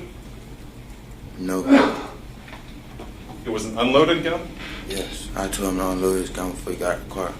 But he backdoored me and he didn't unload the gun. He kept one in the head. So let me get this straight. I want to make sure this is clear for the jury. You had an unloaded gun, but you got the gun from Thomas, and he gave you a loaded gun, and he backdoored you by putting one in the head. In his gun, yeah. I told him before it happened, take the bullets out the gun, but you know what I'm saying, he didn't listen.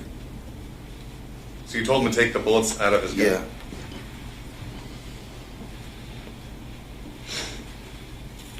What'd you do with your bullets? I took the clip out the gun. You took the magazine out of the gun? Yeah, it was never nothing in the head, no none of that. I'm sorry? There wasn't never no bullets in the head, no none of that. There was never any bullets in it? Yeah. Even with the magazine? Yeah. Only reason the shell got caught in the gun was the gun jammed.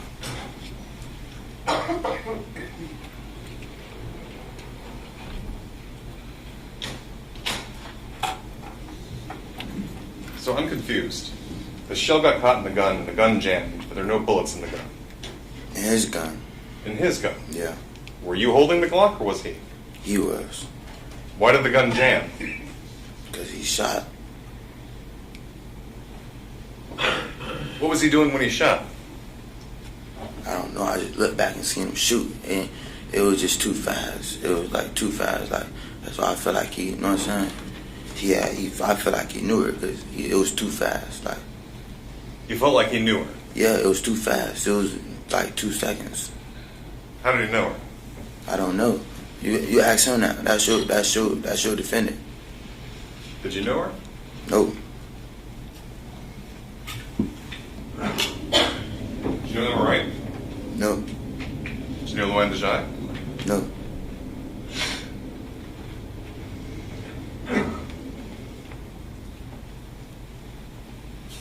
What school did you go to? North. I'm sorry? North. North? North from our high.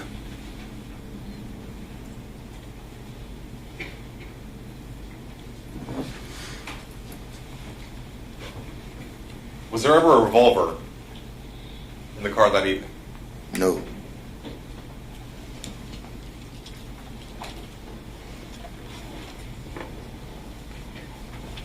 So what'd you do when you got back in the car?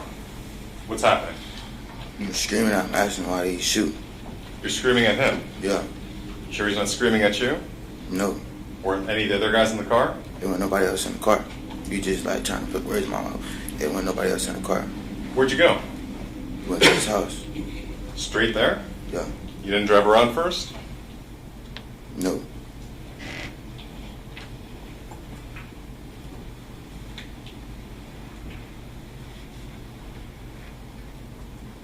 When you got to Stein's house, what happened? We was arguing. You were arguing? Yeah. Like physically arguing or verbally arguing? Verbally. Okay. Was there ever a time that you became a physical fight?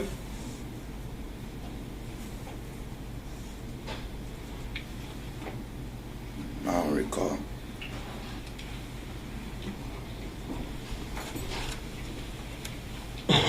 You don't recall swinging on Thomas Stein?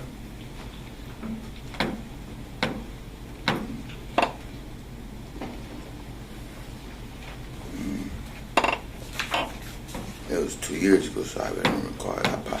Yeah, I think I did.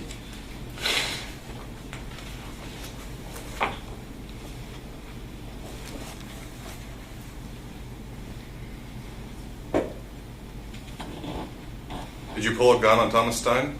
No. Did he pull a gun on you? Yeah. What happened then? The shell showed from the gun. And I told him the shell and the gun, and we started talking. Then we burned the clothes up, and I went home. Hang on. So the shell was stuck in the gun? Yeah, and I sweet talked him. What do you mean you sweet talked him? I sweet talked him. How so? What'd you say? Told him we dog, what you doing? I said something like that. Is that when he took the shell casing and did what with it? I don't recall what he did with the shell casing. Did you ever tell anyone that he flushed it down the toilet? I don't remember.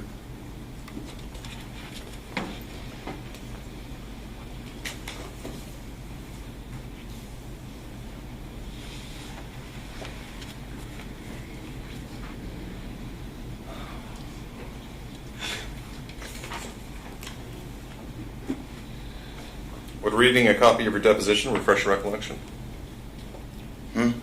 Would reading a copy of your deposition refresh your recollection as to what he did with the shell casing? Huh? You just said that you don't remember what he did with the shell casing, correct? I don't recall. You don't recall that I just asked you that, or you don't recall what he did with the shell casing? I don't remember. I think he flushed it down the toilet. I really don't remember. Okay. You told law enforcement that he flushed it down the toilet, right? I think so.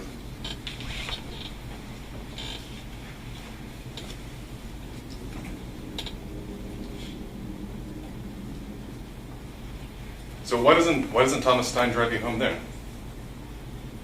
Because I ain't want to take him home. I ain't trust him. I texted my dad and told him I need a ride. You didn't trust Thomas Stein to take you home? No. Why? Because he just killed somebody for no reason. I don't even know if somebody got killed. Somebody got shot for no reason. All right. So instead of having him take you home, you're going to hang out there at his house? No, I stood out the door for like 30 minutes for my ride, but he sent the wrong address. I see. So you stood outside of his house for 30 minutes? Yeah, like something like that. You're waiting for your ride? Yeah. Was someone coming to pick you up? Yeah. Who? I don't know, one of my dad's friends. But you said he gave you the wrong address? Yeah. Or he gave your dad the wrong address? He sent my dad the wrong address. So why were you using Thomas Stein's phone? My phone. I was watching him. I made him put the address. I knew his address, but I just made him put it in to watch him because I ain't want to try to shoot me in my face while my head was in my phone. Okay. So you had Thomas Stein put in his address. Yeah. You made sure that he was doing it so you could watch him. Yeah. Right? Yeah. But then you watched him put in the wrong address. I didn't watch him. I would just watch him. My phone was up here. How can I, you know what I'm saying, see what he putting in? So your dad sends a car, and the car goes to the wrong address, right? Yeah. Your dad calls you, and obviously he's upset, right? Yeah. Tell me about that. He was just upset, telling me I sent the wrong address. Then I asked him, and I think he asked me, my co-defendant asked me, can his mom take me home? I said, I don't care. I was just trying to get up out of there. And I went home. So his mom took you home? Yeah. Did his mom have any idea what the two of you had been doing? Not until the next morning. So his mom drops you off, right? Yeah. And you're sitting in the back seat? Yeah. Who's in the front seat? My sister.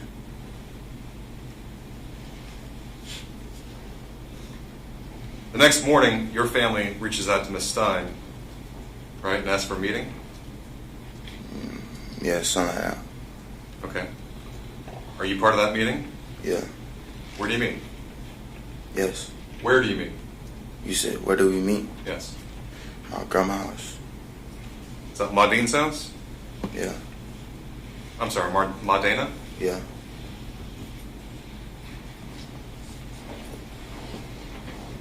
Where's your gun at this point? Where's your gun? No. The gun that you had during the course of the robbery when you were robbing these girls. What'd you do with the gun? Me? Yes. I think it was gone. But no, it wasn't going. I don't remember. Did you leave it at Thomas Stein's house? I don't recall. It wasn't my gun. Did Thomas Stein bring you that gun the next day? I don't recall. When's the next time you held that gun? When I threw it in the river. So you had the gun after the murder, correct? I don't recall. You just said you threw it in the river. When I threw it, yes. When I threw it in the river, yes. So you had it just before you threw it in the river? Yes, that was like March 20th. So 3 days after the murder... I don't remember what was going on. There was so much going on. I don't remember. So 3 days after the murder, you threw the gun into the river? Yeah. Do you know which part of the river? No, I don't think it was 3 days. I don't know. You said March 20th? Around that time, yeah.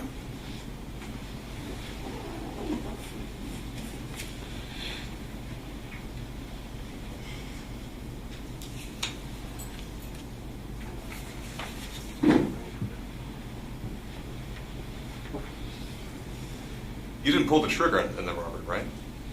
No. I won't do nothing like that. Excuse me? I won't do nothing like that. So why'd you get rid of the gun? Because I didn't want to get caught with it. You didn't want to get caught with it. Yeah. That gun had no link whatsoever to the murder. No. But you still got rid of it. Yeah. In fact, I think you got rid of the gun separate from the magazine, right? Yeah. And the bullets. Yeah. So in a different location, you discard the gun. At another location, you discard the magazine and bullets. Yeah.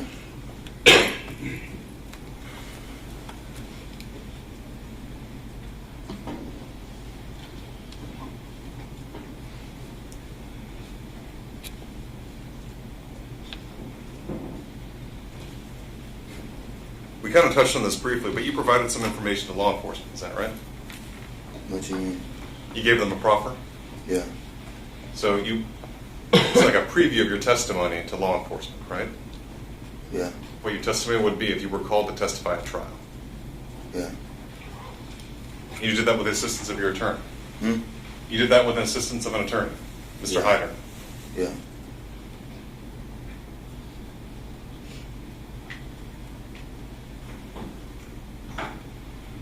Before the proffer was made, you were arrested, right?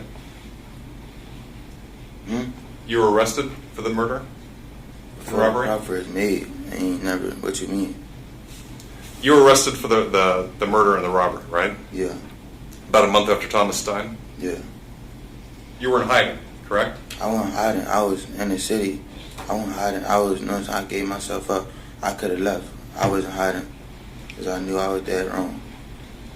You weren't staying with your dad, Huh? correct? Huh? You weren't staying with your dad, correct? I was down my dad. You were staying with your dad. Yeah. You were there the entire time. No, I was moving. No. What you mean? When the police were looking for you, were you staying with your dad? Yeah. Is that where they picked you up? No, I was at my dad's house, my grandma's house, my auntie's house. All right, so you went between your dad's house, your grandma's house, and your auntie's house.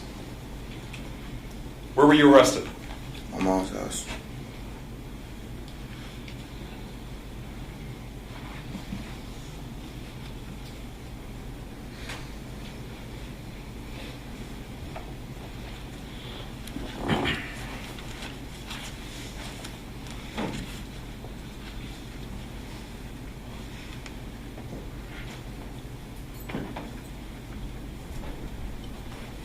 After you were arrested, were there any more arrests for this case? Mm-mm. Wasn't your mom arrested?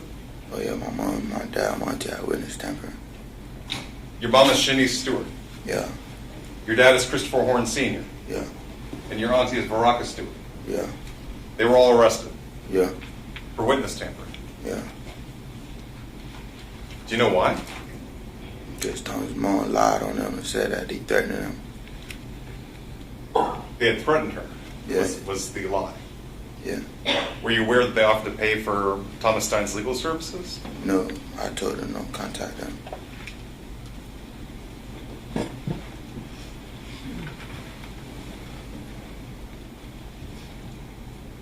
When did you offer to provide testimony to the state? A year in. A year in. So if you were arrested in April 2024, that means you reached out in April 2025? Yeah, I think so.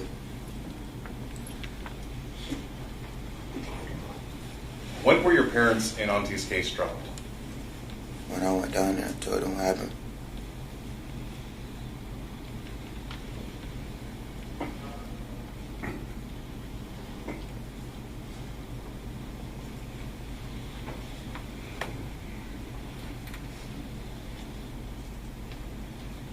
In addition to your parents and your aunt's case being dropped, were you made an offer on this case if you cooperated? Yeah. What's the offer? 25 years in prison. 25 years in prison. Is that with a minimum mandatory? So no minimum mandatory. No mandatory. Not taking that offer, what were you exposed to? What you mean? What were you looking at if you didn't take that offer? Life. Life. And to your understanding, life in Florida means life. Yeah. So you go into a box, you get carried out in a box. Yeah.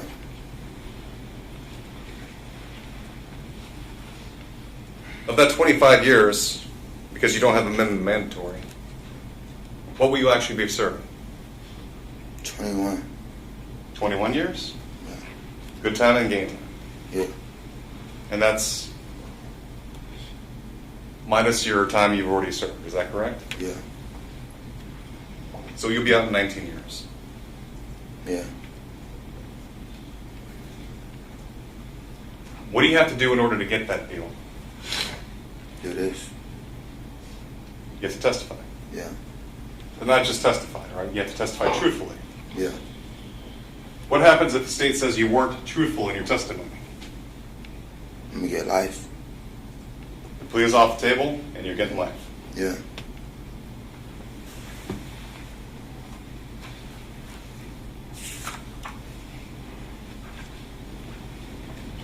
Just take a moment.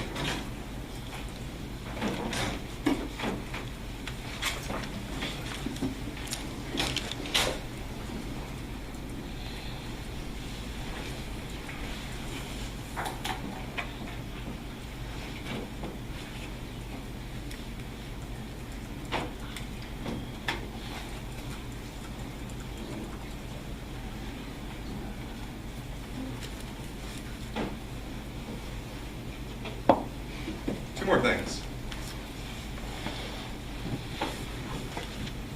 You didn't give one proffer to the state, you gave two, is that correct? Yeah. Why?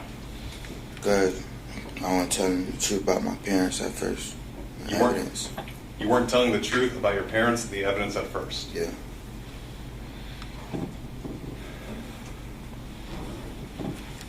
Did Thomas Stein ever threaten to call 911 and call the police and tell them what happened? He was trolling, yeah. He was trolling? Yeah, he called my phone after it happened. And he was trolling, trolling. He wanted to call the police? No, he was trolling, he was playing, he was joking, laughing about the situation, thinking it's funny. He was thinking it's funny? Yeah, he was trolling, thinking it's funny. This situation here with Kayla Rincon-Miller being dead and shot. Yeah. And a robbery gone sideways. Yeah. You're saying he thought that was funny? Yeah, he thought it was all a joke. What did you do when he threatened to call 911? I told him, I said, wait, bro, you flagging. I hung up the phone on him. What's that? I hung up the phone on him. You hung up the phone on him? Yeah. Were you scared? Yeah, I was scared for what happened the other night. I kept thinking about it, bad flash. You were scared he was going to call the police, right? No. And rat you out? No. Why you doing all that screaming, bro? All you gotta do is talk calm. I ain't do nothing about it. I don't do nothing like that. Judge, I'd like the record to reflect that I haven't raised my voice, Mr. Horne. Yes, he is. He is raising his voice. The volume was a little higher than normal, but we can move on.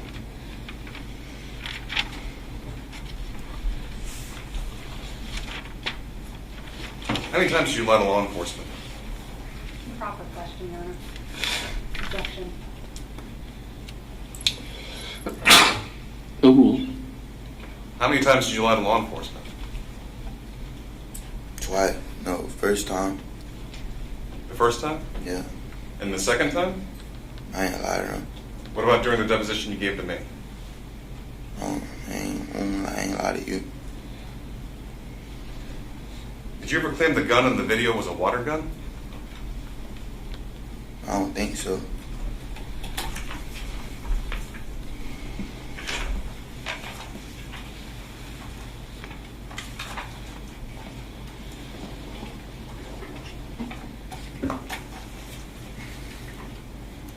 We're looking at a copy of your deposition to refresh your recollection as to what you said that gun was. What video? The videos you were making holding what we thought was a weapon. What video? On your live. What, like the night that happened? Yeah. Or are you talking about my chiller video? Your what? My chiller video. The live video that happened that night. I ain't never said I was no water gun. You said there was another video, a chiller video? Huh? A chiller video? Is that what you called it? Yeah, with the fire behind me.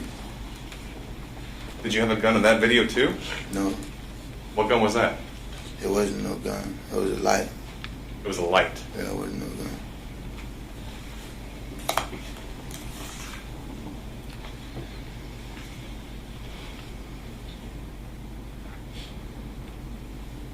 You never claimed it was a water gun? Getting answer out loud, sorry. No, Are you sure? Do you want to look at your deposition to see if it kind of refreshes your bro, recollection? I know I ain't said that, bro. You flagging. I know I ain't said that. So looking at your deposition, the sworn I ain't testimony said you gave me. I ain't said no water gun. I said I was a 1911. I said the gun I had was a 1911. So the gun you had in the video was a 1911. Yeah, That was on the night of the murder. yeah.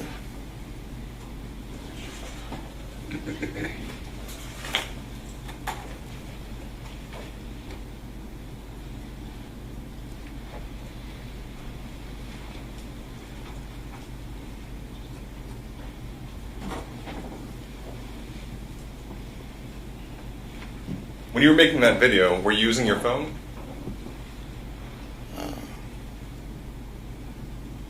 I don't remember. I think we used his phone. What'd you do with your phone that night? Me? Yeah. I was just on it. Okay. I don't think I used my phone that night. I think we used his. That's the phone that ended up in the Caloosahatchee? The night of that happened, you said like the phone I had that night? Yeah, the phone you had that night. Yeah, How many phones did you have? about one. Judge Van May? Amen.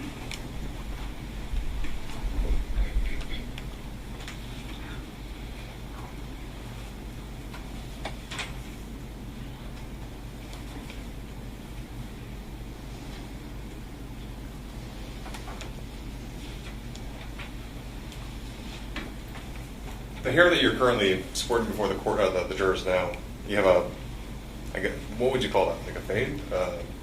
Post crop? I don't got no haircut. Okay. Nothing. Did you have a haircut that night? No, I don't think so. What'd your hair look like? Normal. Normal? Yeah, Do you have any? You ever have it? You ever wear it in like a short twist? never. Do you ever wear it in like a braided like cornrows? No. So it's always been like that. I had a fro when I was a kid, but yeah. You had a fro? When I was out recently, I just had waves. I ain't had no dreads, none. I had waves. You had waves? Yeah, Like finger waves? yeah. All right. Nothing further, Judge. Thank you. Could I ask for a 10-minute recess just so that I can gather the evidence that I need? All right. Ladies and gentlemen, I'll send you back to the jury room for a few minutes. Just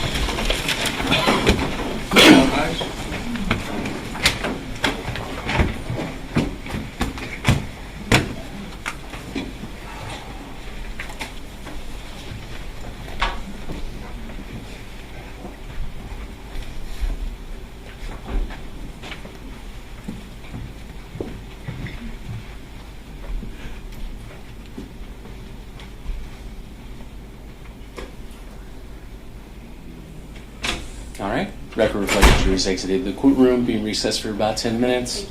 You can go back and then we'll bring you back out. Okay? Then we've got to use a comfort break.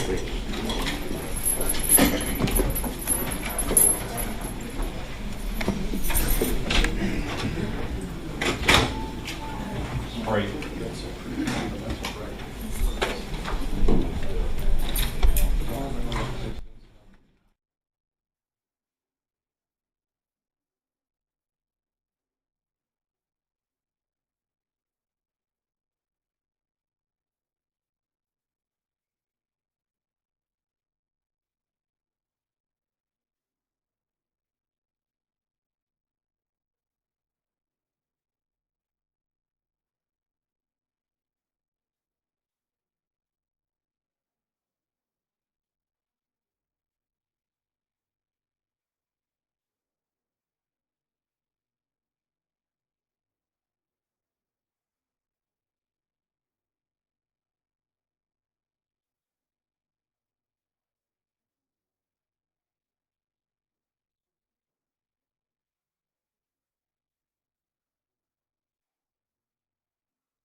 Please be seated.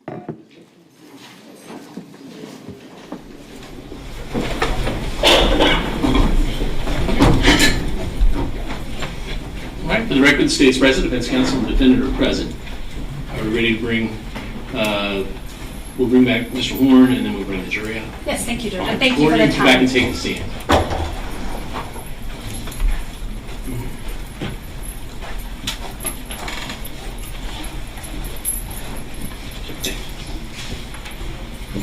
All right. And just remember, try and speak up loud enough where, because everything's being recorded, and so if it's a low volume, it's hard for the recording to be accurate, okay? All right, so just speak up Can I loud. just approach for a moment? Yes. Chris, is it okay if I just push this a little closer to you? Yeah. It's really hard to hear, and I just want to make sure that the jurors get to hear your testimony. I'm going to put it right here, and then if you can just can you scoot your chair forward? I know it's hard when you're cussing. Just scoot a little forward, and then lean in when I ask you questions, okay? Yes, ma'am. That's better. Thank you. All right, let's bring the jury. Everybody ready for the jury to come back in? Yes, Judge. Go ahead. We're ready, Your Honor. Okay.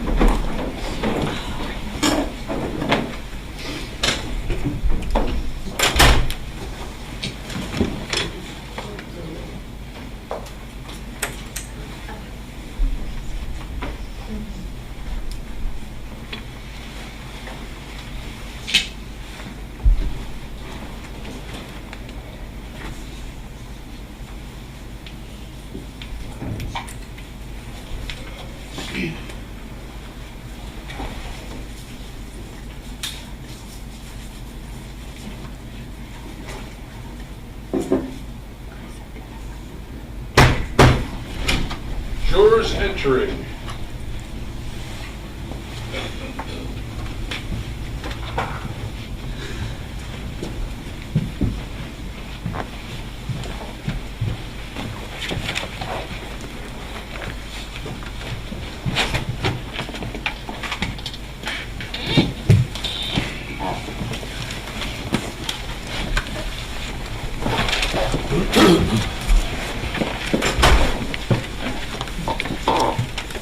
All right, please be seated. Thank You may.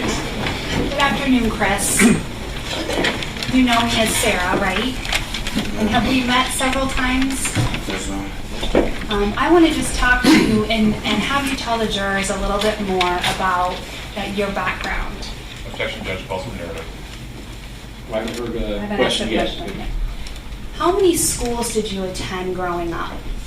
Like 16, 16 different schools? something like that. Did you move around a lot from school to school? Yes, ma'am. And did you have trouble in school? Just school was hard for you? Yes, ma'am.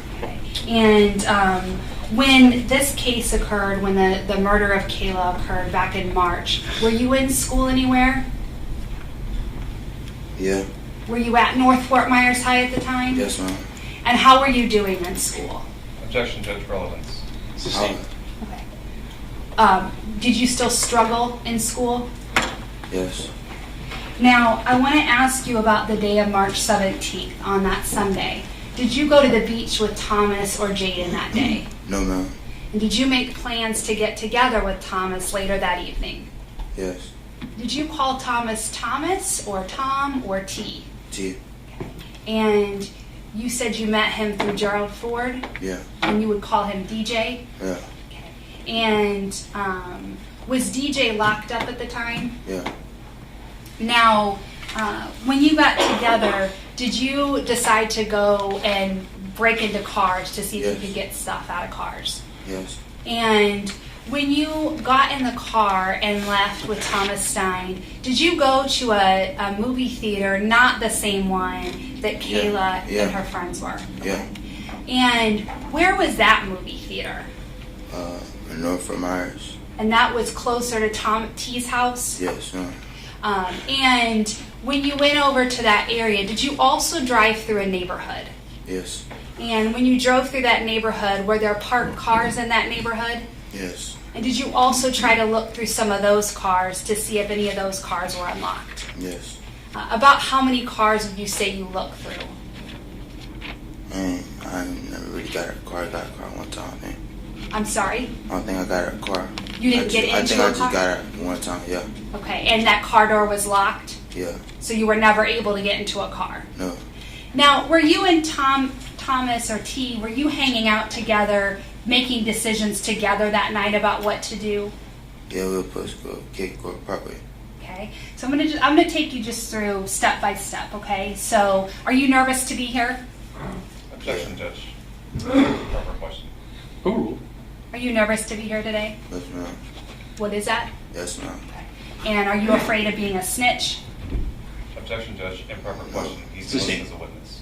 No, I'm not, because like they deserve justice and they want All right, you righteous. can wait for a question. Okay. So Miller, you ask him a question. I'm going to keep just asking you questions, all right? So you leave that area. Do you drive through that movie theater over in North Fort Myers? Yes. And are you still thinking you're going to go through cars and try to find whatever you can find? Yeah. And when you're looking at a car, you might be looking for jewelry or phones or money, whatever you can find of some value. Is that correct? Yes. Now, at some point, do you go over to Jaden Fernandez's house? Yes. And how do you know Jaden Fernandez? You know him through T? T, yeah. Okay. And I'm going to show you what's been introduced into evidence as State's Exhibit 16. Just take a moment.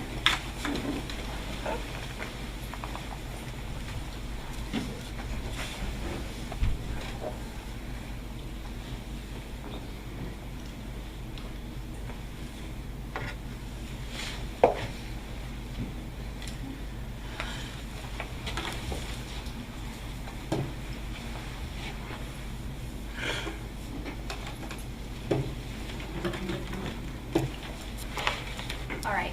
Is that who you know as Jaden Fernandez? Yes. Which exhibit number is that? It's 16. Okay, thank you. It's 16. Yes. And did you call Jaden Fernandez something different? Jaden? Just Jaden? Yeah. And did you know him very well? No. And this gun that he's holding, was that the gun that you carried the night of the robbery? Yeah. Now, on the day that you went to do this robbery, I'm going to show 24A. Is that what you were wearing when you got out of the car? Yes. Okay, this exact same outfit, the blue pants, the red hooded sweatshirt, and there's like some kind of a graphic or picture on it. Yes. Okay. And I'm showing this exhibit. It's 24B. That's also another picture of what you were wearing. Yes. And did you have your hair short, sort of like you do now, but maybe a little shorter? Yeah. And were these taken at a party that you went to over in the area where Thomas picked you up? Yes. And the car that T was driving that night, was it this Nissan Pathfinder that's in State's Exhibit 17? Yes. Did he ever let anybody else drive the car that night? No. And had you ever seen him driving that car before? No. This is the first time you saw him driving that? No. And had he driven you around before on other occasions? Yeah. Yes. Do you remember? I really don't remember, but. Okay, if you don't remember, About 2 years ago, I can remember. if you don't remember, it's okay to say that. All right, with regard to him driving, had you hung out at T's house quite a bit before that? Yeah.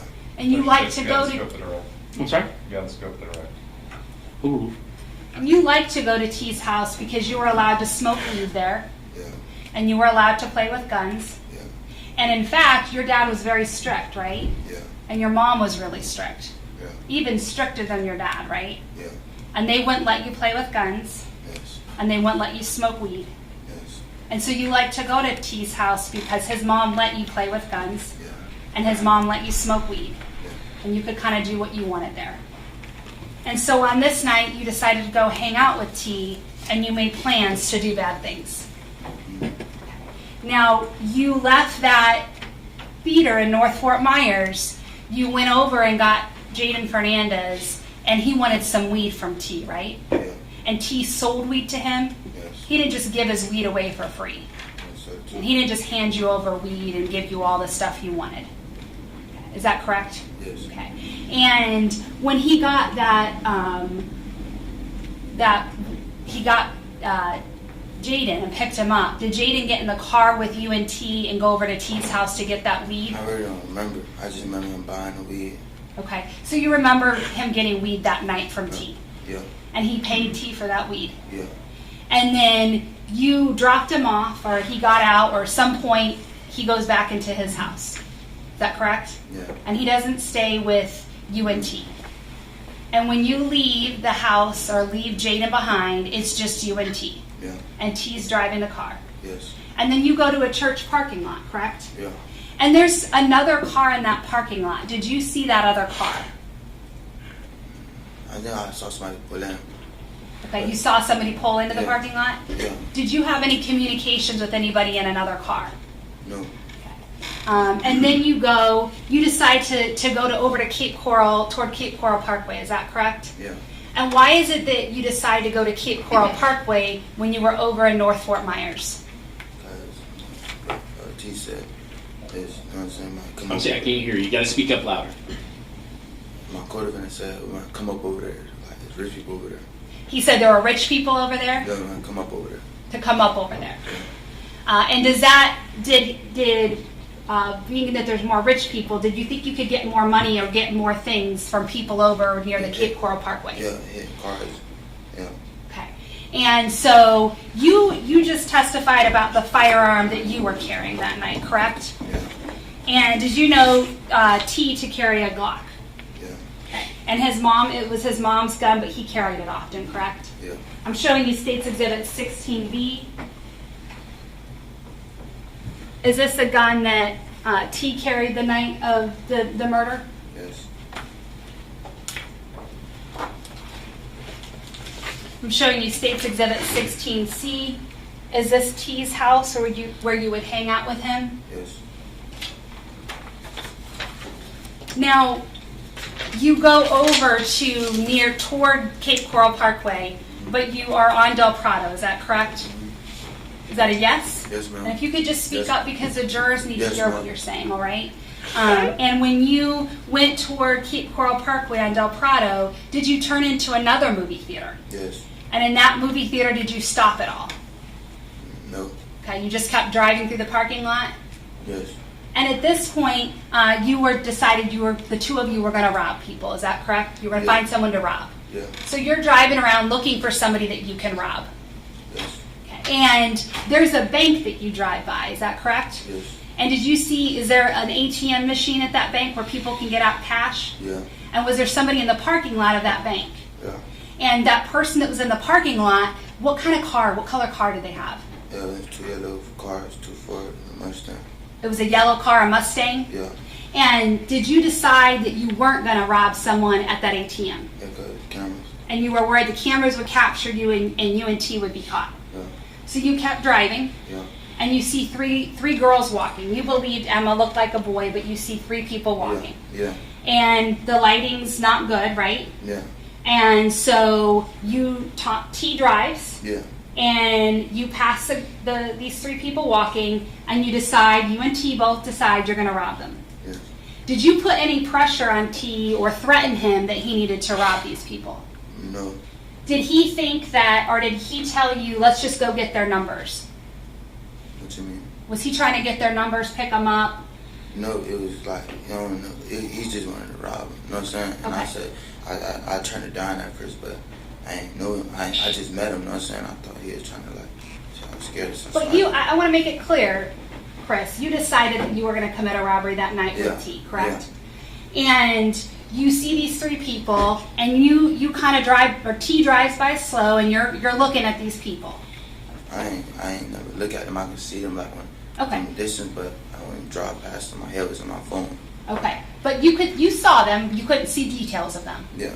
And you both decide that you're going to rob these people after you drive past. Yeah.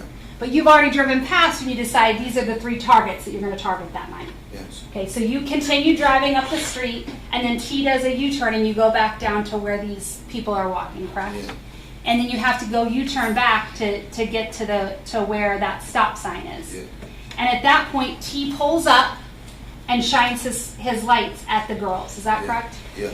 And you get out and you have a mask on, and you have that red sweatshirt with your hood, And you have. I'm not hearing audible answers. Yes. Make sure you speak up, all right? Yes. And just lean up if you can, Chris, okay? Yes. And you see them, and you get out of the car fast, Yeah. and you go toward the white girl. Yeah. And you didn't know her name was Emma Wright at that time. No. You've since learned her name. Yeah. And you didn't know that the other girl was Louisanne DeJette. No. You've since learned her name. Yes.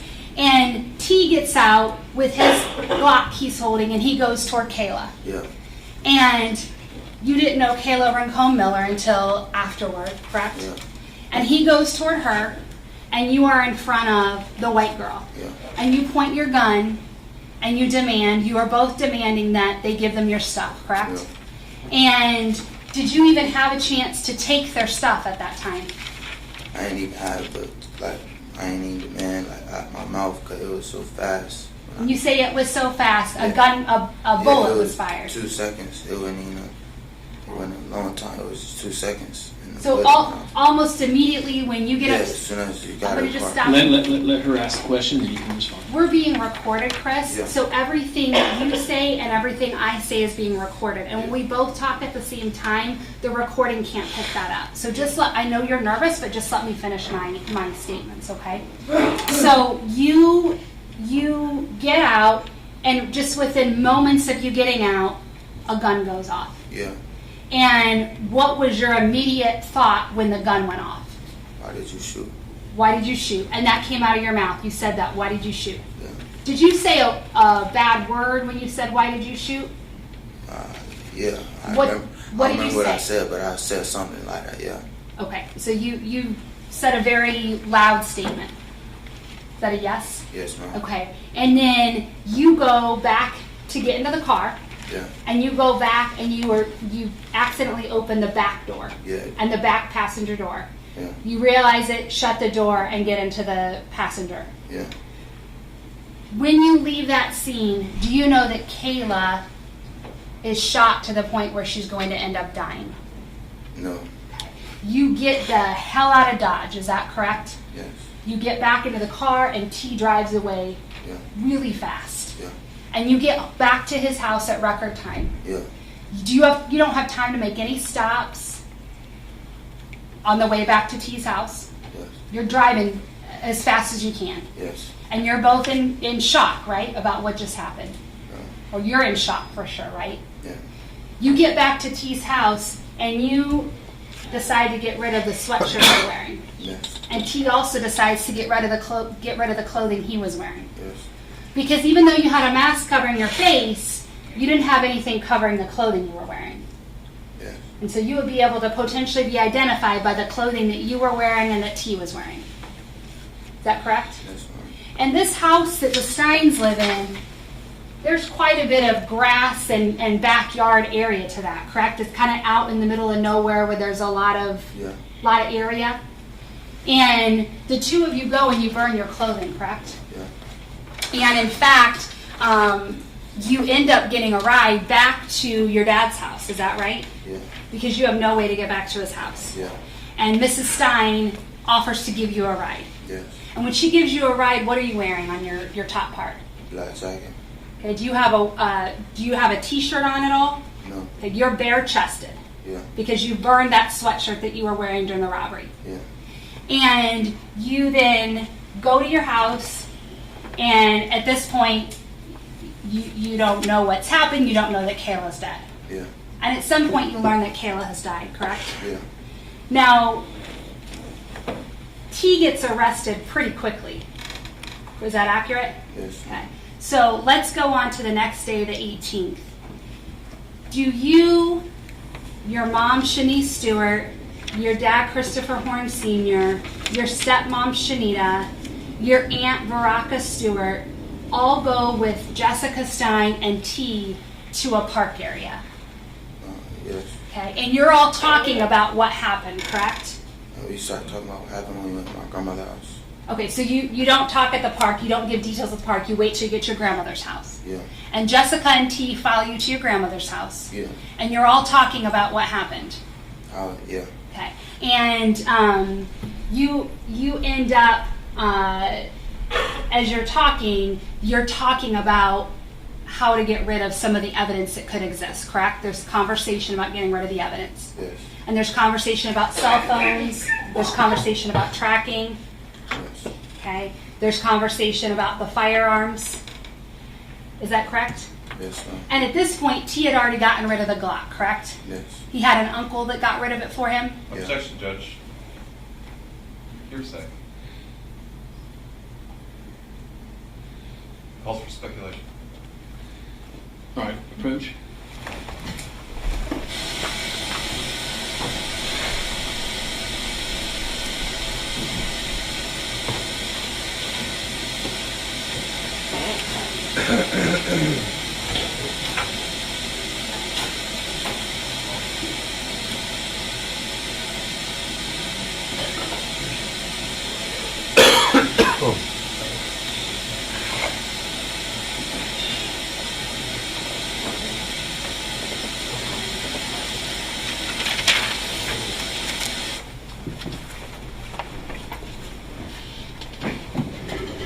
Now, it takes a while for the police to find you, is that correct? Yeah.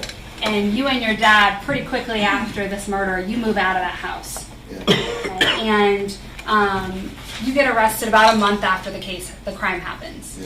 Yeah. And it was harder to track you down because you weren't the one driving the car that night, correct? There was no GPS tracking you with the car. Continue. I'm going to strike that. It's a little confusing. So you get arrested and you get booked into jail, correct? Yeah. And you get booked into jail and you've been sitting in jail ever since. Yeah. All right. And you get charges filed into adult court. Yeah. So you initially go into the juvenile justice center where you're held as a juvenile. Yeah.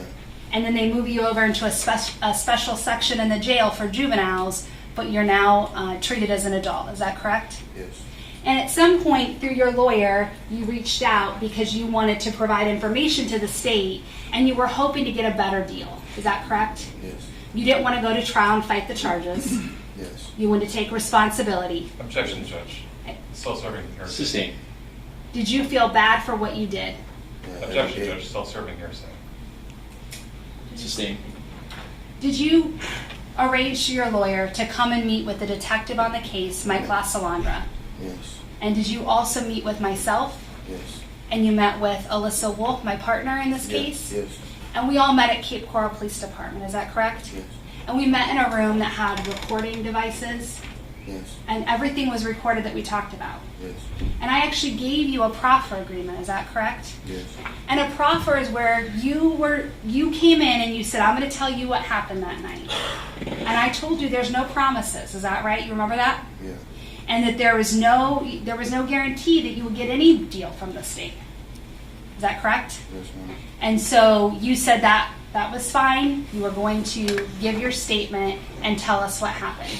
Is that right? Yes, ma'am. And in that first proffer that you gave, did you try to protect your parents from some things they did to help you with getting rid of the evidence? Yes, ma'am. And did you actually lie to detectives and lie to myself and to Ms. Wolf about what happened to the gun and what happened to your phone? Yes, ma'am. And you did that because you didn't want your dad to get in trouble because he assisted you that night. Is that correct? Hmm? You didn't want your dad to get in trouble by telling us how you got rid of the evidence. Is that correct? Yes. And you didn't want your stepmom, Shanita, to get in trouble for helping get rid of the evidence. Is that correct? Yes. And so later on, months later, you reached out through your lawyer and wanted to come back and talk and tell about getting rid of that evidence. Yes. Okay. And the reason you lied was because you didn't want your parents to get arrested for tampering with evidence Yes. or some other charge. So you came back and you told detectives where you had gotten rid of the gun. Is that correct? Yes. And defense called it a river, but was it a canal? It was a canal And where was that canal that you got rid of the gun? by my grandma's house. By your grandma's house? Yeah. And was this the same grandma that you had that conversation with Jessica Stein and T? Yeah. Okay. And when you told the detectives, did you give them a location hoping that they would be able to find that gun? Yeah. And do you know if they actually were able to find that gun? No. And did they tell you they were going to send divers out and send people to try to find it? Yeah. Now, you also said in that second proffer that you got rid of your cell phone from that night. Yeah. And were you worried that your cell phone would track you or have information that police officers could find and have evidence against what you did that night? Yes. And that cell phone, you said that you threw into the Caloosahatchee River. Mm-hmm. Is that, Yes, ma'am. that correct? And you said the bridge that you were going over when you threw that in the river. Yes, ma'am. Is that correct? Okay. And so when you came in for that second proffer, the purpose was to talk about getting rid of the evidence and how you got rid of your own evidence. Yes, ma'am. Now, do you know when T shot Kayla, how close he was to her? It was close. And were you very close to Emma? Yeah. And you were right up on them, correct? Yes. Now,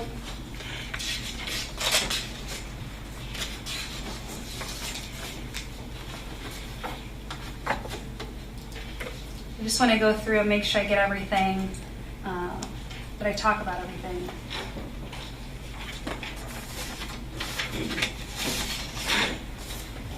Now, the defense asked you about a phone call about 911. Did T call you right after the murder and pretend that police officers were at his house? Yeah.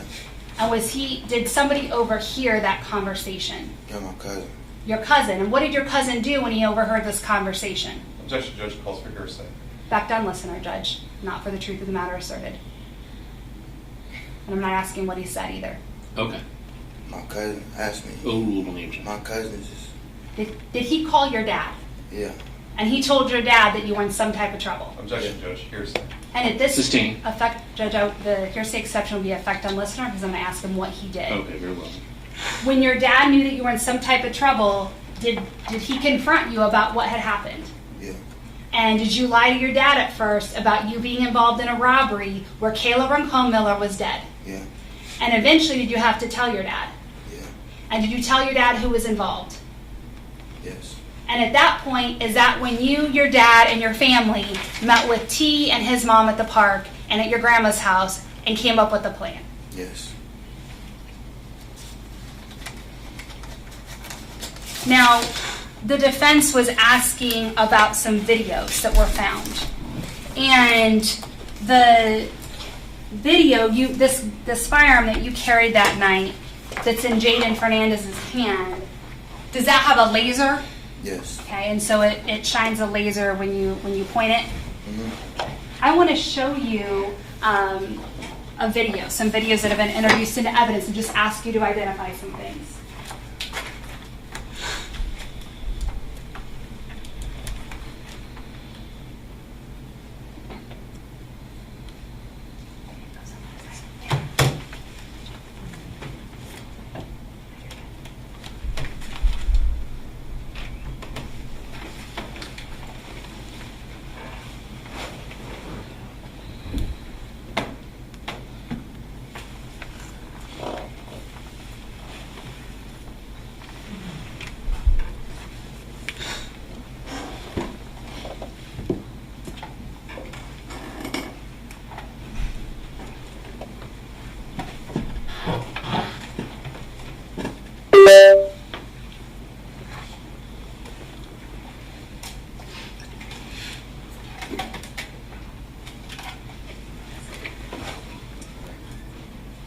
And for the record, this is State's Exhibit 15B that has been admitted into evidence.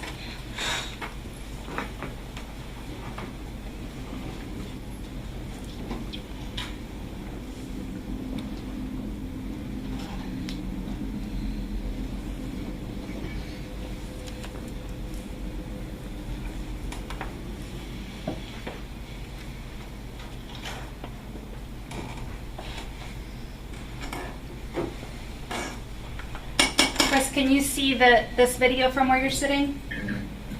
Is that a yes or no? Can you see this Yes, video? ma'am. Yes, okay. Can we pause it in this wolf? This area here, is this where that party was that you were at, that we showed the pictures of, Yes. of what you were wearing? Yes. And this is West Chase Circle? Yes, ma'am.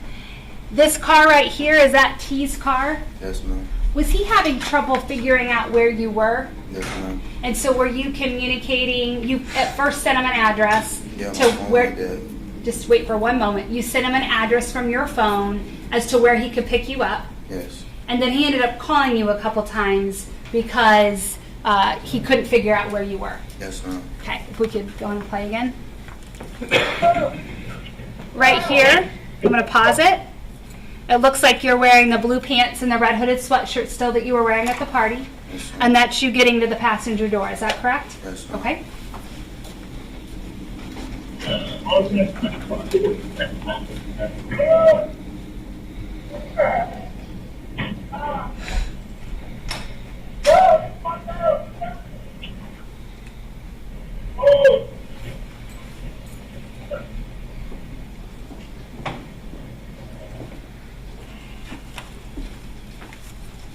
Now, Chris, I'm going to show you State's Exhibit 23. And if you just make sure when you show it that you're not standing in front of it. Oh, yes, thank you. Sorry.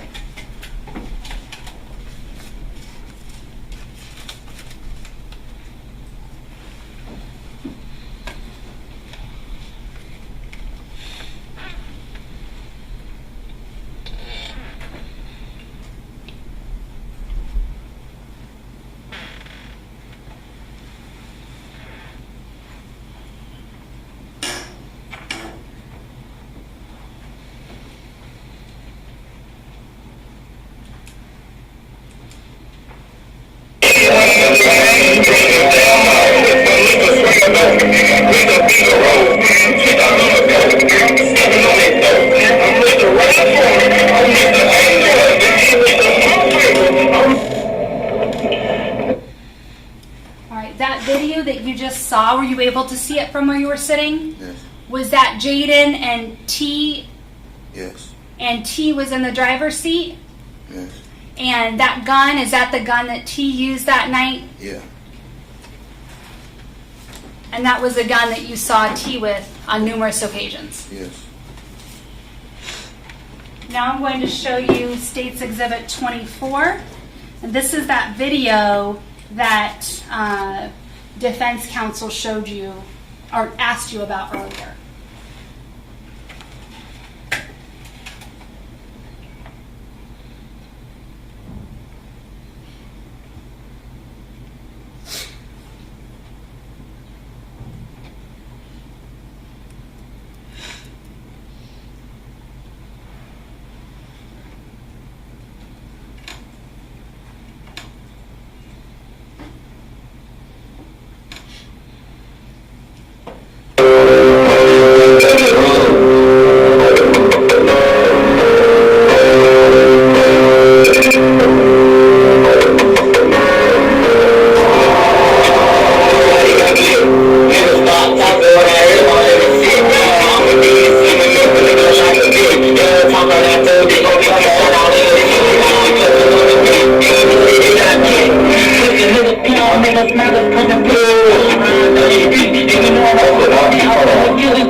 Okay, I want to just ask you a few questions about this video.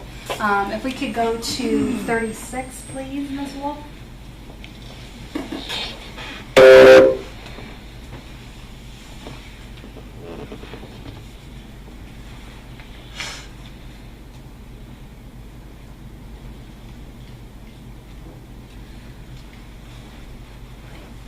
Hey,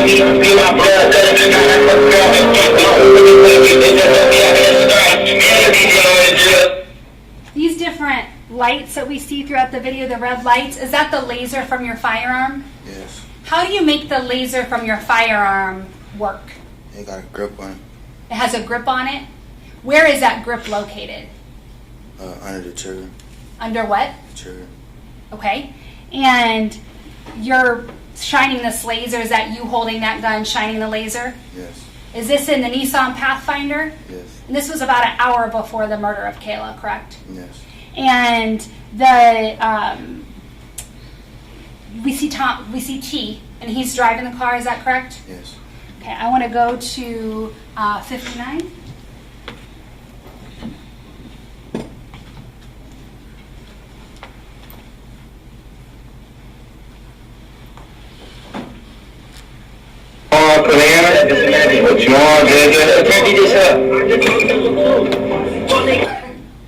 Was that T talking when he's calling out some names? Yes. He says JJ, Kalana. Who's he talking to?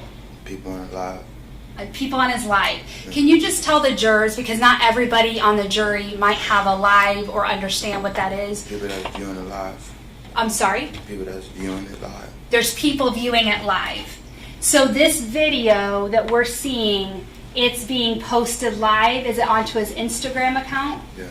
Okay. And the people are watching it, and he's calling out their name of the people watching it. Is that correct? Yes, ma'am. And there's nobody else in the Pathfinder at this time when you're making this video. Is that right? All right, if we could go to 110.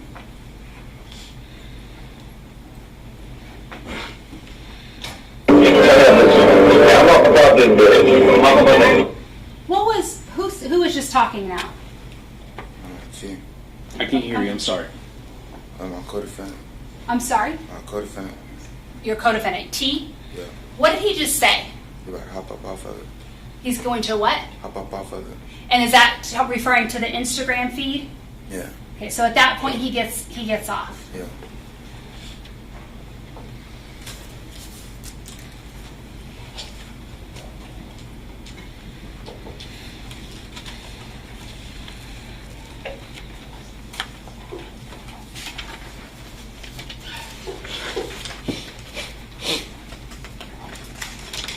Now, after giving the two proffers, Chris, to the detective and to both myself and Ms. Wolf, the state extended a plea offer. Is that correct?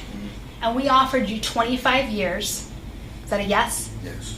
Okay, and that 25 years is to spend in prison. And if you have good behavior in prison, you'll get 15% off or get gain time. Is that correct? Yes. And for that 25 years, in exchange for that, you agreed to cooperate with the state. Is that correct? Yes. So to talk with us, to come in and testify at trial, should T go to trial. Is that correct? Yes.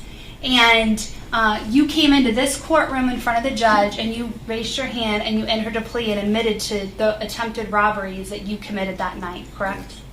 And you also you said that you were guilty of that crime. Is that correct? Yes. And in exchange, you entered a plea and we held off sentencing until, and if and only if you cooperated, would you get that 25 years. Is that correct? Yes. And if you didn't cooperate, you could get up to life. Yes. All right. May I have a moment, Your Honor?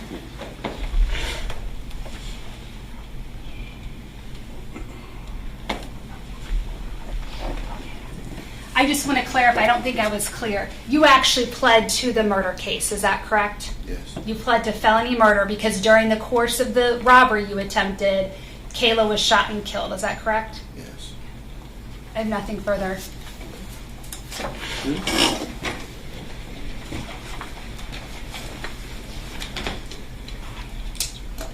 So the city calls you Chris and you call her Sarah, is that right? Yes. All right. You want to call me David? No? Can we stick with Mr. Horne? Is that okay?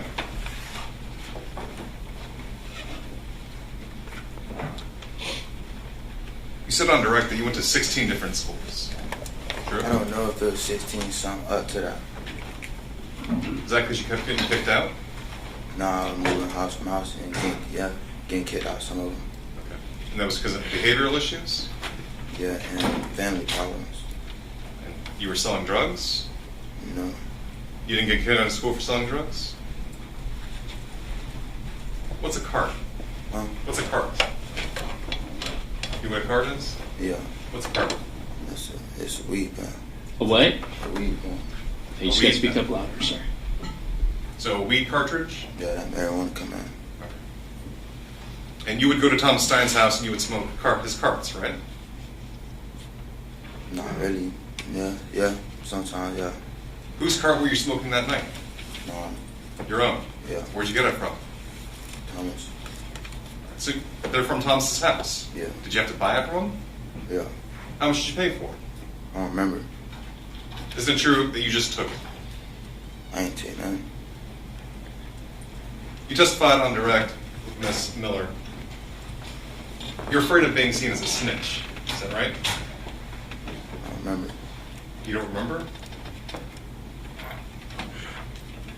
Is that why you keep saying there's only 2 people in the car? You don't want to give up the names of the other 2 people in the car? What you trying to say? I'm saying there's other 2 people in the car. Huh? Who are the other 2 people in the car? There's only 2 people. What you talking about? There's only 2 people. You're afraid of being seen as a snitch, correct? No. And you don't want to give up the other 2 names, do you? There's no other 2 names. You understand that your deal rests on whether or not you were truthful in giving truthful testimony here today? Yeah. It was righteous. It wasn't righteous for what happened, though. It wasn't righteous. Well, I get it. It wasn't righteous. But your deal... And I ain't finna lie about nothing. Hang on, you have to wait till there's a question. And the deal rests on whether or not you were truthful. You understand that? Wait, one second at a time. One at a time. You So keep let him trying ask to the put words question. in my mouth. Wait. Let him ask the question and then you can answer. You understand that your deal rests upon whether or not you were truthful here today. Yeah. And if it's found not to be truthful, that deal is out the window. You understand that? Yeah. So you told him once, you told him twice, there's only 2 people in the car, regardless of whatever everybody else says. Yeah. Who are you trying to protect, Chris? Nobody. I can't protect nobody. It's about getting justice, but I can't do nothing. You know what I'm saying? I ain't do what was righteous. And the family deserve justice for You gotta speak up louder. I said I didn't do what was righteous, and the family deserves justice for happening. I could have stopped it. You know what I'm saying? I couldn't. Nothing mess me every day. I ain't trying to save nobody. You get commissary every month? Yeah. Who puts money in your commissary? Sometimes my dad and my mom. How much is in your commissary every month? I don't know. $200 every month? I don't know. When you were giving your first proffer, Miss Miller asked you, were you trying to protect your family, right? Yeah. Your family being Miss Janice Stewart and Miss Baraka Stewart, Yeah. correct? Yeah. They're here today watching you. Yeah. Your dad's not here with it, right? Nah.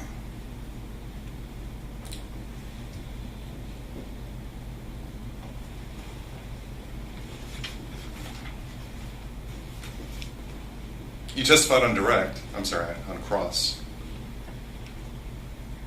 that you met up the day after, and it was discussing how to get rid of evidence. Is that right? Yes. It was your dad giving the advice on how to get rid of evidence, correct? Yes. Because he's got some history on it, right? Objection, improper question. Sustain. How would your dad know how to get rid of evidence? I got rid of my own evidence. My dad ain't had nothing to do with it. He probably said something, he ain't had nothing to do with it. Y'all be trying to paint an image on me, you know what I'm saying? But y'all ain't never trying to paint an image on them. You know Why would your dad? And his mama helped do all Why that. would your dad advise Miss Stein and Thomas Stein as to how to get rid of evidence? I don't know. Does he watch a lot of court TV? I don't know. Objection calls for speculation and asked and answered. It's already been asked and answered already, so you can move on to the next question. So to be clear, your answer is I don't know. Mm-hmm. Is that a yes? It has to be a verbal answer, sir. What you saying, bro? What you saying? You don't know how your dad was able to render advice as to how to get rid of evidence. No. You don't know.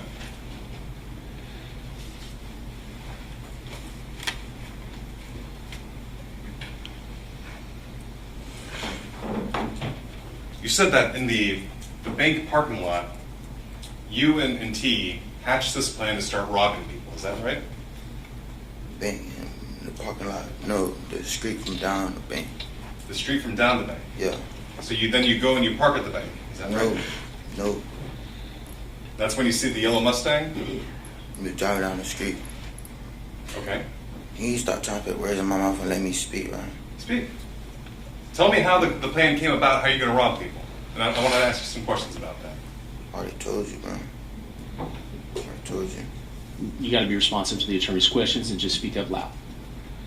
I already told you. How did you hatch the plan to start robbing people? It was my co-defendant's idea.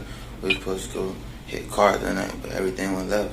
So where were you when you... Wait, you got to let him answer, so go ahead. It was I was supposed to go hit the cars that night. I ain't supposed to rob nobody. Where were you when you hatched the plan to start robbing people? There was no plan. I was in the passenger seat though, but there was no plan. You were where? I was in the passenger seat. You were in the passenger seat. But where was the vehicle? Down the street from the bank. Down the street from the bank? Yeah. Did you ever pull into the bank parking lot? No. No. So the whole idea that you were watching for people to go to the ATM and going, the guy with the yellow Mustang, that's all made up, right? What you mean? You testified on direct, you were in the bank parking lot, you were watching the ATM, and you're waiting for someone to go to the ATM. Let me finish the question, you can answer. And you're waiting for someone to come to the ATM, and you saw a guy in a yellow Mustang. But then you decided, no, I'm not going to do it. I ain't never said I was in the parking lot. I saw it down the street. I ain't never said I was in the parking lot. People just putting words in my mouth. Were you using binoculars? How were you watching the ATM? I'm going to object to this. Well, first of all, it's compound. So, how were you watching the ATM? He told you we drive down the street. Okay. How were you able to see the ATM? Did you use something to aid your vision? It's a bank. Of course, it got ATM. You know what I'm saying? Of course, it got ATM. Okay. But how did you see it? If you were down the street? Down the street by the stop sign. By the stop sign? Yes. Okay. So you're down the street by the stop sign, and what were you using to watch the ATM from down the street? My eyes. What else I'd be using? Did you have a pair of binoculars with you? No, because I didn't plan nothing out. You had a mask with, right? Yeah. You had a gun. Yeah. So you're planning something. No.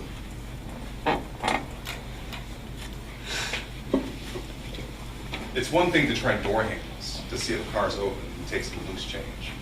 It's another thing to hold somebody up with a gun in the face. Do you agree with that statement? Do you agree with that statement? Say it again. It's a different act to try a door handle, to go into a car to see if there's loose change. And there's a different act, a completely different act, to hold a gun up to somebody and say, give me all your shit. Yeah. So at what point do you form the plan to switch from going into cars to robbing people at gunpoint? Don't be screaming at me. Don't be doing all that. I just want to make sure you understand the questions. I'm coming collect with you. Don't be doing all that with me. You're going to come collect with me? I said I'm come collect with you. Don't be doing all that with me. And nothing was planned. You know what I'm saying? Nobody was supposed to die. Nothing was planned. Nothing was planned? No, not in my head. Nothing was planned. So according to your story, at some point, Thomas is just driving down the road, makes a U-turn after he sees the girls, and you hop out, and what's the agreement? It wasn't planned. It was, how you said, it was impulsive. It was impulsive? Yeah. So what was said? What was the conversation between you and T?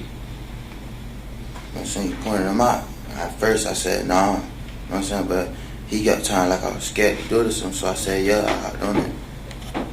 Are you sure this conversation wasn't with the two people in the back seat? I told you there wasn't nobody, and you keep saying people in the back seat.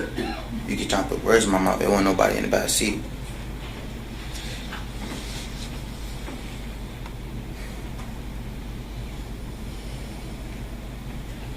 During your proffer with the state, did Detective Lasalandra ever tell you that they can tell a lot from cars, electronics, black boxes? Huh? They can tell a lot from a car's electronics. He could tell when the doors were open in the car. Do you remember that? Yeah. And isn't that why you're telling these people here today I ran to the back door first, opened it, and closed it, I and did, then got in the bro. front I was seat. nervous, bro. I ran to the back door. I shut it because I was trying to look and see if somebody shot.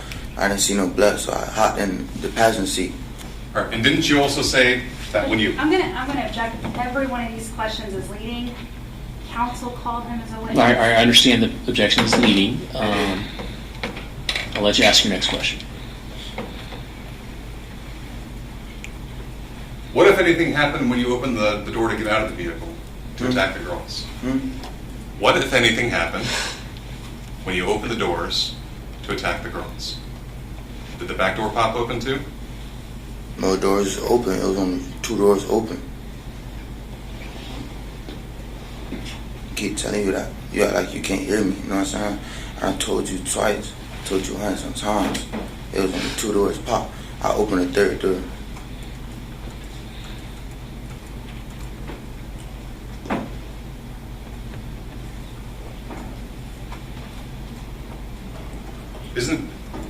Wasn't it your idea to burn the clothes when you got back to Thomas Stein's house? Yes.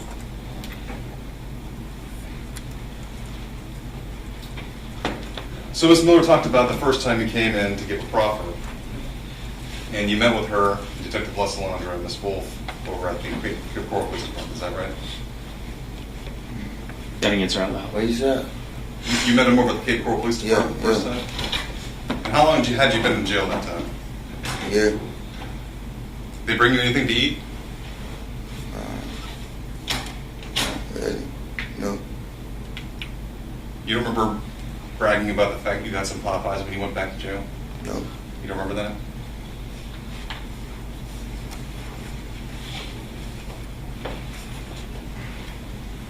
They sent you away from the first proffer, and they brought you back for the second because you weren't honest about some testimony, right? Yeah. But you still haven't been honest about your testimony in reference to what you did with the gun. I told y'all what I did with the gun, but you keep trying to put words in my mouth, bro. Trying to sweet talk me. You told the police what you did with the gun. Yeah. But they still can't find it. I don't know what happened to it. It's over there. I know where I put it at. You know what I'm saying? I told them where I put it at. They use divers and metal detectors, and they can't find this gun, right? Objection to counsel testifying and leading. Stand is leading. What about your phone? Me, I threw my phone in the close hatchet. That's what you told police. Yeah. Right?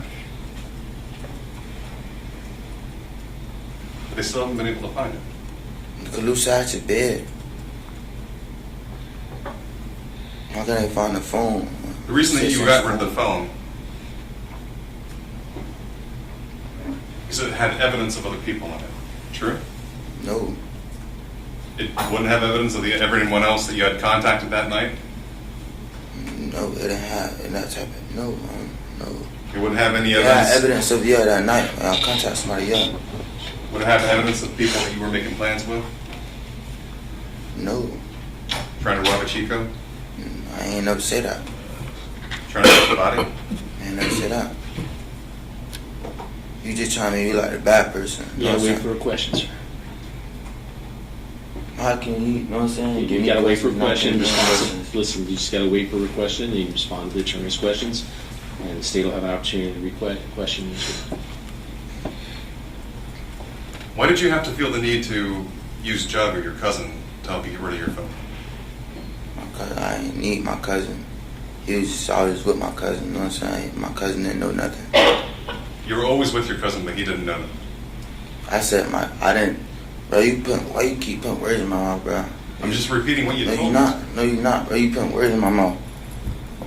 I ain't say that. I said I was with my cousin. He didn't tell me to do nothing. He didn't know nothing. I threw my phone out the window, you know what I'm saying? He didn't tell I slung it out the window. But my question is, why would you involve your cousin? I didn't involve my cousin. But you had him drive you, right? Because you weren't driving. Yeah, he was driving across the bridge and I threw it in the water. So, do you live with your cousin? No. So your cousin had to come and pick you up? Yeah. Give you a ride? Yeah. Over the Caloosahatchee River? No, he didn't give me a ride. I went in town with him.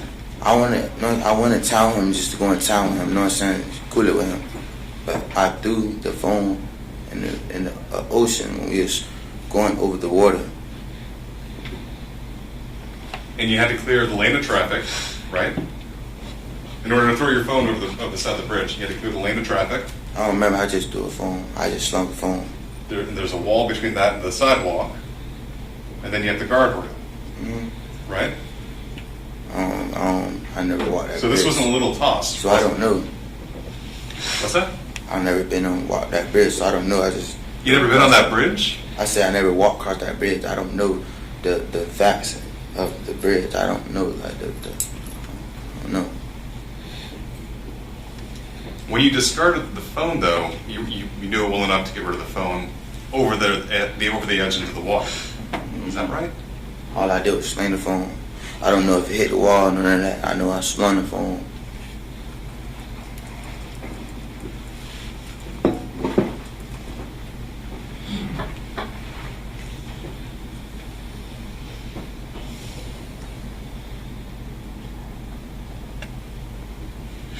Because of your plea deal, if it stays intact, you're not looking at life in prison, right? Yeah. You're not looking at the minimum mandatory this case brings with it, correct? Yeah. You get your good time and your gain time. So you're 15% right at the top. You get time for being good. 15, that's not. I don't even know if that's real. It's a parole here. I don't even know if that's real. It's what? I don't even know if that's real. What'd you say before that? Probably trying to tell me something. I don't know if that's for facts. I don't know if it's in the law book. You don't know if it's in the law book, but you had your attorney here, right? Mr. Hyder? Yeah. And he gave you advice about it. Right? Yeah.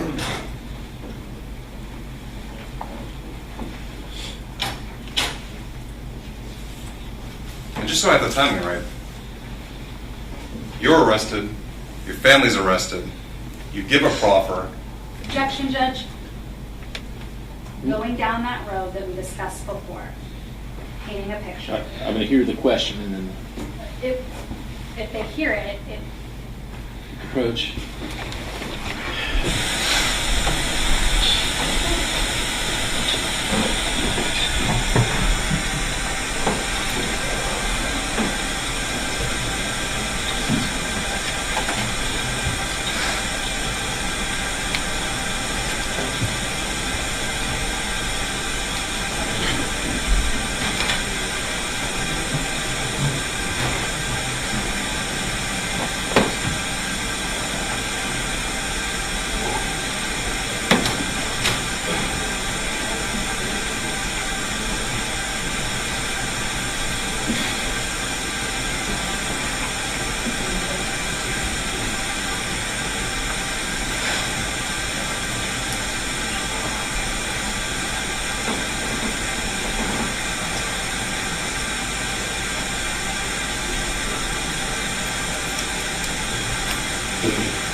Once again, I just want to make sure I have the timeline right. You get arrested. Yeah. Your family gets arrested. Yeah. You give the offer for a proffer. Yeah. You give another proffer. Yeah. Your family's charges get dropped. Yeah. And now you're testifying today in court. Yeah. Nothing further, Judge. Thank you. All right, sir. Actually, ladies and gentlemen, I'm going to send you back into the jury room for a few minutes. All right.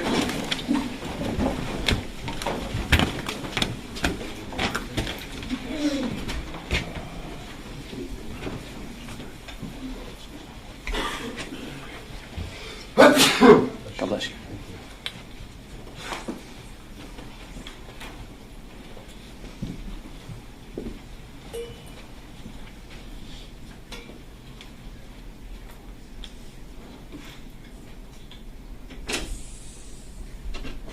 All right, let the record reflect jury's exited the courtroom. You can go back to it. You're excused. Is he excused from the subpoena? Any Oh, well, objection? Yes. Or it's your witness, I guess, so. I think You want me to keep him up here or I let him should go? keep him here, Judge. Okay. So you can go back. No, not there. Back there. Yeah, just go with bailiff.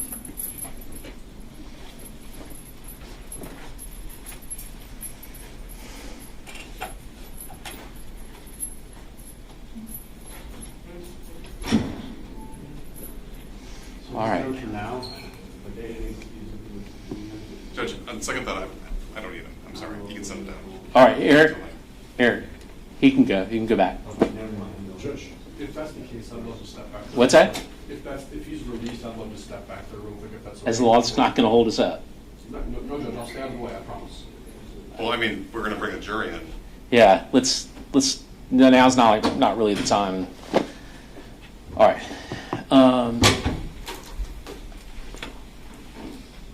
So then we just have Mr. Stein, correct? That's correct. Okay.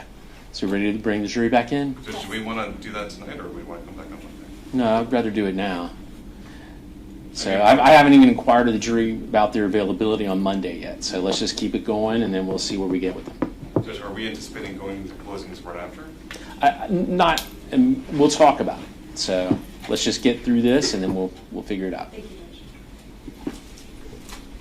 All right, let's bring the jury back.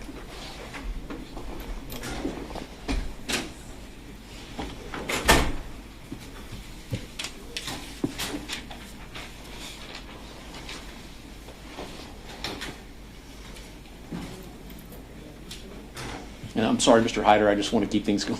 I completely understand, Judge. Okay.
Jurors entering.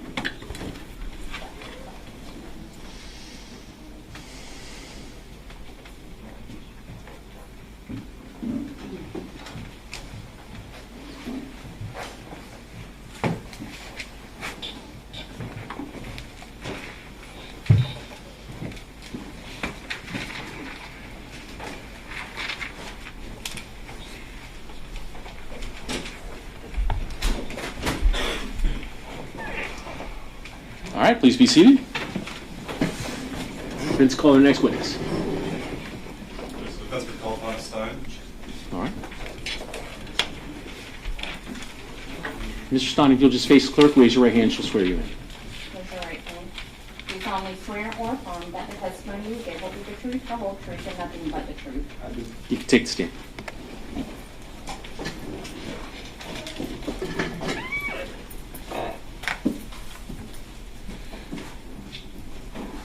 Proceed when you're ready. Thanks, Judge. Tom, how old are you, son? How old am I? 18. Where are you from? North Fort Myers. Born and raised? I've been around Florida. Around Florida? Yeah. Like where? Norfolk Myers, Cape Coral, Arcadia. Okay. What school did you go to before you got arrested? Mariner High School. You gonna speak up? Mariner High School. Mariner High School. Maybe if you just take the mic and just kind of point it at your face. Okay. Is that better? Yeah. What grade were you in? 10th grade. And at the time this happened, where were you living? 69 West Marion Avenue. Who'd you live with? My mom and my siblings.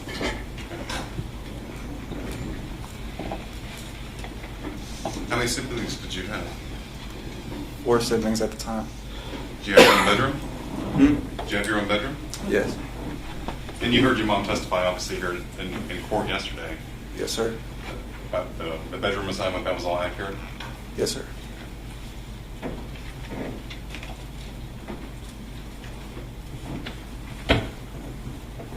Who is Jaden Hernandez to you?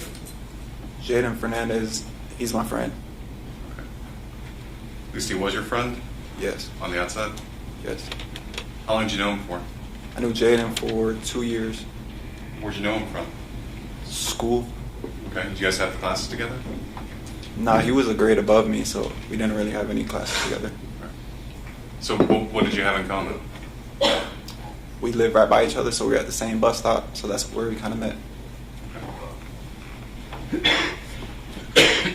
When you saw him here yesterday testifying, what did you think? Objection. Relevance. Sustained.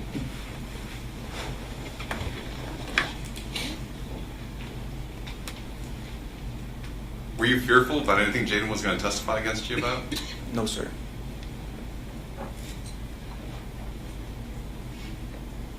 Let's get this out of the way first thing. Did you shoot and kill Kayla Rincon-Miller? No, sir. Do you know who did? Yes, sir.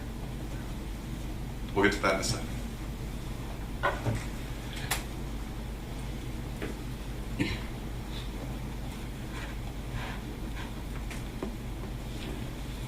Who pays your bills? My mom. Okay. And what did she pay for? Did she pay for gas? I didn't really have any bills, but she paid for pretty much everything. Food, housing. Cell phone? Cell phone, phone bill.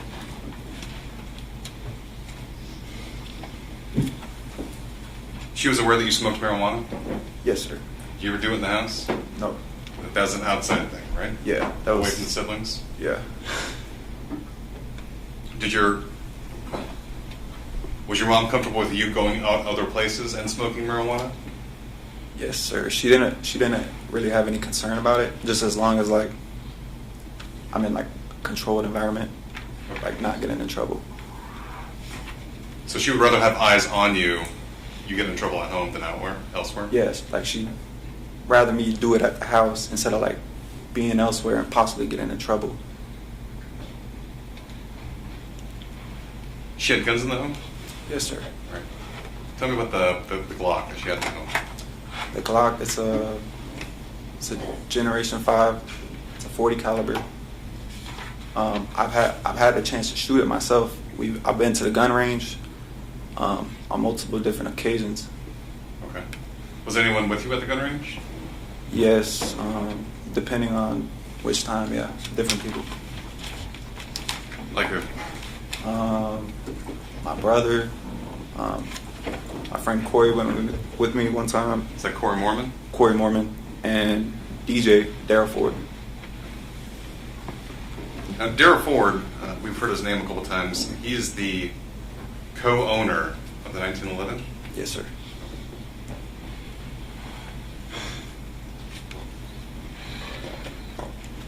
I said co-owner. What do you mean, like your co-owner? Like we would kind of share we would pass the firearm back and forth. He was on probation, so a lot of times I would keep it at my house, and then he ended up getting arrested, and I just kept the firearm while he was incarcerated. Was your mom aware of that weapon? No, sir. Was DJ's mom aware of that weapon? No, sir. Was DJ's probation officer with that weapon? No, sir.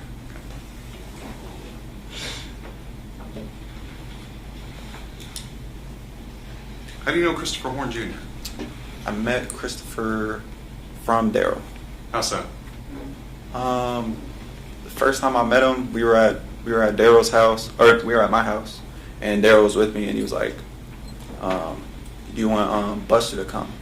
And I was like, "Sure," because I talked to him on like previous occasions on like Instagram, and it was kind of out of the ordinary for me because I typically had the same friend group, and I had a group chat, and they added Christopher, so it was kind of weird because it's like I didn't know him, so I kind of like got to know him over like a couple weeks online, like through FaceTime, and he ended up coming to my house one day, and that's when I met him.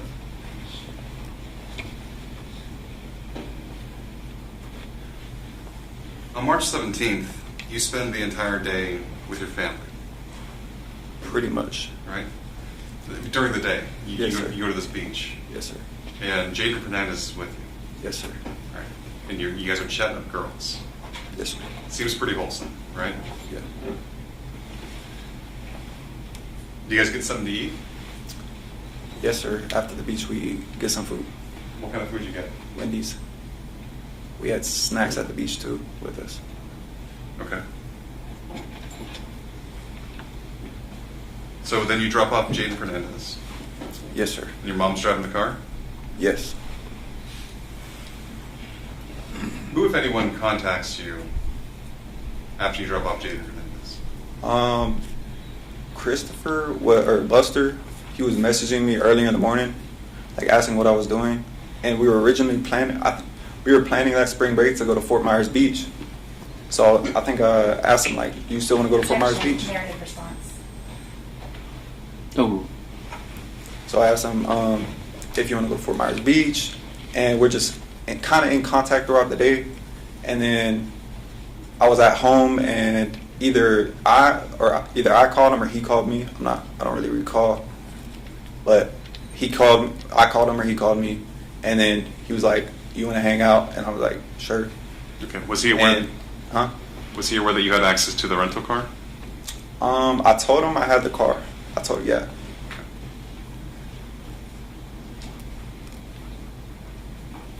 And he was expecting you to come pick him up, right? Yes, sir. And he made you aware that he was at a location that was not his house? Yes, sir. I noticed that. Okay. It was his friend Derek's house? Yes, sir. The one that passed away? Yes. Do you know if anybody else he was there with? I know whose house it was, but I didn't know who they were. Okay. Were there other people there, obviously? Yes. So when you pick him up, we saw the video, right? You picking him up? Yes, sir. And you're driving around? Yes, sir. So does Chris have any money? Not that I noticed. Okay. Is he usually coming over to kind of smoke your weed and hang out? Yeah, pretty much, yeah. Okay. Had he ever bought weed from you before? Yeah, he bought a marijuana cartridge. It's a vape. Yeah. So a vape pen? Yeah. But why use yours when you can smoke yours? Yeah. Are you guys smoking marijuana in the car? Yes, sir. We're smoking not weed, like bud, but like the vape. The cartridges. I wasn't smoking it personally, but I was letting him smoke my car. Okay. Because you're driving. Yes.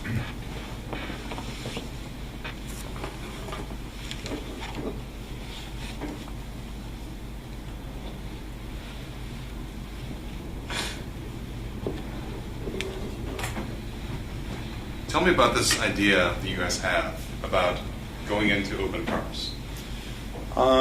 We were, after I picked them up, we drove to the movie theater, and I was just kind of like seeing the area, because I'm from the area. I know a lot of people around there, and I was just driving around there to see if there was anybody I knew to try to find something to do. But that's when Horne kind of suggested the idea to go car hopping, and he kind of tells me the story, how he hit a car in the parking lot and like found some weed and everything. So I was like, okay, but I was like, I don't think this is a good spot though, just because there's so many people out there, and it's like light cameras, people, like, it's a parking lot. You were nervous about it? Yeah. He called it car hopping? Yes. Did Chris have a mask with him? Yes, sir.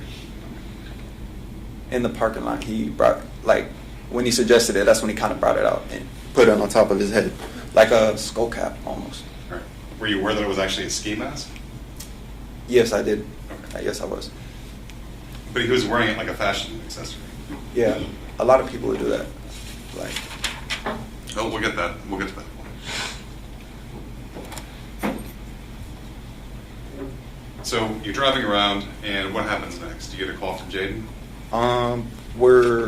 So after we're in the parking lot, I was telling him, like, it's not a good idea, it's too much light. So I kind of like suggest a better spot in Palmetto Park, and we drive through there, and it was just like, we didn't end up doing anything, so we just ended up driving back to the house, and I think Jaden ended up calling me sometime, and he asked me he was like, do you have any weed?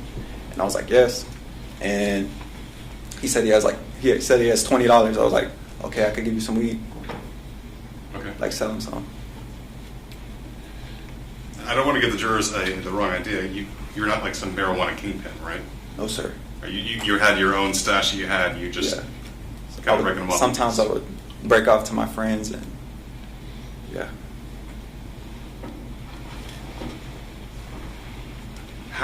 So obviously, when you're selling marijuana, it's kind of a dicey situation. Would you use a messaging platform to sell that? Yes, I did. I had it's an app called Telegram. It's a group. So I would kind of promote it on my Instagram. I would put the link, and it's like pretty much anybody could join it, and I have to accept them into it. And on the Telegram, I would kind of like list.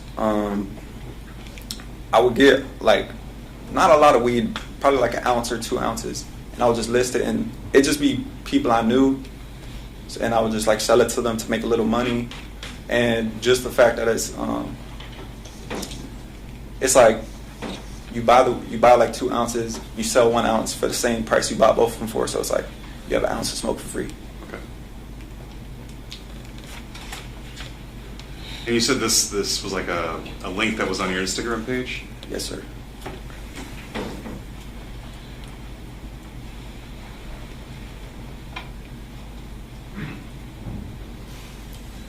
So Jaden hits you up.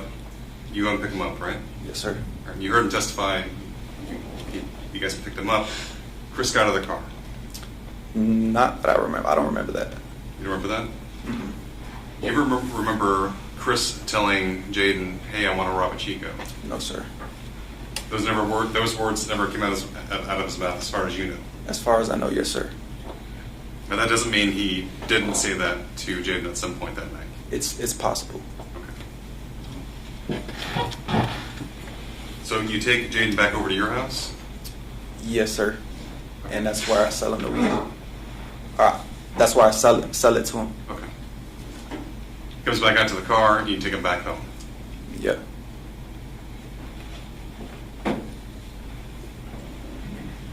So afterwards, are you again driving around with Chris looking for cars to check door handles on? No, sir. What's the game? After we drop Jaden off, that's when we get on the live video that the state showed the jurors earlier, and we were just listening to music, and we cut the live video off, and that's when Chris kind of tells me, he tells me if I want to hang out with his homeboys. I was like, who? And he's just like, oh yeah, it's some people I know. So I'm like, sure. Okay. So yeah. So how do you know these people? I don't know them. They're Christopher's friends. Did he ever mention their names? Yes, he did. Okay. When I imagine at some point you picked him up, is that right? Yes, sir. Where'd you pick him up? The church. Were they together, or did you have to wait for each one to arrive? They were together. What was their names? Christopher referred to them as, one of them JD, and the other one's name is Trey. And you've never seen these people before? No, sir.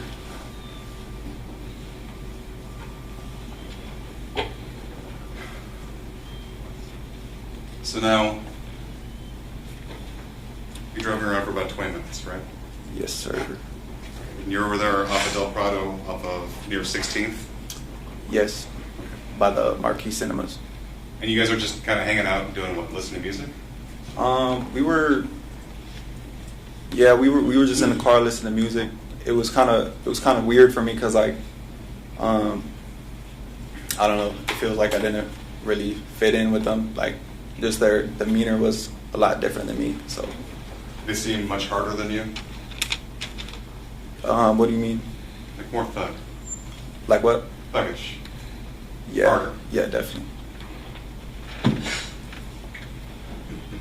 And so you're just driving these guys around? Pretty much. Are they smoking your cart? Yeah. I noticed they smelled like marijuana when they got in the car. So I kind of asked them like, "Oh, were y'all just smoking?" And I was passing around the cartridge I had.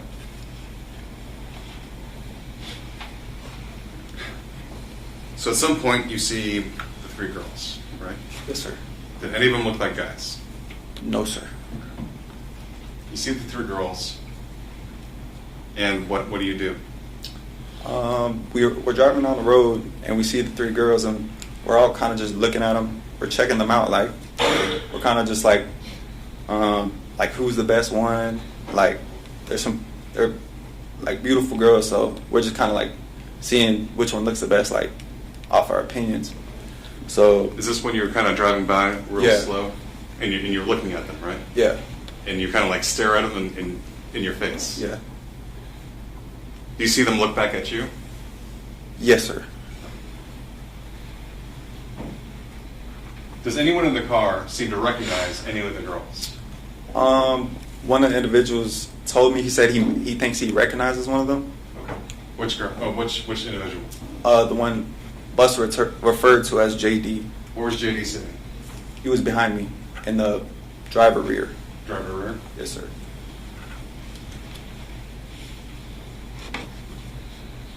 So what does he ask you to do, if anything? We drive down the road, and he was like, he tells me to turn around. He's like, he thinks he knows him, and we kind of wanted to say like, "What's up?"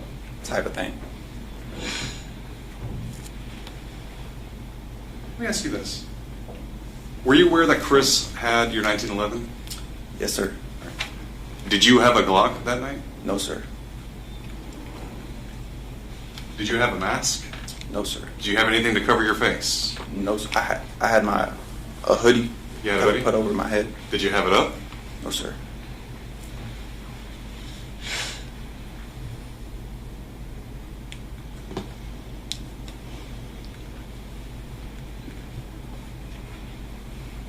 So you turn around and you approach the three ladies in the room, right? Yes, sir. What happens then? As we're arriving, or as we're pulling up on them, I kind of, I'm kind of like nervous because it's kind of like a weird scenario. Like, JD wants to say what's up, and it's just like we're on a dark road. It's like they're walking down. So as I'm driving, I flash the high beams to like acknowledge our presence, type of thing. Just say, hey. Yeah. Over here. Yeah.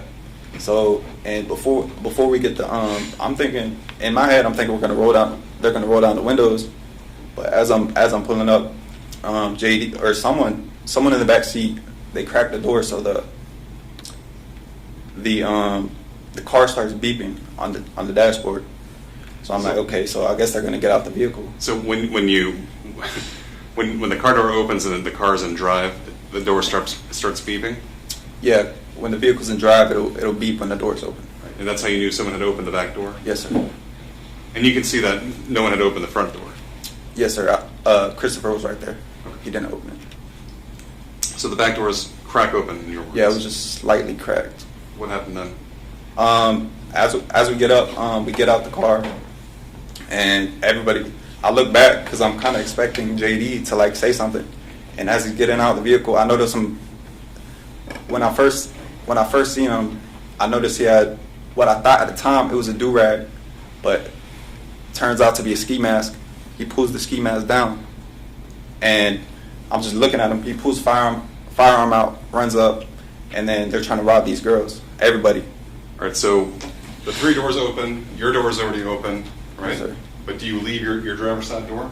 I stand by the driver's side door at first. All right. Who approaches the white girl that we know as MRI? Christopher. All right, so Buster goes to Beth. Yes, sir. Who goes to Louie? Trey. Trey. Yes, sir. What is Trey wearing? Trey, he was wearing a red jacket, I think, red hoodie. Red hoodie? Yeah. Okay. Did it have anything on the front of it? Not that I remember. And who goes to Kayla? JD.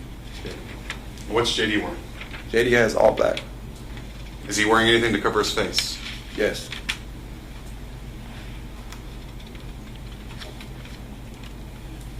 Does JD have a gun? Yes. Does Chris have a gun? Yes. Do you know whether or not Trey has a gun? Not 100. He had to, yeah. You're assuming that he did? Yeah. So what's going on at this scene? You're kind of seeing this unfold before you. What's happening? I'm just, well, it was in moments. It was like as they get out the car, it's within 10 seconds. Christopher runs up to Emma, Trey runs up to Deja, and JD's at Kayla, and everybody's kind of like struggling. And out of the 3 of them, I kind of noticed Kayla and JD. They're kind of almost in like altercation. They're fighting, like hands flying. Yeah, like it's like they're moving back and forth. Like looks like they're fighting. Like Kayla's defending herself from them. What do you do? So at this point, I kind of run up to separate them. Like, and before I even get up, that's when the gun went off. So before you even arrived at the 2 of them, the gun had gone off? Yes, sir. When the gun went off, what did you do? I was shocked. I was shocked. I was like, oh shit, or something along those to lines. that effect. Did you hear someone yell, "Why did you shoot her? Why'd you shoot?" Yes, sir. You guys got back in the car, right? Yes, sir. We all ran back to the vehicle. And then you took off? Yes, I took off. Pulled off. Just to be clear, were you aware there was going to be a robbery? No, sir. Your plan was first off to go into open cars, right? Yeah, check door handles. And then hang out with these 2 boys? Yes, sir. With Chris.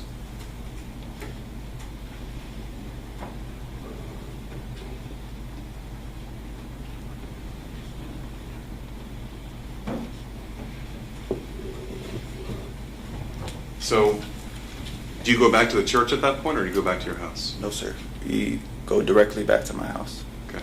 Are you freaking out? Yes, sir. What's the situation like in the car?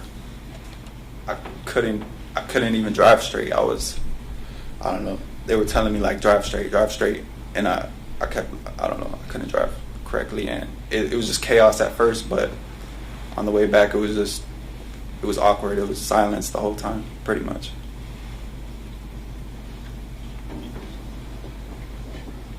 What was the guy that had pulled the trigger? What was he doing, JD? On the way back, yeah. He was panicking. Everybody was panicking, and as we're leaving, it starts to calm down, and then out of nowhere, he really starts panicking, noticing he starts saying something about the shell casing. He's like, the shell casing, and he tells me to drive back. He tells me to drive back to the scene, and at this time, I'm already like 4 minutes away, so I'm like, no. I'm like, no, that's not a good idea. So, and he's like, my fingerprints are on it, and he's like really worried about the shell casing. And then it just kind of quiet from there on out. All right, so when you get back to your house, what do you do? When I get back to the house, Trey and JD, they just go their separate ways. They leave to their house or wherever they were at. You don't know if anyone comes to pick them up? No, they just kind of left. Like, they didn't even have the chance to go into the house or anything. They just kind of got out at the driveway. And they just took off? Yes, sir. What about Buster? Buster stayed with me. Okay. Was he freaking out too? Yes. What, if anything, did he say that you guys had to do? We were at the house just kind of like panicking, like going over, like, I'm just like, I didn't know what happened. So it was like, I'm just telling them, like, why did y'all do that type of thing?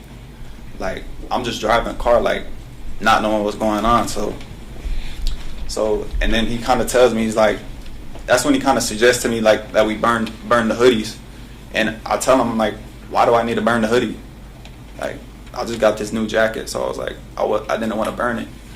And he's like, the police might identify it. So I just went along with it.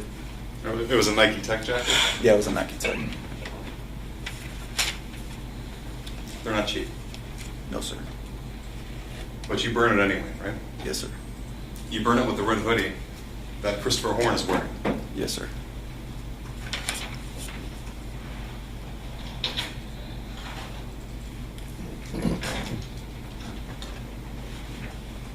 Does Chris still have the 1911 that he was holding? Yes, sir. Does he ever get rid of it? Not at the time, sir. Do you know whether or not the 1911 had bullets in it? Not that I'm aware of. When you got back? Oh, yeah, it did have bullets in it, yeah. So, where did the 1911 come from? It came from me. Okay. How? When I picked Christopher up, he asked me if I had the gun, and I said yes. And he wanted to hold it, so I was like, we're going to be together through the night anyway, so I wasn't minding him holding it. Okay. Do you ever see him take the bullets out of the gun? Not that I remember. He might have. I don't know. Had you ever shot the gun before? Yes, I have on a previous occasion. How many bullets, if any, were in the magazine, to your knowledge? I think the magazine holded 8 bullets. Okay.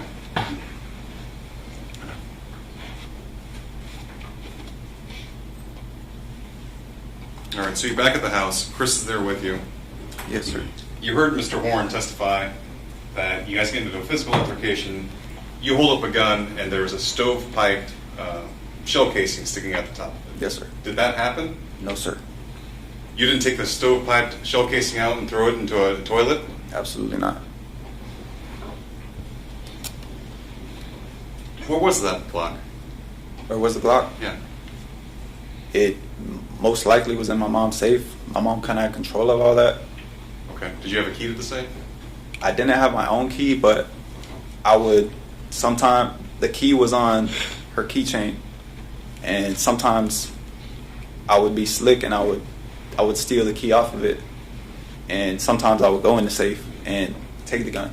Okay. And then you guys would make those horrible rap videos that we had to listen to, right? Yes, sir.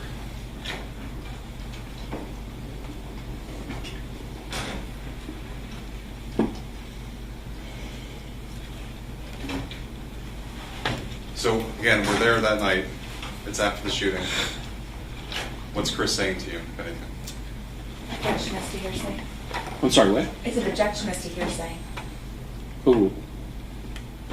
What was the question? What if anything, did Chris say to you? When? The night after? No, the night of. Did you guys get into a fight? No, sir. Did you ultimately take him home? My mother did. Did you give his dad the wrong address? Not intentionally.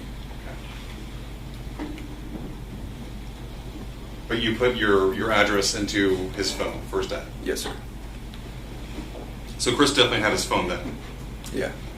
Did you see anyone else that he was texting with after that happened? Not that I noticed.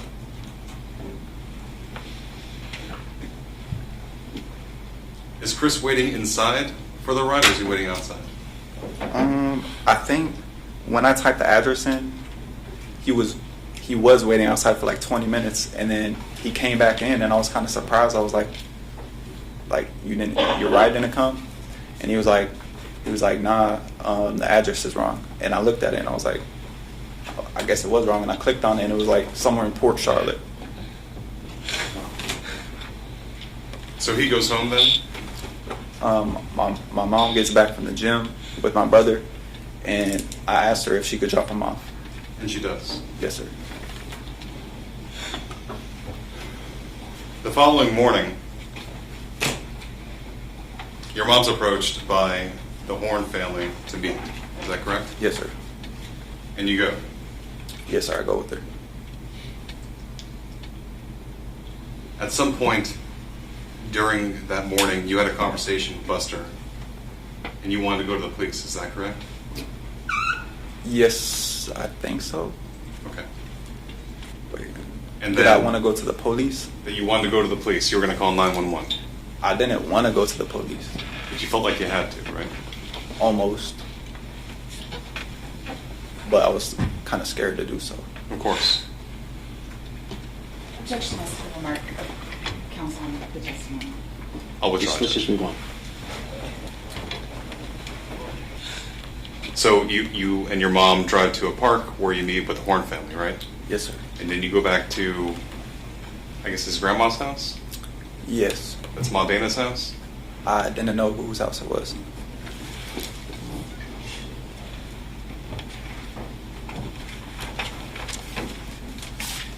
Was it there that Christopher Horne Sr. was giving you and your mom advice on how to get rid of evidence? Yes, sir. Was it there that he offered to pay for your legal services? I think possibly. Or that might have been some other time? I might have seen it somewhere, and I heard something about it. So I think he did say something to that effect. They were concerned that if you got caught, that I was going to say something. Right. And obviously it was going to come back to you because... Objection as to leading. Sustained. Were you concerned that it was going to come back to you? Yes, I did. Okay. Why? Because the car was rented by my mom, and I'm her son. And you weren't wearing a mask? No. Right? And it wasn't like you were trying to hide your identity, right? No. Especially when you rolled up on these girls at 5 miles an hour, you're looking right in the eye. Objection as to leading. Sustained.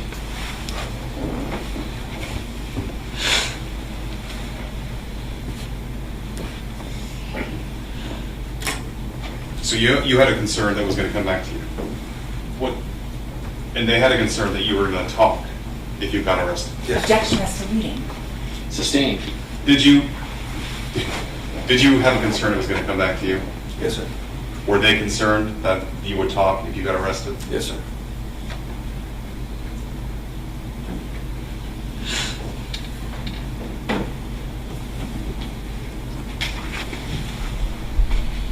Did you ultimately get arrested? Yes, sir. How long after? 2 days after. 2 days. Where'd they arrest you? Off Bayshore. You were driving with your mom? Yes, sir.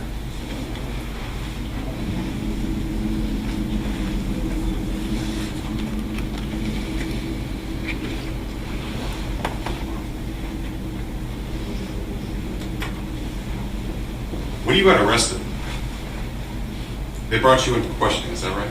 Yes, sir. They started asking you questions? Yes. And you asked them whether or not you were a suspect? That's true. When they confirmed that you are, is that when you asked for a lawyer? Yes, sir. You mentioned something about a setup? Yes, sir. Did you feel like you were being set up?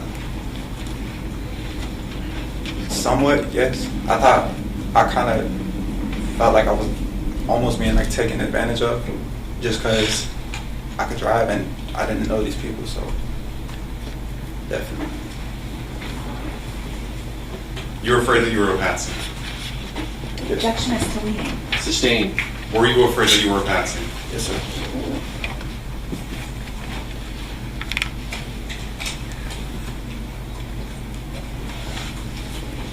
Just like that. You may.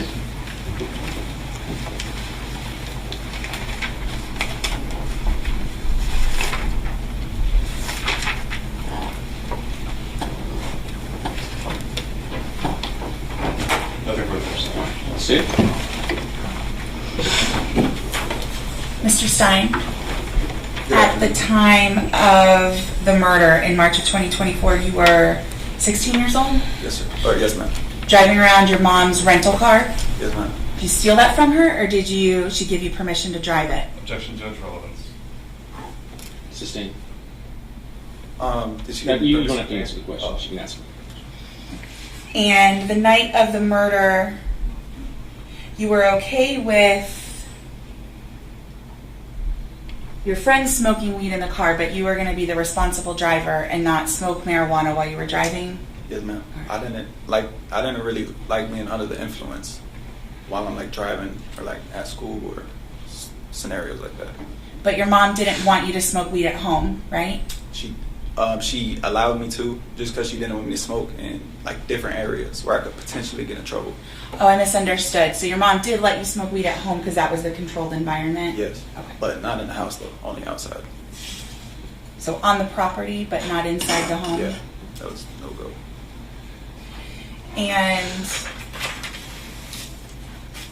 you've heard about the Glock 27 we've been talking about during this trial and the 1911, right? Yes, ma'am. Both of those guns that have been discussed in this trial are your guns, is that right? No, ma'am. No? Which one is not your gun? The Glock 27. Whose gun is that? That's my mother's. Oh, I'm sorry. It's a gun that your mom bought for herself? Yeah, that's my mother's gun. So it's not true that your mom bought it for you? That's not true. And you said you went several times to the gun range with various people? Yes, ma'am. And how old were you doing that? 16. And what gun ranges were letting 16-year-olds go practice in the gun range? I think all gun ranges allow it. It just, your parent has to sign a waiver saying, like they're kind of there with you. So your mom brought you and your 16-year-old friends to the gun range to practice playing with the guns? To practice, kind of just for like self-defense type thing. Not self-defense, but just kind of fun. How many times have you hung out with Christopher Horne? Probably like 3 or 4 times. In total? Like somewhere around there. 3 or 4 times, maybe 5. And in those 3 to 4 times, I think you indicated that he was always smoking your weed and wanting rides? Pretty much. So the times that you hung out with him on those 3 to 4 occasions, you were always driving him around and supplying him weed? Yes, ma'am. But you charged Jaden Hernandez for marijuana, isn't that right? Yes, ma'am. But you didn't charge Christopher Horne? When I'm with him, I'm not just like selling him. Like if I'm smoking, I'm not gonna just like sell it to him. I'll just let him smoke it with me, or like just being like friends. Like I'm not gonna charge him just to smoke with me. The person that you knew and hung out with 3 to 4 times, you weren't going to charge him to smoke? Not with me. But if he wanted to buy something, I would let him. Now, when Jaden Hernandez contacted you to buy weed on the night of the murder, he wanted how much? $20 worth. How much is that? 2 grams. So and there was a little dispute that night about whether you'd actually given him 2 grams or 1.9 grams. Isn't that right? It's not a large amount of weed, is it? Yeah, it was. I don't really remember him saying anything about it, but I think on the scale of like 1.9, and it was supposed to be 2 grams, so I didn't think it was a big issue. But that's your friend that you've been friends with for quite a long time, right? Yeah, like the missing amount was probably like $1 worth, so it wasn't an issue. And you spent all day with Jaden Hernandez at the beach? Yes, ma'am. Had a good time together? Yes, ma'am. And he asks you for $20 of 2 grams of weed, and you sell it to him instead of giving it to him? Yes, ma'am. But that's because you're running an operation through this Telegram app, is that right? Pretty much. Okay, so you're using your Instagram to advertise your business, your weed selling business on Telegram? Yes. So you're not going to give away your product? It depends on who, like, my friends are. I might, like, bless them up or just give them something for free. And going back to March 17th, that night, once you left your home with that Pathfinder, you were the driver the entire night. Is that fair? I'm sorry, I was speaking over you. Was that a yes or no? Yes, ma'am. And I believe you said you were okay with the car hopping, but you weren't okay with doing things other than car hopping. That's your testimony today? Yes, ma'am. I wasn't aware anything else was going to happen. But if your testimony is that if you had been made aware, you would have said, nope, I'm not participating in this. Absolutely. And you would have turned the car right back around and taken everyone back home. Most likely. Well, most likely, or no? Objection, Judge. Speculation. They're talking about hypotheticals at this point. I think it's been asked and answered, so sustained, but. And in fact, when Christopher Horne had suggested going car hopping, you actually just wanted to do it closer in a location where there weren't so many people who could potentially catch you. Isn't that true? Yes, ma'am.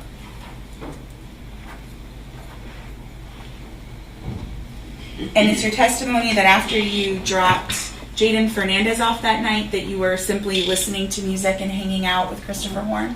Yes, after I dropped Jaden off, that's when we got on the live video.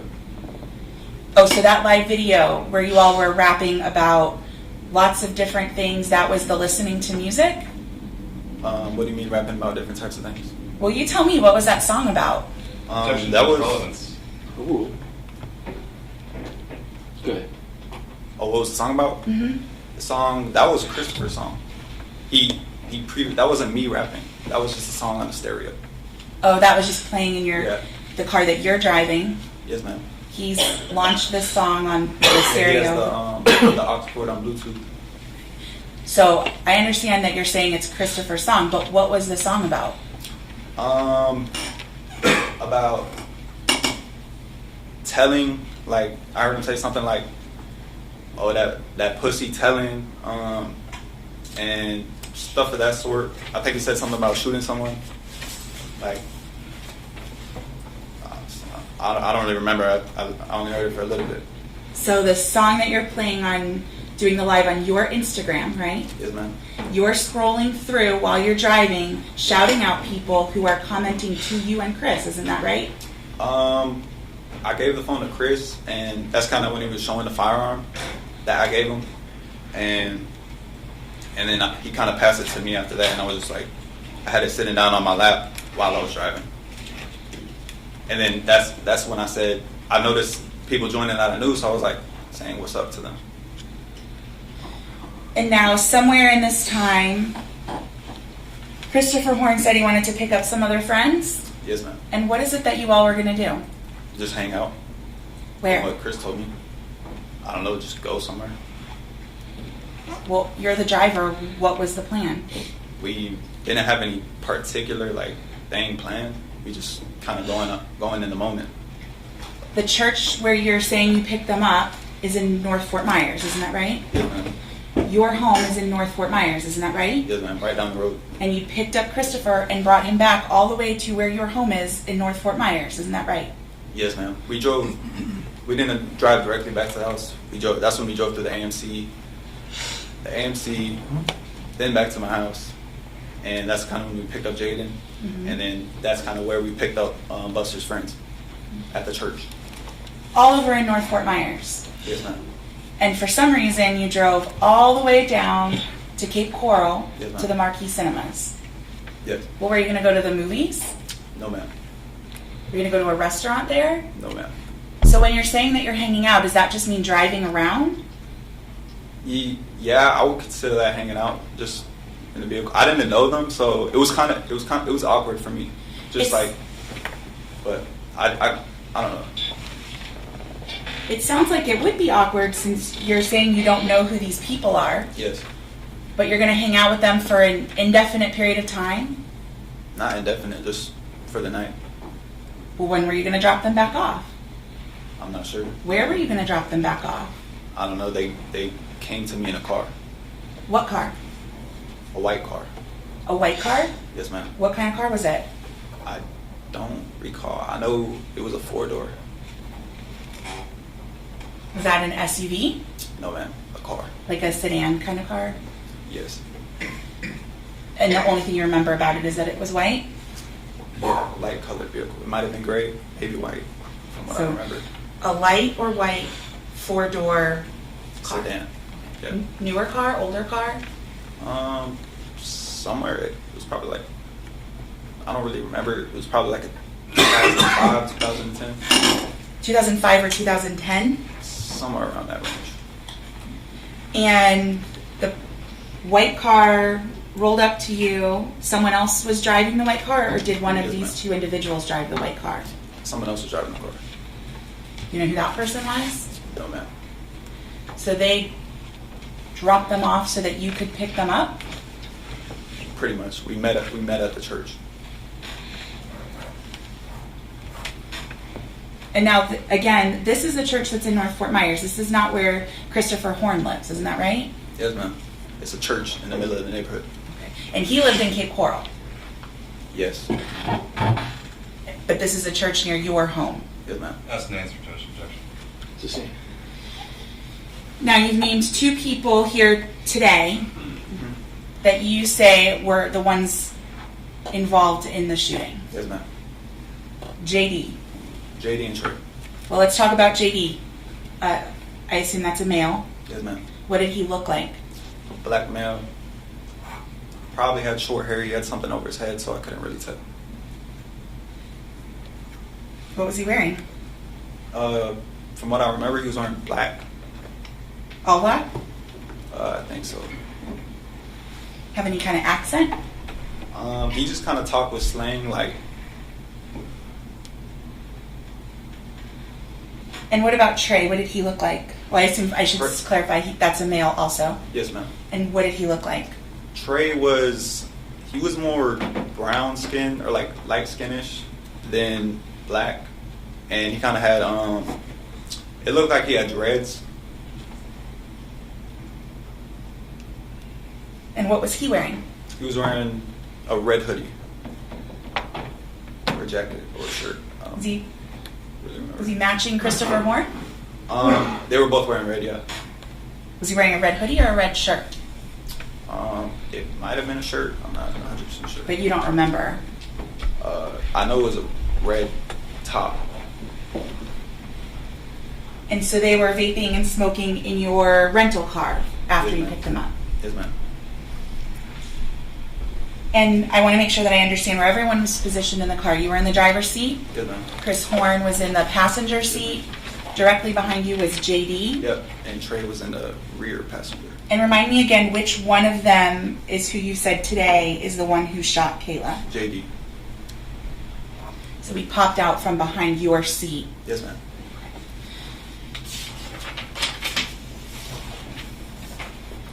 And again, you've indicated you were wearing a Nike Tech. Yes, ma'am. But did it have a hood or no hood? It had a hood. You just didn't have it up? No, ma'am. The collar wasn't popped? Oh, what do you mean? Well, the part that holds the hoodie wasn't up. Is that right? No, I didn't have the hoodie up. And you don't know which of the people in the back seat opened the... Which one of the people in the back seat of the car opened the car first? I'm not 100% sure. I just knew it was someone in the back seats. You mean when they like cracked the door open before we? Right. You said that one of them opened the door, and so it caused the car to beep. Yeah, they cracked it. They didn't open it. They just cracked it. But you don't know which one of them opened it Okay. first.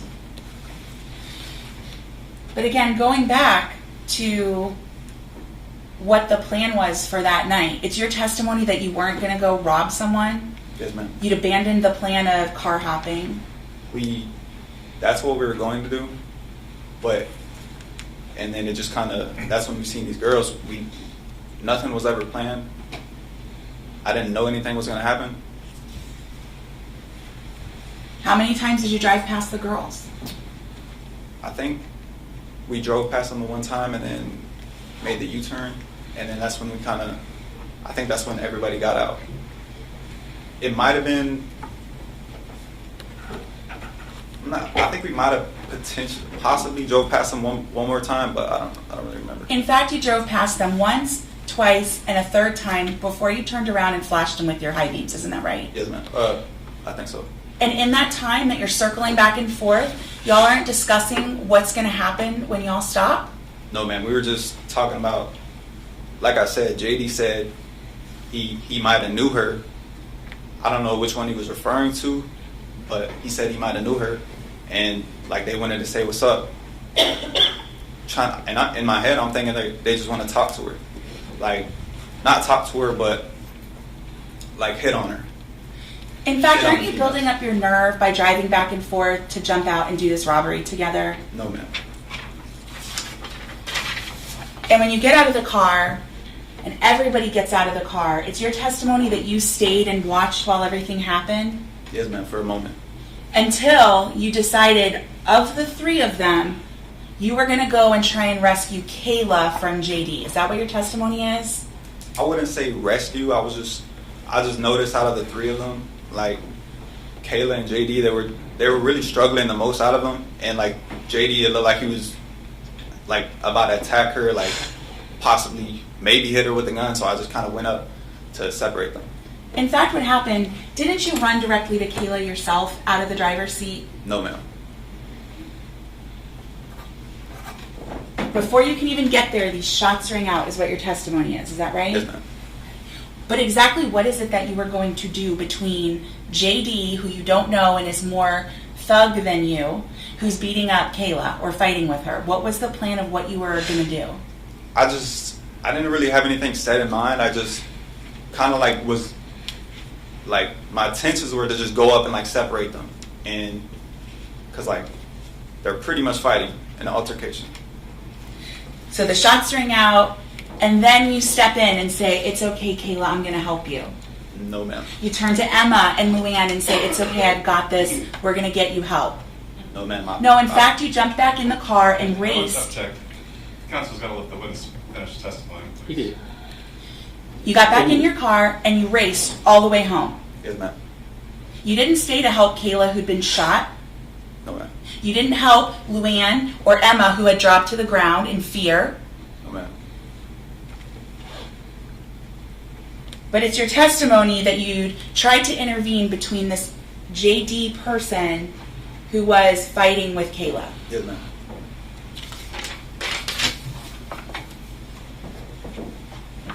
When you get back in the car, where is this shooter? Where is he sitting in the car? He gets back in the same seat he was in. Behind you. Yes, ma'am.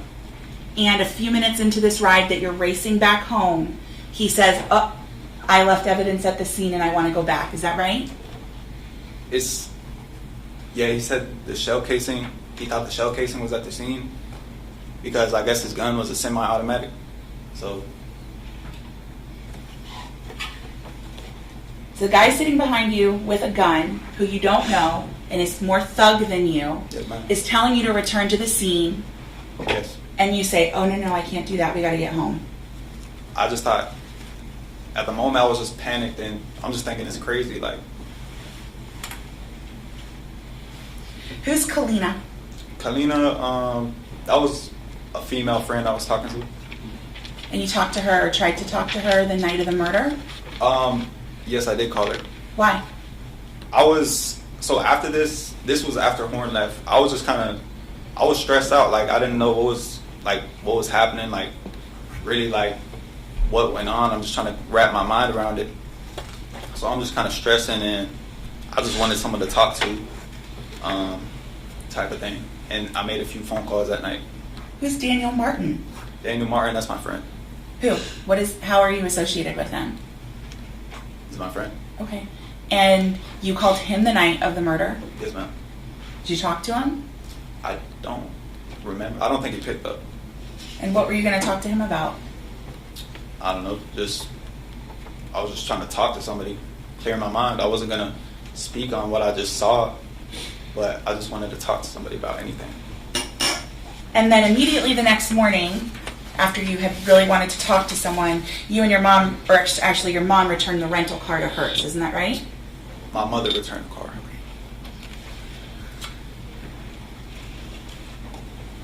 And you were obviously concerned that the car would come back to you. You testified to that, right? Yes. And your testimony is that you felt that you were being set up? Yes, ma'am. And in fact, when you met with Christopher Horne and his family, you'd already gotten rid of the Glock 27, isn't that right? Afterwards. Say that again? When you met with Christopher Horne and his family, you'd already gotten rid of the Glock 27, isn't that true? No, ma'am. May I have just a moment, Your Honor?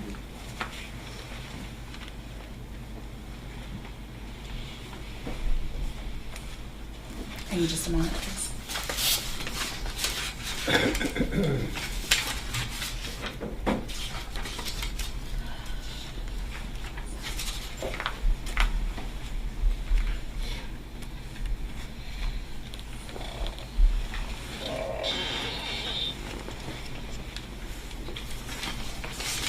And you did go meet with Christopher Horne and his family, right?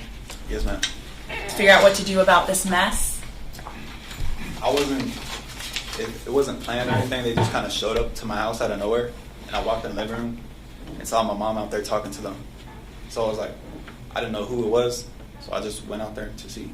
And I seen Buster in the back seat. You never met with JD again? No, I never seen JD after that. Never met with Never Trey? heard from him. No, ma'am. The only person or family you met up with was Christopher Horne and his family? Yes, ma'am. I have no further questions.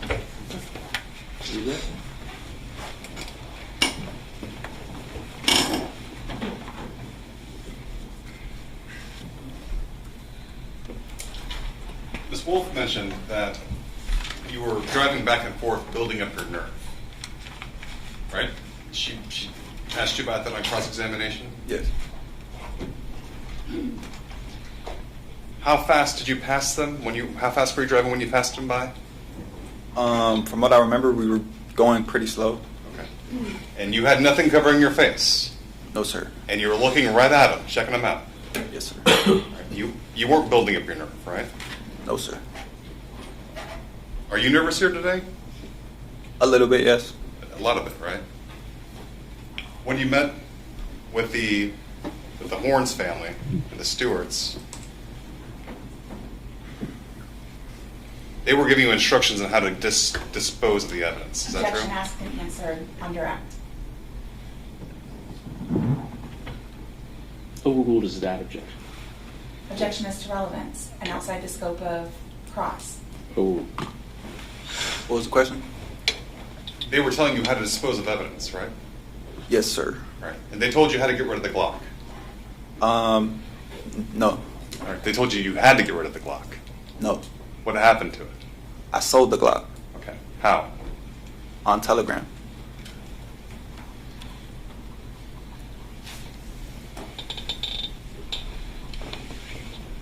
Were you scared that having a gun would link you to this crime? I didn't have a gun. The only gun I had was the 1911, but Christopher kind of took it when he left that night. Did you see him discard the gun? No, sir. Did he ever tell you what he did with the gun? Yes. What did he do with it? He told me in jail. He told me he threw it in a river. Okay. Did he tell you which one? Yes. Which one? The one behind his dad, the canal behind his dad's house. Nothing further, Judge. Thank you. All right. All right, sir, you can sit down.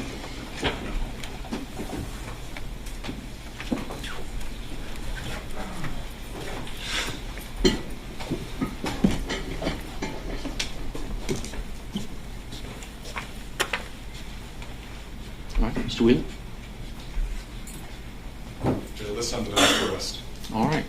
Ladies and gentlemen, I'm going to send you back to the juror for a few minutes. We're going to talk scheduling. I'm also going to ask you some questions about scheduling when you come back out. So we'll send you back there. All right.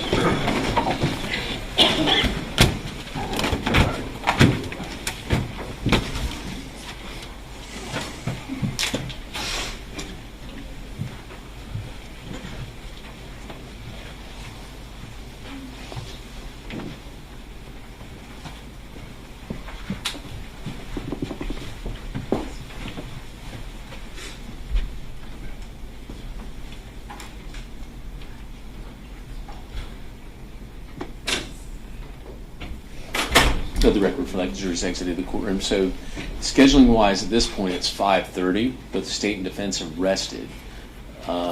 I can clear my calendar for Monday, presuming everybody's in the jury is okay to come back on Monday, where we can do closing arguments and also our charge conference as well first, and then do closing arguments.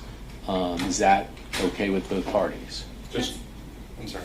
Go ahead. That's fine. We still want to have the potential opportunity for a rebuttal witness, but we'll talk about that. If we do, it would be very short. Not for today, but for Monday before we. Well, I kind of like to know for scheduling purposes. I need time to think about it based on what Mr. Stein said on the stand. Okay.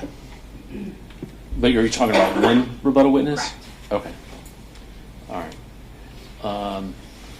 And you're okay to come back Monday? I am, Judge. Okay. I'm here at the court's. I don't think it'd be appropriate to try and make the jury wait and for us to do our charge conference, closing arguments, and all that, and have them start deliberating tonight, because I think it would be very, very late. And they've been here all day. Right, Judge. Does the court want to have them come back on noon on Monday? That way we can do what we need to do in the morning? Noon might be a little bit late. I would be okay with a little bit later Monday morning. Let me just see.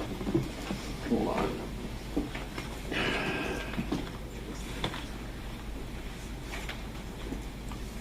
Right now, my judicial assistant is scrambling, trying to figure out what she's going to do with the hearing scheduled Monday morning. So, let me just take a look.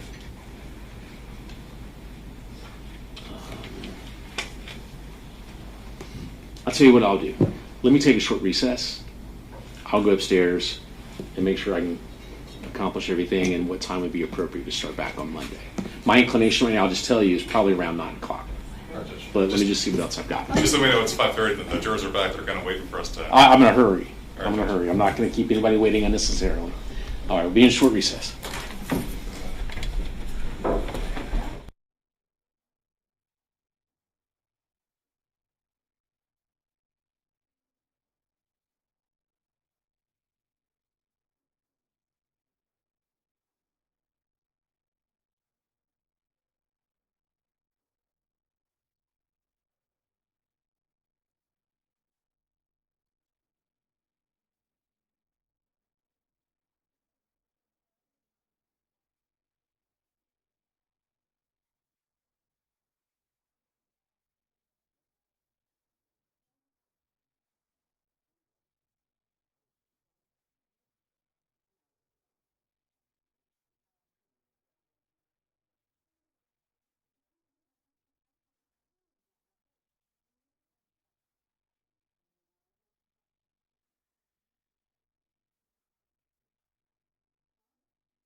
Let the record reflect, State's President, Defense Counsel, and Defendant are present.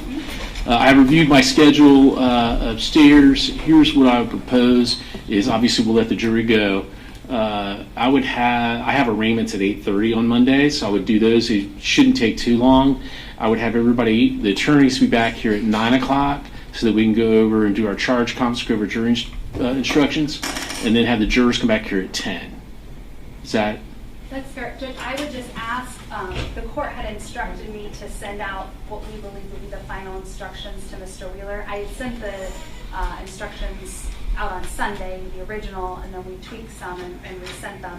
And I'd asked if he would respond if there's any changes or corrections. I didn't hear from him, but I would ask that over the weekend that he gives us that time to talk about any of that so we don't spend so much time Monday morning. No, I want you to communicate between now and then. Yes. All right, Judge. Okay, so if you've got changes or anything like that, like I said, all of y'all are excellent attorneys, and I think to communicate over the weekend and what you don't agree on, obviously, will be litigated, and so we can address that on Monday morning. But I just don't want to come in Monday morning and everybody say, "Oh, we haven't looked at it," Right. Including the state or anybody else, because I know y'all are busy and getting ready doing other things, getting ready for closings and all that. But like I said, you can't finish a trial without jury instructions, so they're pretty vital in terms of finishing the case. So, Is the state asking for lessers? what's that? Yeah, we have all the mandatory lessers. All the lessers are in. Everything's in that we set in the original packet. These are all standard instructions. Right. I put in there. There's some blue highlighted that we think we should ask. I see you've got about 53 pages of instructions to read. I thought it was 70, but Okay. 53. Then that sounds. Well, make good. sure that's correct, but whatever I have to read, I will. But And I did realize the principal instruction should have been inserted in a few more places, so we'll make sure that's inserted. Where it needs to All right. be. But other than that, it just that Mr. Wheeler, I've looked them over numerous times. I've had numerous people in my Certainly. office look them over, so if he can just let me know. Judge, if Ms. Miller would just be so kind as to highlight the changes she's made to the standard jury instructions, I might not have a problem. I did it in blue, and I put that in email. It's in blue highlight. all right, there you go. I don't see anything. Please look. There could be. Judge Thompson does it. I am known to make errors in spelling or anything in jury, so please look them over. Not very often. All right. But yeah, just please look over those and communicate with opposing counsel over the weekend on the jury instructions. If it's all right, I'm going to bring the jury back in, excuse them, giving them the same caution instruction, and let them go home for the weekend, come back Monday morning at 10 a.m. Is that agreeable? Yes, sir. Okay. I Yes, will sir. not be packing on Sunday to go to the DNA conference. So. The what? I have a DNA conference I'm supposed to be at all next week, but that's okay. Okay. Trial takes precedent. I have a human trafficking start on Monday. All right. Is the court's practice to charge and then go into closings, or close Closings, charge? and then I read the instructions. All right, Judge. Thank you. Yeah. And then that's why I think I read it in the preliminary instructions to the jury as well. Okay. All right. Let's bring the jury back in.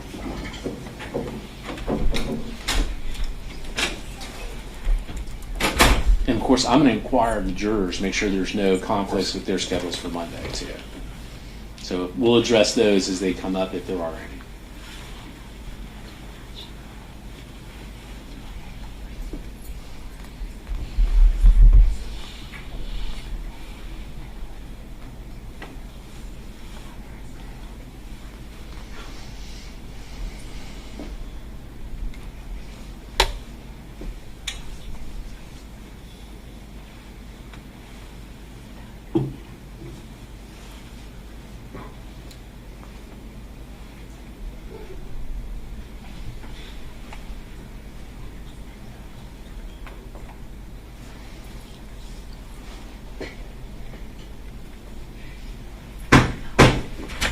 Jurors entry.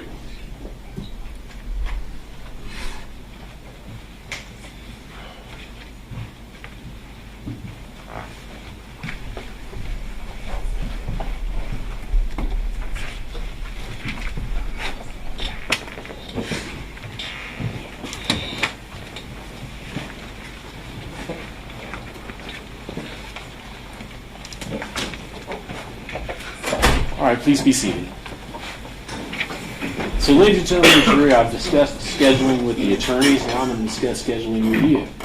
Obviously, it's 5:45 on Friday, and so the question for you all is there anybody, by a show of hands, who is not available on Monday morning?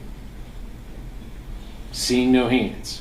So here's what we're going to do. I'm going to have you come back on Monday morning at 10 a.m., okay? Give you a little extra time to get in here. But is there anybody that can't be here Monday morning at 10 a.m. for us to resume with the rest of the case here? Okay. Then we will let you go. Remember my instruction. Don't watch local TV, read local newspapers, any online news or anything like that. Don't do any research, discuss anything about this case among yourselves, with your family members or friends. And we'll see you back here Monday morning at 10 a.m. With that, your excuse, just leave your notepads here. We'll get back to you on Monday.